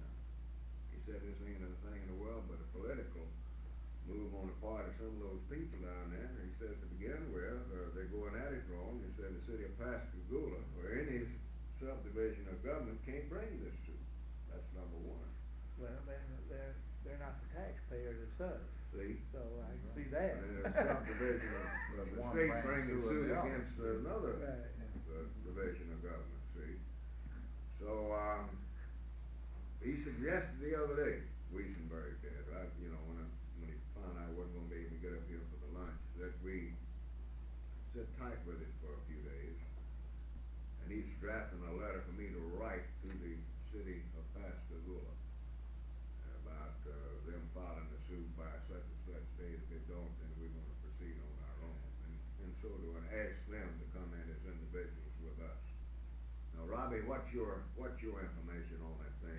Really, I don't have very much, Claude, only, I have to agree with Carl on that. It was clearly a political motivation. Yeah. And I think since the city election is over, I think it's gonna be just about the end of it as far as they're concerned in that direction. Bradley is, I think, possibly trying to play that thing out there politically, and he's left out. He wasn't running for re-election as mayor. He turned around and then run for one of the commissioners. So he got left out in that deal also. He's defeated, he didn't get. Who's in the runoff for mayor? Ben Briggs and somebody. Briggs and, Gill, that's Gill, right. that's right. Former superintendent of schools. Right.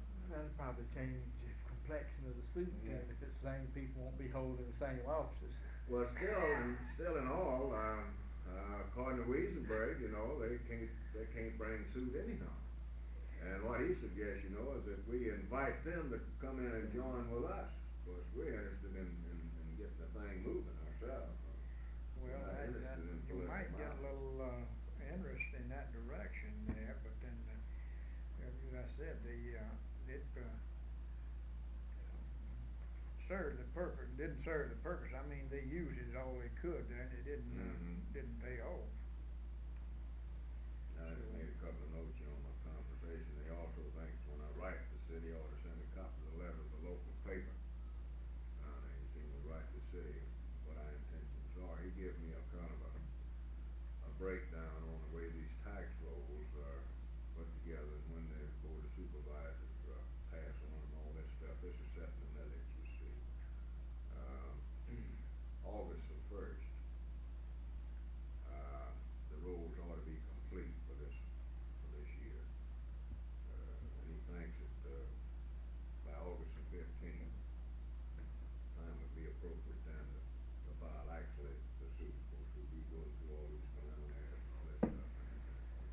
don't think, Claude, as they beginning to see that, we're really gonna file a suit that they'll start to make some remedy of the situation? Could be, I hope so. Could be. I don't know what's going on over in the tax commission, office itself. This is confidential, of course, it's Arnie Roden who heads the thing up now, and that's a pretty good friend of Carl Weissenberg. Of course, we'll get some help out of that office. And they might initiate some action on it. And there is another possibility, of course, of the legislature probably coming in session here somewhere after the 4th of July. They just, the governor could drop it in, but I don't think so. He's given it saying lip service once already, you know. But it'd be up to him whether it be on the agenda or not. So, I guess if it's all right with you guys, then we'll proceed in this direction, all right?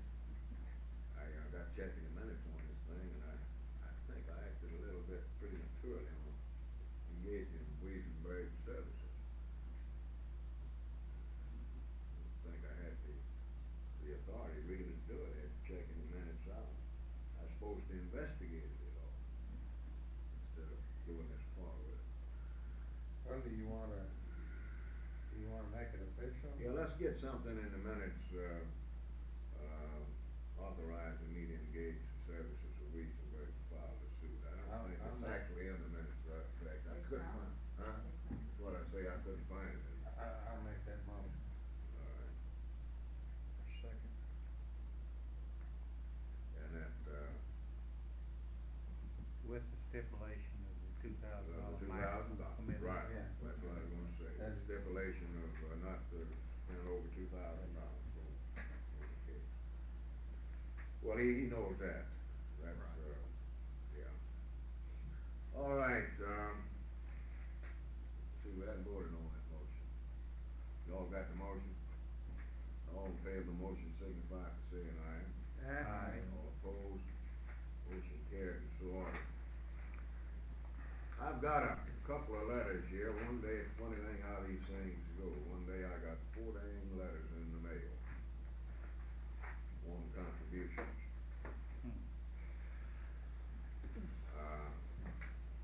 Got a project out here at Jackson State that we've been working with, several years now. It's a youth legislative and government study assembly. They bring high school juniors and seniors in and teach them the governmental procedure and how the legislature operates. They even set up a mock Senate and a mock House and act on bills and set up committees and all this stuff. I went out and been on the program for the last 2-3 years, and of course they've asked me to participate again this year, and I've agreed to do it.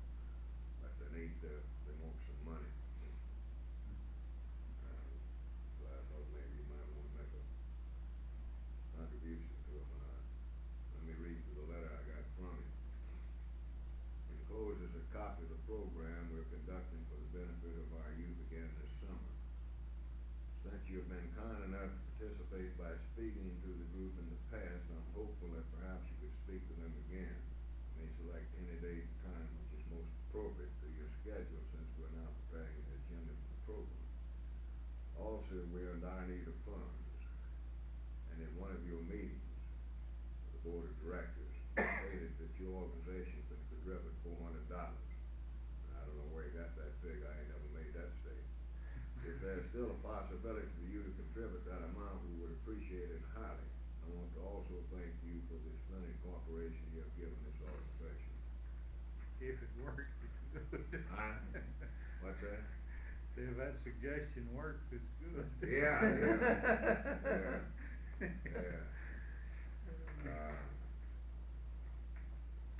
I don't know, he was in the office the other day checking on me, so what they had to be on the program, and I told him that, I didn't know about this money thing, that we could, I didn't think we could go that much, if we had a lot of requests, and we'd get strapped, trying to take care of all of them, see.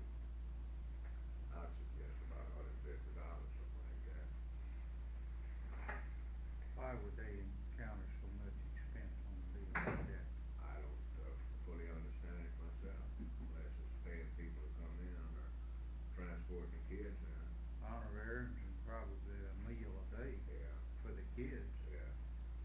say bring them in and house them for an extended period of time. They Stay say on the get in, campus, they can stay on the campus. they say get in the materials, paper and all I that kind don't, of stuff, the school uh, can't furnish out of their regular campus. Yeah. I don't see any reason why they can't, gear their program to, incorporate their finances over in that respect. Yeah, look like they see what they need for, if they're gonna ask you for money. Well, he's getting a copy of the program here. How long a period? Just over a week. A week. Week period, yeah. You know, pass this around, take a look at it.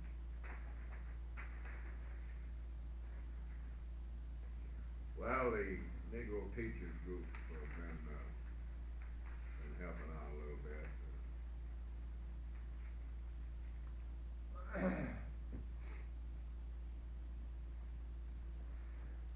Here's another request. You wanna dispose of the first one? Yeah, I'd like to. You think we can stand $150? Yeah, I would, I'd make a motion. suggest that we make it $150. Now, second, I know some of these speakers are from out of state, they may pay their way there. What it is, pay the expenses of the From Virginia, that's probably what it is. Have they got a registration fee of $6? They charge the So the registration. cost 30 will cover the entire expenses at the assembly. That's the board. kid. Yeah. Right. Yeah. Well, we got a motion and we've been driven $150, we got discussion on that. Not all in favor of the motion, signify by saying aye. Nah. All opposed? I got one here that I'll read you the letter. I don't think we know enough about this thing to take any action on that. I thought you ought to be made aware of the request. This is from Reverend John Perkins down in Mendenhall, the Negro minister who's worked with us in the voter restoration campaigns. It's pretty decent stuff. Says, dear Mr. Ramsey, I've been planning to make an appointment to come in and talk with you about our rural youth program for this summer. But I've been awful busy this year, and you have also. He needs to get his secretary on the ball there. As you know, we're going to need some financial assistance this summer. We plan to use some of our young people to participate in the voter education program that we're going to sponsor this summer, along with our rural youth program. I'm wondering if you could help us raise some of the money for the program. We went on about how much they attend the last meeting and so forth. So I'll be waiting for a reply. And two, you'll find a copy of the program enclosed in this letter. This is what I wrote him. I said, dear Reverend Perkins, received your letter of April 29th concerning your voter education program and request for an appointment is acknowledged. We have a meeting with the state FLCL executive committee scheduled for May the 16th. Your request along with several others will be given consideration at that time. The earliest date I have open is May the 23rd. You'll come by the office on that date and I'll be happy to specify it with you. I don't know enough about this, and so I suggest we delay action on this when he comes in. I'll talk with him. It looks like some merit to it, and I'll poll you by telephone. What I can't figure out from this letter, is it just for one county? I mean, how big a program is it? This is a type thing that I really don't know. How many people we're talking about, so he's got a budget drafted here with a total budget of $5,720. According to the best that I can make out of this, he is also gonna recruit kids and bring them in. But there's a lot here that, before I ask you to put any money in it, there's a lot of questions I don't wanna ask. You know what I'm talking about? Probably talking about a county project. I'm afraid that's what it is. If it's a county project with a $5,000 budget, he's thinking big, I'll tell you that. Here's one here won't cost any money. This is from Mississippi State. Budget thing there. Just a matter of information to you. This is a letter from William Colby over at Mississippi State. This is confirmed. Like that you'll speak on our program, Mississippi State University, June the 13th. For your information, the program is enclosed in printed form. I don't want to say he appreciates the fact that we're going to be over there. This is a group of school teachers and what have you. Program over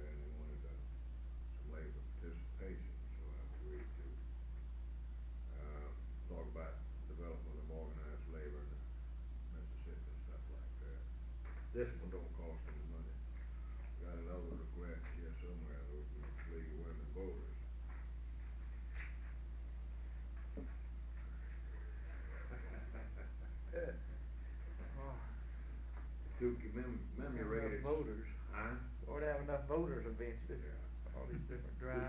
commemorate its 50th anniversary in 1970, the League of Women Voters is actively seeking your support, as it has in the past, not only to inform voters on vital issues, but to involve more citizens as life participants in the government. Last year, the League of Women Voters of Jackson distributed 5,000 copies of a candidate's questionnaire in connection with the election of county election commissioners in the fall of 1968. Our telephone answering service for November 1968 election resulted in a hand-and-born call for information. This year, we're continuing a study of Jackson begun in 1968, involving 5 basic areas: government, governmental organization, education, housing, and employment, health and social welfare organizations, and cultural and recreational facilities. The results of this study will be published and made available to all citizens. In connection with the upcoming municipal elections, we're planning to prepare and distribute widely candidate questionnaires. We will also have our phone answering service on election day. Your check will be greatly appreciated and be made payable to the League of Women Voters of Jackson. It can be mailed in the stamped, self-addressed envelope enclosed for your convenience. Making it easy anyway, wasn't it? We have helped them out a little bit in the past. I don't remember, well, how much the last contribution we made was, do you, Tom? Maybe 25, maybe $50. I think it was, wasn't it? No, we made $200. around $100 or something, 200 maybe. One project they had given out. Of course, we didn't have a meeting committee, I just told it. On that. They do a good job, the League of Women Voters do. I'm on the complaint with them, it's so late getting the darn stuff ready to go out. Brought this stuff out I of the office. stack up in the on office, Friday we got it in for election just a Tuesday. few days before the election. Well, that's too late to do it. Yeah, that's too late. Of course, they usually run it in the newspaper, the papers carry it, the questions you don't answer. Did we get any, coalition or cooperation from that group? Yes. Yes, they've been fairly cooperative with us. Yeah, I can have to say that. They're some of the better people here in Winton. How many such organizations do you think might exist over the state? This apparently is a local deal, and that's the reason I'm raising the question. My understanding is that, now this is one thing that we need to find out if this is the Jackson Voters League or if we're talking about the state, because we can't get ourselves in a position of Well, that sounds like subsidizing these local situations. Well, that's what it sounds like, that's the reason I asked the question. That's right, it sounds like it's local. In other words, This is this the local group or that- CLU or something ought to handle it. Well, now they got the doggone stationery of the State Voters League is what it is here. It's affiliated with the League of Women Voters of the United States, and they got the president's name listed here with all the officers of the What's her state name? organization. See? What's the president's name? Now, the president's name, her president is Edward Epting Jackson. See, so she's the one that wrote the letter, the state Got president. any other towns on upstairs, Jackson? Well, let's see, yeah, you got, she's from Jackson, Mrs. Jeffrey Braun from Long Beach, Katrina Ray from Oxford, Mrs. Edgar Marshall from Meridian, Mrs. Joseph Moore from Vicksburg. This is nice. It's signed by the president. Signed by her as president. But she writes about it, a letter as if she's It sounds asking like she's only- talking about Jackson. Right. Yeah. Maybe we better clear this up. Y'all tell me how much money you wanna spend, provided it goes to the state organization. If it's a statewide voters league for women, I think it'd be worthwhile, but if we're gonna handle this request and then 3 days later you're gonna get You're gonna one get another one. from Meridian or Gulfport or all these other towns, then I think it sort of gets impossible.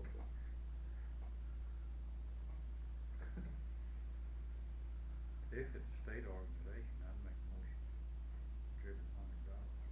$100. No, I say, This is state. All right, any more discussion?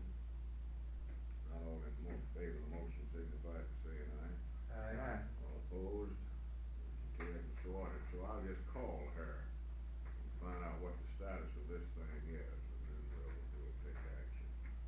All right. I believe that's the group that I was supposed to appear before several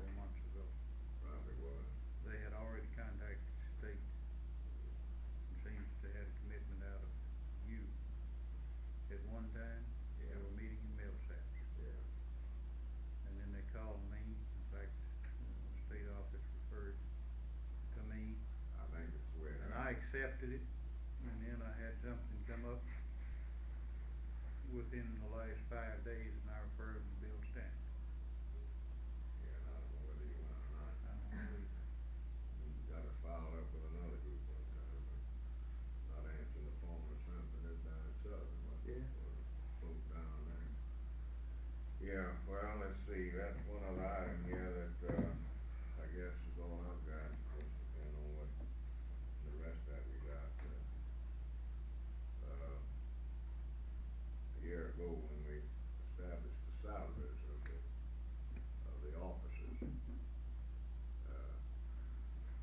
we agreed to, review the thing again a year later, I believe. And of course, I wrote Stanton Smith, a letter, several weeks ago advising him that,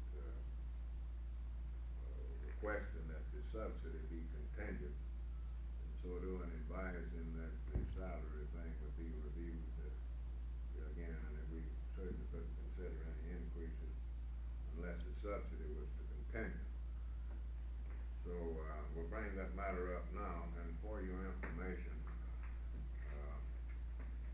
Kellen checked the situation out a little bit this morning, before we came over to see what the affiliation thing looked like compared to what it was a year ago, and, we got, 24,636, members in good standing right now, compared to 22,000, about 400, a year ago. This is about a 2,000 increase over what it was a year ago. And we've got several other locals that there's a good possibility of getting them in, or getting some problems worked out. We've lost one local that, was all black by virtue of merging with an unaffiliated local down in Moss Point. Now, I've been talking with the officers, and they think that if I could come down and make a meeting with them, we might get the whole group affiliated, but anyhow, this type thing, Tell them about Tyson coming in affiliating the other day, Tom. We've had several affiliates Yeah. recently that you'll be interested. For the last, well, I guess, we had the iron workers local here, I went to Cal 4 or 5 years ago. And Jack, you know Tyson, all the rest of you know him or not. I'd talked to him a number of times, about it, Claude talked to him. Anywhere you met him, yeah, I'm gonna get straight, we're gonna affiliate, so. One afternoon last week, I guess, phone rang, it was Tyson. Wanted to talk, he was at home resting, he's had some health problems the last few years, had some major surgery. Said he's doing better now, anyway. Decided he called, he said, well, I just want to let you know that the local's in pretty good shape. And he says, what have I got to do to affiliate? And I told him what he had to do. Well, he said, I'll be up there tomorrow. Of course, he didn't show the next day, but then about the next day though, I was out somewhere right after lunch, and when I come in the door, I met him going out. He'd been in, Callan done signed him up, everything, paid a year's per capita tax in his bank. Strange things do happen, though. And we've got two in this connection, we've got two, locals of the American Federation of Government Employees down on the coast. I've met with one local. Claude met with them a year ago or so. I met with them recently. They voted to affiliate. And, they added enough money to their dues to pay the state and the local central body. They have 38 cents a member left when they get through. So, they added 2 bits of money to their dues, and it has to go all over creation, your problem, before they get their money back, see. And they should have affiliated the first of this month. I don't know what's holding them up, but we're gonna pursue that and get them. And then there's another local down there. There's about 3,000 people down there. We haven't got to the big local, but there's another local that's told me they're gonna give me an invitation, and they all say they've been directed to affiliate, see. So I don't know, it's about 350 of these two locals, it looks like we might get them in the next month or so. Tom, in our last CLU meeting, somebody made the statement that, the government workers they're affiliated. They're affiliated. That's the Wage and Hour Investigator. Oh, it is? And then we got the Moonshine Raiders, you know, a few days ago, Carolyn signed them up. 21, and there's 14 in that local. Who is this in Tupelo now? It's the Wage and Hour Investigator. The guy, their ramrod lives in Tupelo. They're scattered all over. But they personally came in. Was that Peru? Is that any of that? I couldn't remember. Anyhow, he personally came in and affiliated them. And we've got them two little ones now, which don't amount to nothing, but you got them in it. They don't use it though, put pressure on those. Well, I'll have to see him get them in Central Valley. And I told them they'll be in the Central Valley. You got the revenues? Yeah, we got the revenue, the Moonshine Chasers. Well, we got one or two, newly organized locals around that, I feel reasonably sure that we'll get. Yeah. You know, Well, time of the national- steel workers have got one in, Amory, they're having some problems with, and, let's see, has Ray got another new one? Yeah, Did he one win? Cransville. Yeah, one in Yeah, Aberdeen. Cransville, He's gotta do something there, and of course, we helped, if it hadn't been for the state organization, particularly Claude, Pub and Sulphite would've lost that thing, and that's just District 50. Now, by George, if we can't count We on don't get them this getting them one, in you know, here, we'll we're gonna shoot read the some. riot act to somebody. Well, they'd have flat wouldn't have had that one. And I hope the rubber workers got another one as of 6:30 this afternoon in Fort Gibson. It's another deal with the United Mine, District 50. Well, now District 50 is Disaffiliated United Mine Yeah. Workers. They're out there by themselves. Yeah, by the way, I run across a story in, Business Week magazine last week about that, and I had a plate made and run several hundred copies off. If y'all like the house, son, if you're having trouble with it, it's good stuff to use. I get that deal this week, I read the Yeah. same story, yeah. Well, she just fell and went, just run them off yesterday, I think it was, or the day before maybe. Well, what do you wanna do with this thing now? If you want my recommendations, I'll give them to you. That'd probably be the best way to proceed. The last time, if you remember, when you started to set the salaries, you, voted to, it was increased from salary, mine, was $1,200, and I got checking it out, and the budget would stand it, and I suggested that you drop it back to $1,000. I suggest that you give us the $200 back and figure out what we'll do to the girls after that.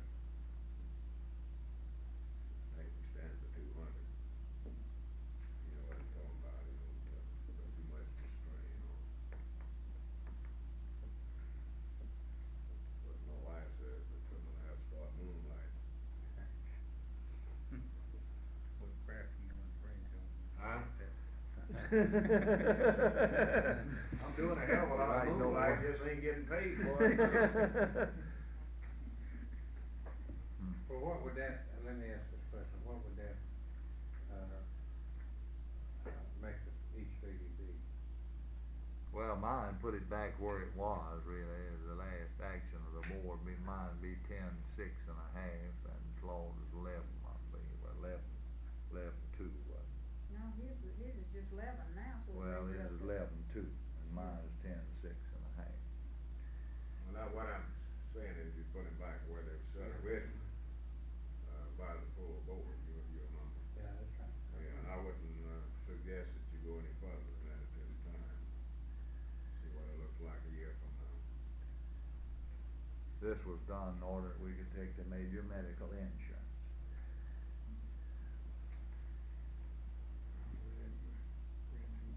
Line of discussion there is the major medical insurance is everybody pleased with that angle of it?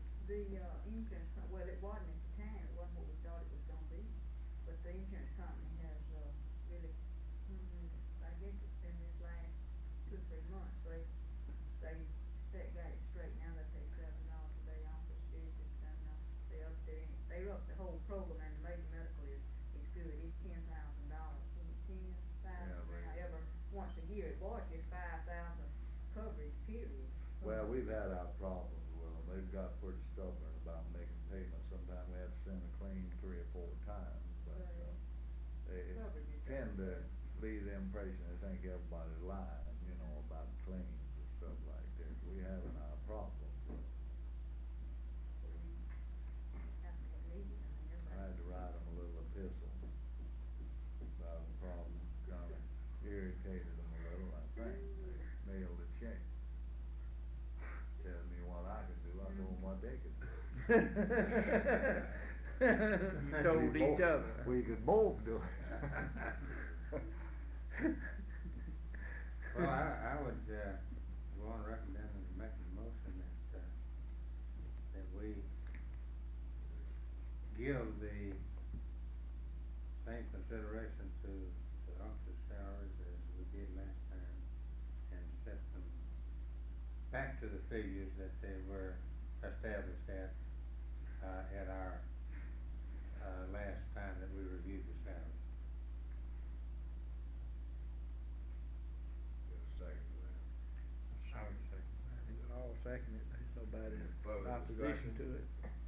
Not all in favor of the motion signify by saying aye. Aye. All opposed, motion carried, so ordered. Well, now that pretty well completes the items that I had on the agenda. Does anyone else have anything that they want considered? Well, I said, didn't you mention a minute ago about, reviewing the Phillips and We'll, review those when Robbie makes. see if we can work out something to buy them coffee. I've been trying to borrow that money out of that coffee cup around there, and she won't loan it. Contribute to buy water, No kidding about this. Buy thing. water.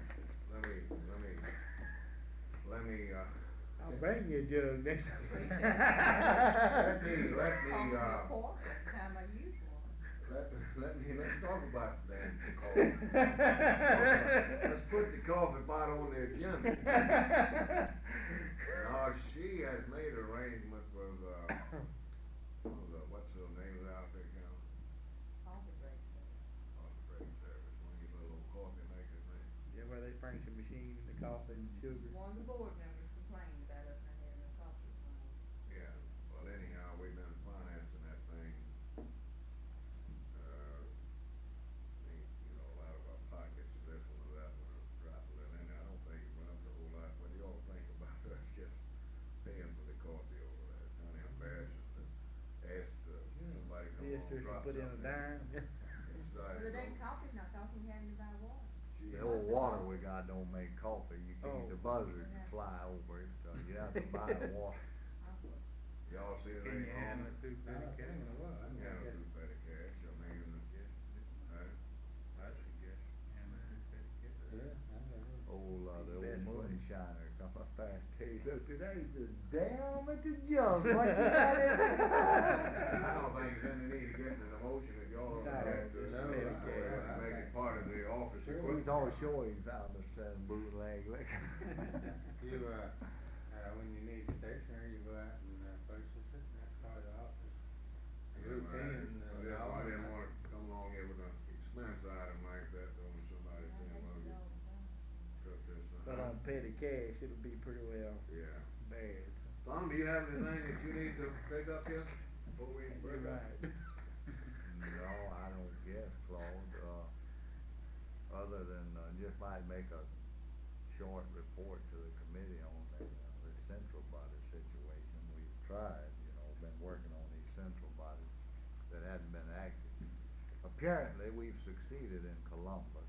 Wayman Goodman's been elected president up there, and Marvin recorded secretary. I didn't get to go to the last meeting, but sent out letters, and it looked pretty good, the April meeting. We've got Gulfport finally, I think, cranked up with this new interest among these AFGE locals down there. It looks pretty good, and might point out that at the election of officers, the vice president and the secretary treasurer was black with no opposition, and there was plenty of white votes there to defeat them if they wanted to, but they were elected with no opposition. But Natchez is something else. Impossible situation. Last night in Natchez, we had our fourth try. The first try, this was when we had sometime a national campaign. Of course, we had a lot of those people out, but I'd say we had 20 people probably out of the labor movement there that night. You was there, close. Since that time, it's been dropping back off. Now, I wrote to representative service in the area, got out there yesterday afternoon and personally called on these local union officers and went to visit some of them. People stand there and look at you. Yes, I'll be there. I'll see you at 7:30. Well, they didn't show. This guy that I talked to yesterday, and one of them, vice president of his local, took time out to brag to me about the fact they'd give George Wallace money last year. And so they would back him again if he'd run, and Bob Dylan looked at me, he looked at this guy, and I'm just standing there. Who is You he? got good looking grass in your yard. Oh, boy. This guy you Wayne Steele. Did you have Tape him maker. show you his hood?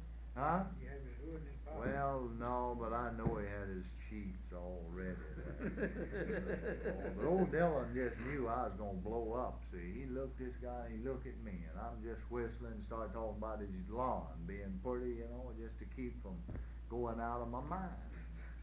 He's bragging about it. He ain't concerned about one thing. And that's one of them damn niggers in that mill moving up over a white man.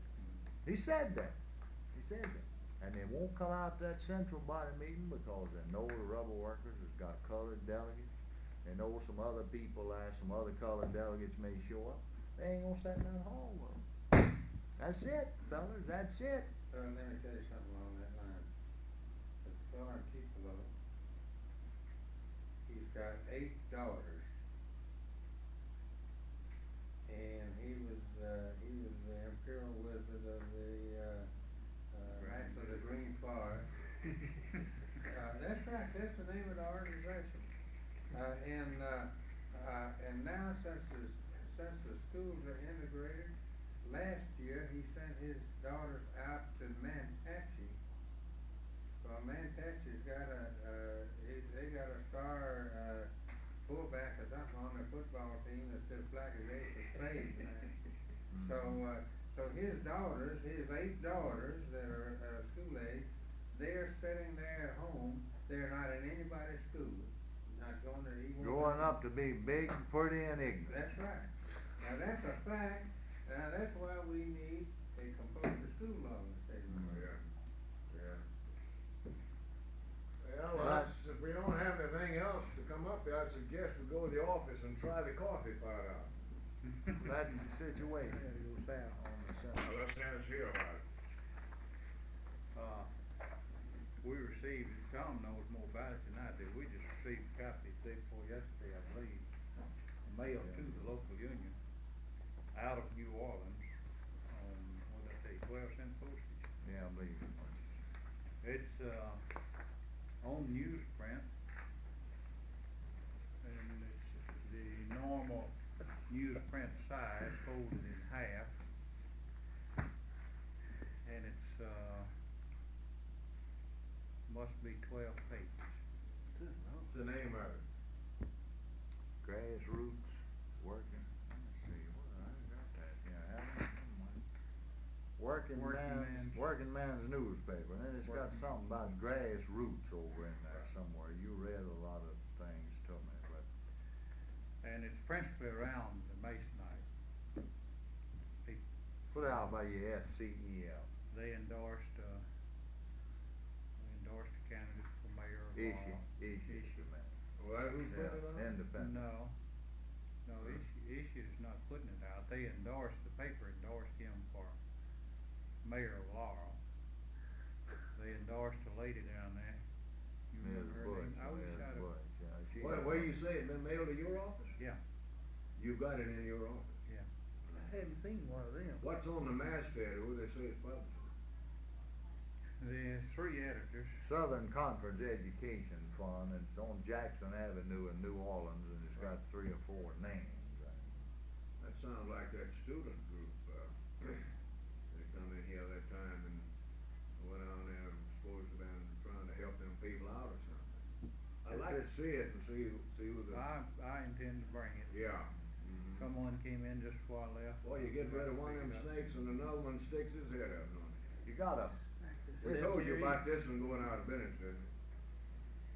The other one, when we was fighting here, Kirby? Yeah, I got a bill from, them down there from, the lady in, Escatawpa, and I gave it to Margaret Fenton, and he wrote him a letter and told him if he didn't get the hell out of Mississippi, he was gonna, if he heard of another statement or publication, something like that, he was gonna take out after him. That might have helped some. Yeah. Well, I'd be interested in seeing that paper, really would be. They've got a colored fellow working for that outfit that, you know, to offset this thing so it keeps people from saying, well, this is a white outfit, you know. They got a colored guy. They've told me what his name is, but he's, you know, they're making it look like it's not a clannish outfit. But this colored guy, he's one of these, well, he's just a tool of this outfit. Were you selling them columns there like? But they've been, it's a known fact that this SCEL crowd's been around that Renegade bunch there, Maze Night now for about a year, see. And they're the ones that's footing this bill, you see. What they tried to do, Jack, they tried to storm the central body down there and take that thing over under the pretense of electing people friendly to labor, see. And Ishii and them, you see, it didn't just start with this strike. You see, old Henry Buckaloo, before they throwed him out as mayor, he gave the Klan the lay of the land. You know, he let them know that was gonna be cut out, this night rider business, as long as he was mayor. So they've been after him and his wife ever since, you see. And under the pretense of electing friends of labor, you know. This is the whole political picture. This is it. Yeah, they couldn't take the central body over, so they, see, they was gonna stage them a big rally, and they had Channel 7 up there from, down the road, you know. Gonna set up in Carpenter's Hall, old man Showers running Channel 7 and their camera off. He wouldn't let them tell There's them. another outfit he operating in this town, and I can't find out anything about some kind of a committee that's mailing stuff out on these boycotts. The guy's name is heading the thing up is Cole. I got a call the other day from, one of my international reps, I forget who it was now. But he got a request from this guy about, he wanted several hundred copies of, placard on some of the stuff they boycotting, one of the meat cutters union, what it was. Yeah. He called me, wanted to know what I know about it. Well, I know of his existence. I run into some signs of them before. But I don't know who they are. You'd think to come in and check with us if they're gonna help working on a boycott, wouldn't you? Didn't seem that way. Must be a student group or something. You heard of them, Jack? No, Operating in this thing? Well, did you say you had something, E.B.? No, what I was gonna mention, something, for the future that I believe ought to be a function of the state body. Even though it's a weakness in the central body, I took the floor in last month's meeting and kind of raked the central body over the coals for not participating in and not having a screening committee or screening our people, candidates who were running for office. City office. For city office. This was not done, our central body didn't do a damn thing. Well, I wrote the presidents of all of them and urged them to do that, plenty of time. And we didn't. Show you copies of the letter. They didn't have. Fair question asked for, any of it was. And a lot of central body didn't do a damn thing as far as city election people is concerned. And I raised it everybody in the last CLU meeting. And, of course, it's too late then, to do anything about it. But, I didn't know that you had written a letter. Yeah, way back on, boy, you know, plenty of time. I wrote the Fair presidents question and asked asked for every them. one of them Yeah. to select committees and get in this thing. Sure did. We get 5,000 Done a mailing for the Jackson. Well, that answers my question then, because I reckon over the coast. It ain't, that was- it ain't Tom's fault, it ain't No, City no, he FLC, said it or right, no. Washington's fault, it's the fact that they sitting on their justice. Anything else for you? Pretty good circulation, too. Break up? Just one thing I wanna mention here, Claude, is of course I haven't had any requests or they haven't, contacted Central about anything. There is a little campaign down in Pascagoula, Yes County. Gibson's Discount Store there, trying to organize a little bit there, and of course, I heard about this through a couple of girls came in the office looking for work. But, trying to do it through Cliff Taggart out of Mobile there, and hell, it's a lost cause, and I told them so in the uncertain terms there, and they're gonna get somebody fired in the damn deal there, and Cliff Taggart's not gonna be As long as you're trying to handle that thing out of that guy's office, it's a waste of time and never, you know. Right, the retail trucks guy? Right. He's the one fiddled around there with them others, West, Right, wasn't it right. West Store? Yeah, that's right. Well, not West, but in, when they, had the picket line out there on Morgan and Lindsay. Yeah, Finally yeah. organized, did all right through those girls' efforts there, but then he done his damnedest to break that up. And they went in and organized it in spite of it. It's a bad situation. So he's the guy that was the only guy that from labor that endorsed this damn paper that you told me I just went out of business. Yeah, I know. His name was on it. Fifth Circuit Court did not sustain our bargaining rights because of that. They did not. Bill Mountain.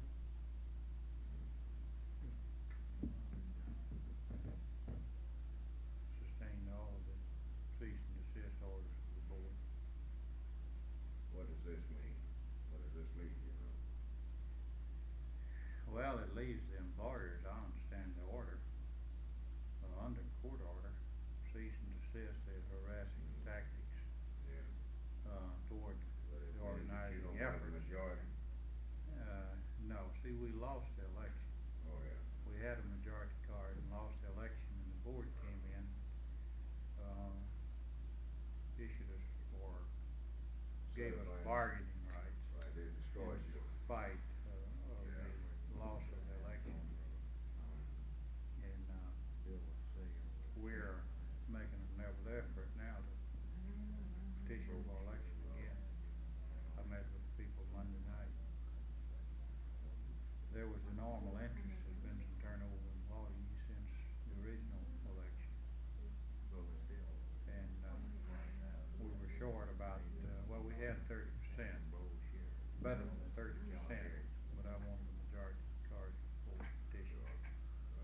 So, we will come out possibly with just a majority. Boys said they could get 8 more signatures, they were sure. I thought I would have had them before today, but, mail didn't come through yesterday. Got the election set at Crystal Springs with IUE, next Wednesday. I've been down there with them, Tom been down, Bob been down. I was down this past Monday night.